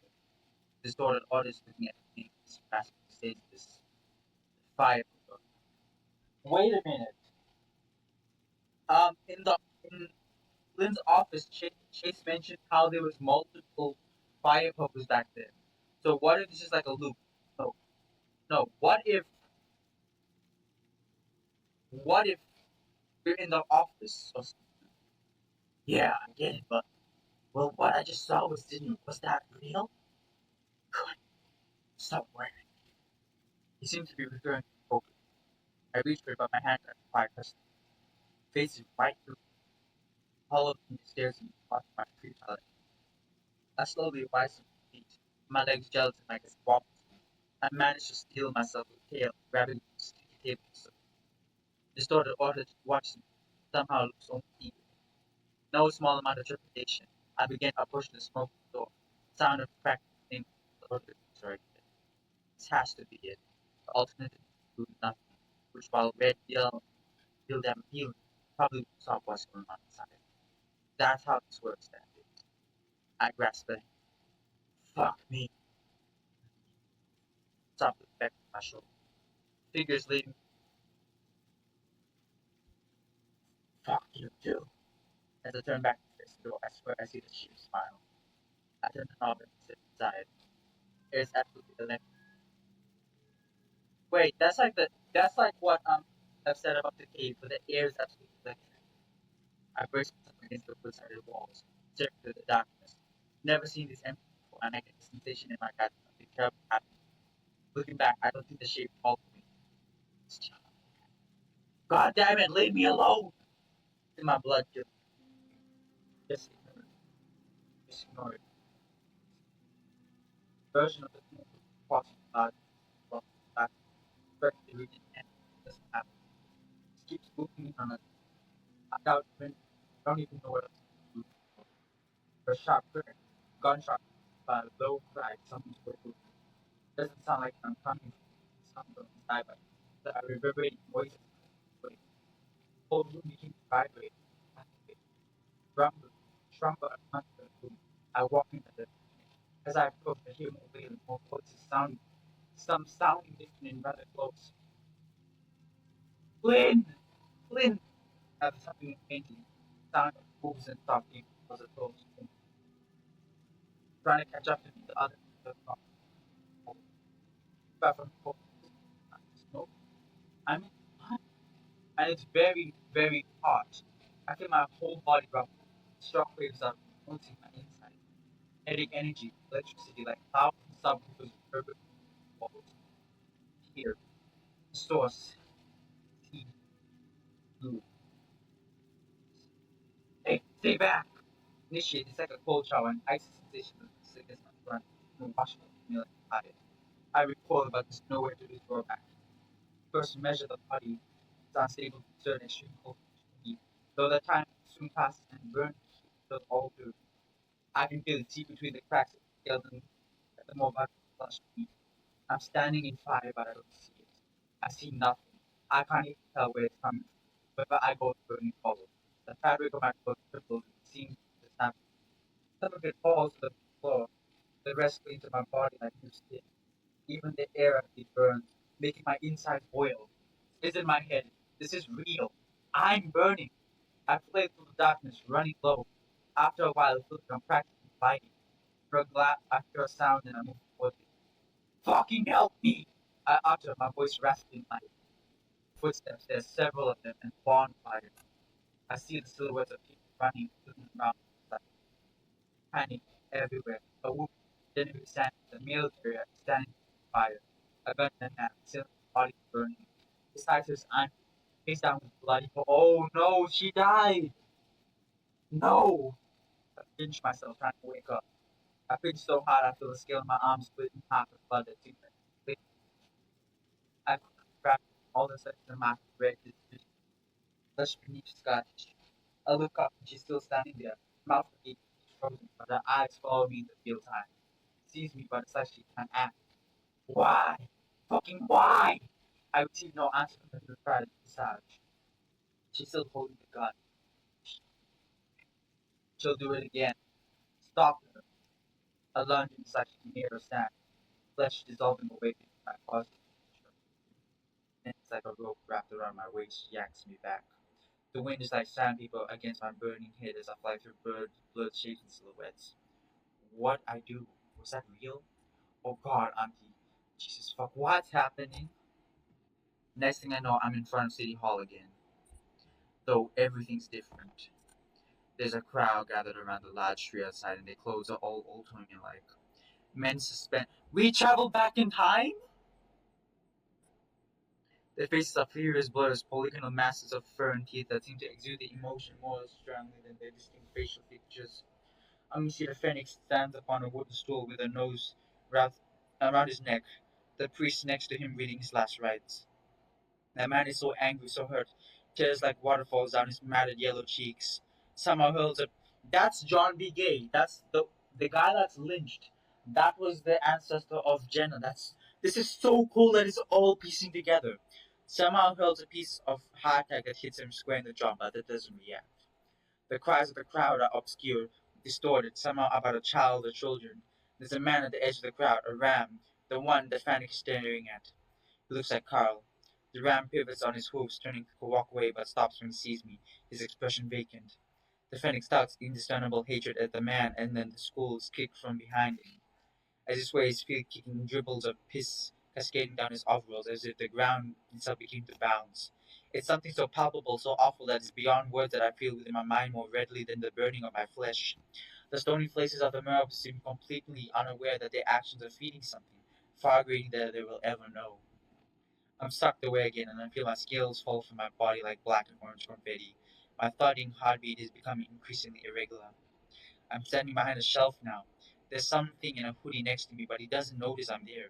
He's got a camcorder. I think it's Salem. He's younger. A larger bear, yeah, larger than me by a couple inches, steps out from what looks like the bathroom door. It's Brian, meth dealer who lives in a trailer on the outskirts of the old city limits. I see him at the smoke room sometimes. He deals there. Neither of them are looking in my direction. I soon see why. There's a fennec on what looks like a rack nearby. One of his eyeballs is gone, but it's still alive. On the television behind Brian, a slideshow of grotesque images flash by. One of the Fennec's missing eye on the smokeroom counter. It looks like the place was closed, so no one could walk in and see what they were doing. In the real world, the Fennec's worlds are garbled and distorted as if coming from an old VHS. His feigning love for the bear, asking for him to hold him tender like instead of whatever he had planned. The Fennec's face became increasingly blurry. Is that Danny? Casey? Keith? There were so many, they blurred together. Shailen's grinning, the reflection of his camcorder screen leaning a stag in his eyes. I feel myself move out from behind the shelf, beyond my own will. There's a rumbling pull in my gut. I'll be pulled away any moment now. Attack Brian! They're real.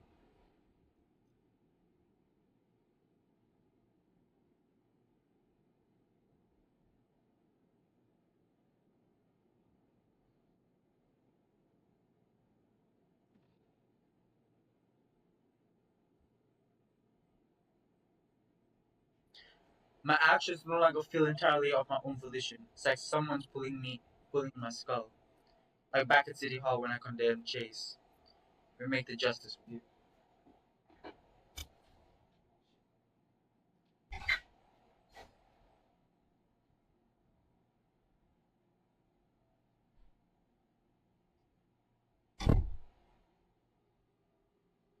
We make the justice forgiven. I pop back in front of the familiar ran salamander, like all that had happened was a horrible vision. But my body feels the same and my gaping expressions to do a show no sign of relief. I can barely make the noise in my throat the way it is. I can practically feel the vocal cords snap away as I speak, letting me only exude a guttural growl. I rush out to him, seeing the sinewy red appendage my arm has become. The tunnel shakes around me. Palandax both turn and flee, Salamander screaming his absolute lungs out. I'm terrifying to them. As they're about to round the corner, I see Carl hesitate and looks back to me. I can't see his expression, and I can't call out to him. I have to let him know I'm still in here. With some strained effort, I turn my wrist around and close but all but one of my fingers. The ram continues to stare as the rumbling increases. I'm pulled away once more. It goes on like this. At each stop, I lose more of myself, mentally and physically. Each visage that appears before me is a new, unspeakable evil I haven't fathomed is existing. From time to time, I let the thing inside my head take more and more control. Sometimes I don't have control in the first place, when the suffering is strongest. When Sam thrives, he drives. Like my body, I become numb. All but my vision and hearing is gone, and they're swiftly fading too. I keep closing my eyes, waiting for it to end, but it doesn't. I can't die. I hear the soft pity of feet of walking back. Somewhere down the way, stones have been skipped. Clap. Someone threw a big one, followed by a low sob. Crying comes to me. It hears more than anything else of my life. That seems easy. Pure fuck.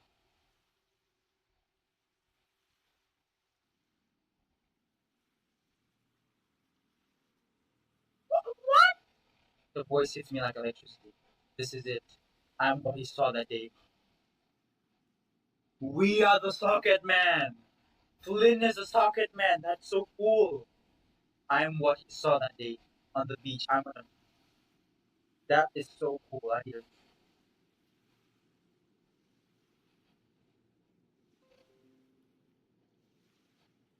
he screams. They always scream. I have to follow him. I have to see it. Oh, that's why the socket man wanted to know was there.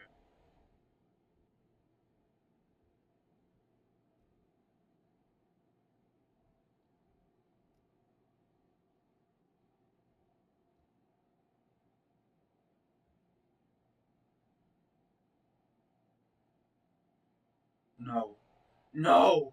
I strain myself to hear, trying to keep absolutely still. But other than that,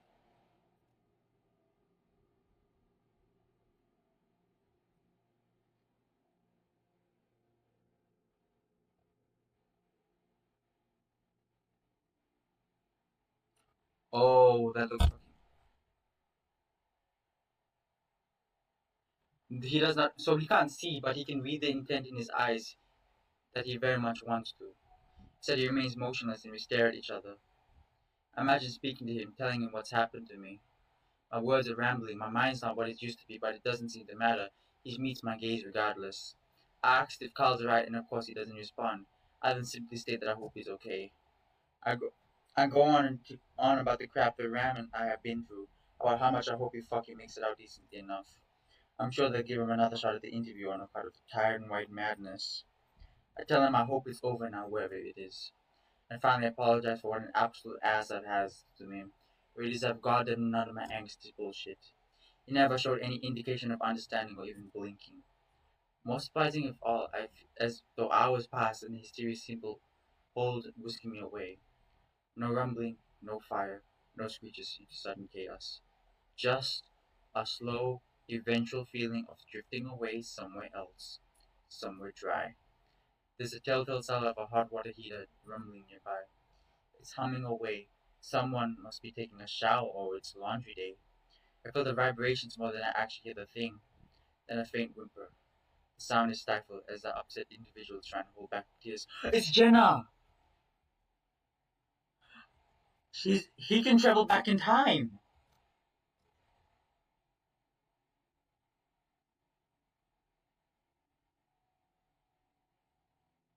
Oh shit.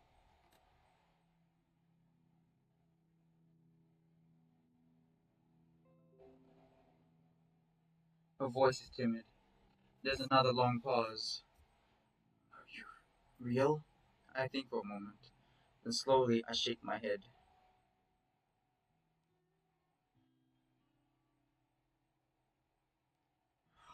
Let's go!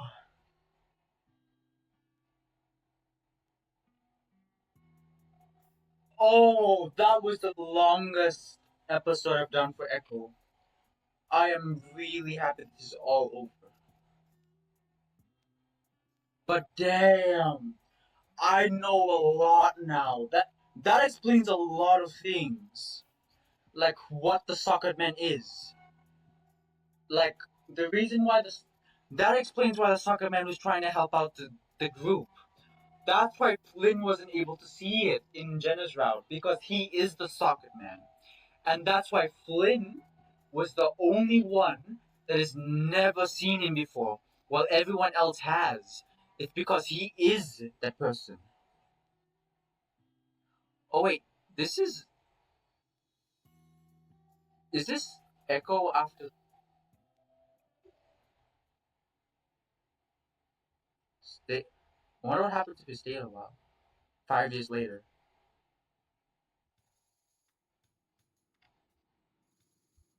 Oh,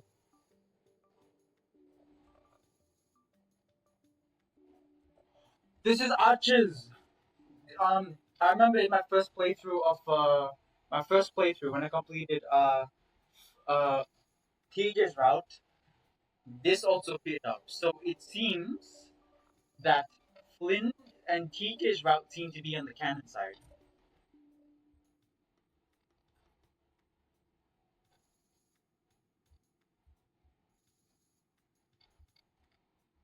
I'm not gonna read anything. I'm sorry, but I'm not gonna read anything. I will do this later when I actually encounter archers. Okay. Okay, so the bear guy is actually a photographer.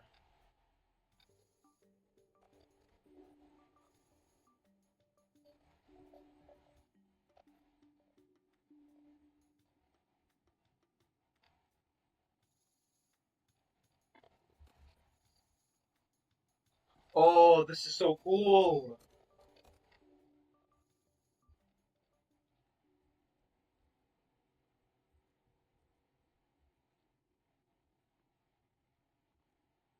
Okay, so the civic build is collapsed.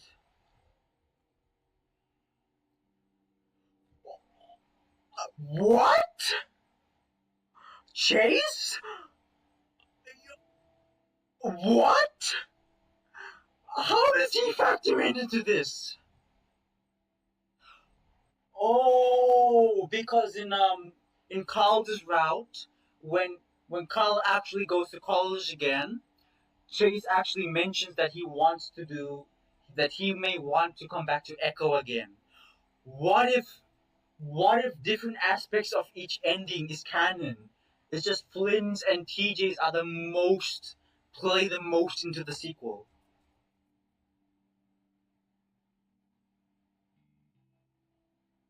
He looks different. We look different. His eye bags.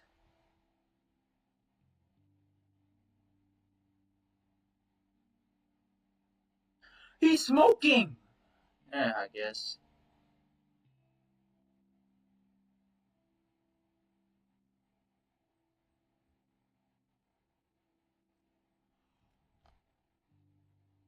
Oh, I wonder if in the sequels we get to see Chase and Leo again. Like, let's see what's happening to them. I know that these guys are gonna be like our main characters, but still.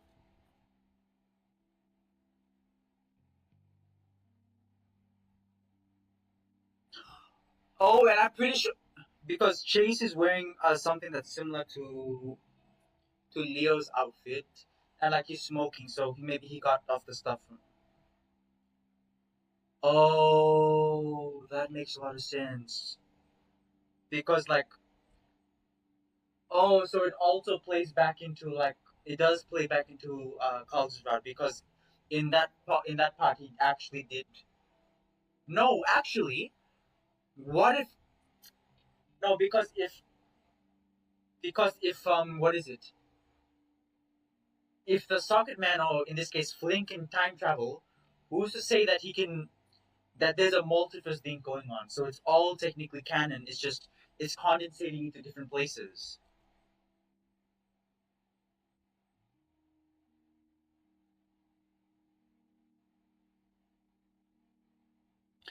Oh, and he's a professional journalist now. Was. Huh?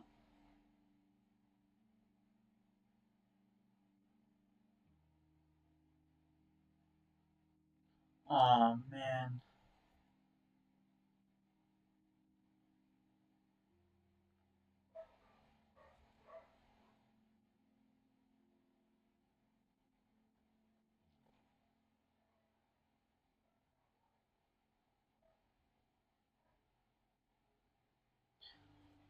Whoa, okay.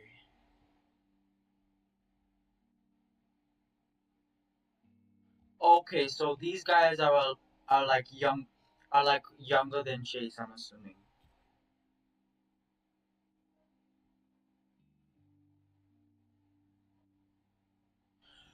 He's still young. Yeah, mid to late. He's young. Well, he is 21 in the game, so it has been a while. But still, 30, like even your mid 30s is still pretty young.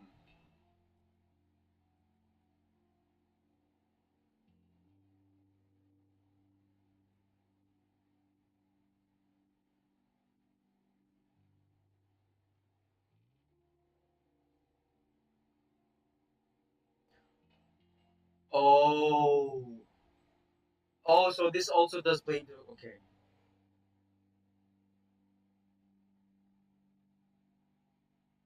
Oh, I love it. I love it. I love it. I love it. I love it. I love it. I love it. I love it. Okay. Okay, so the minds are actually opened up. Okay.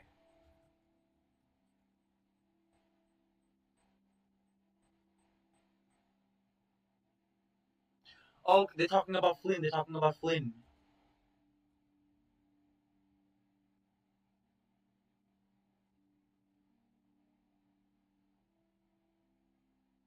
Flammable gases that will lighten up in the lower level.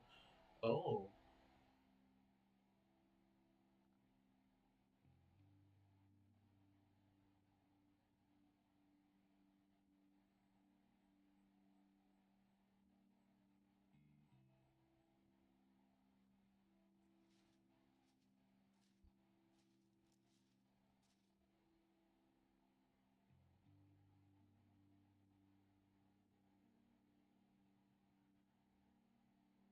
Yeah, that's the thing.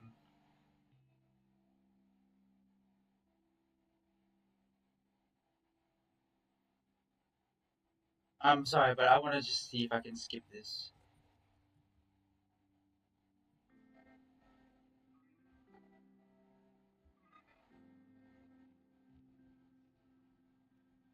That's Flynn. That's Flynn. That's Flynn.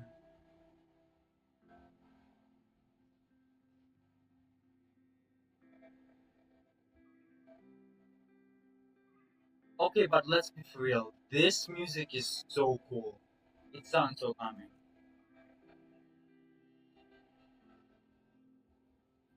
I'm definitely gonna play what is it artists after this uh what is it photos. Like I want to see. I genuinely want to see what's happening afterwards. Okay, how long was that? Almost 4.5 hours. Damn, damn, that is a long time. Oh, I'm so thankful that this is all done. I love you guys.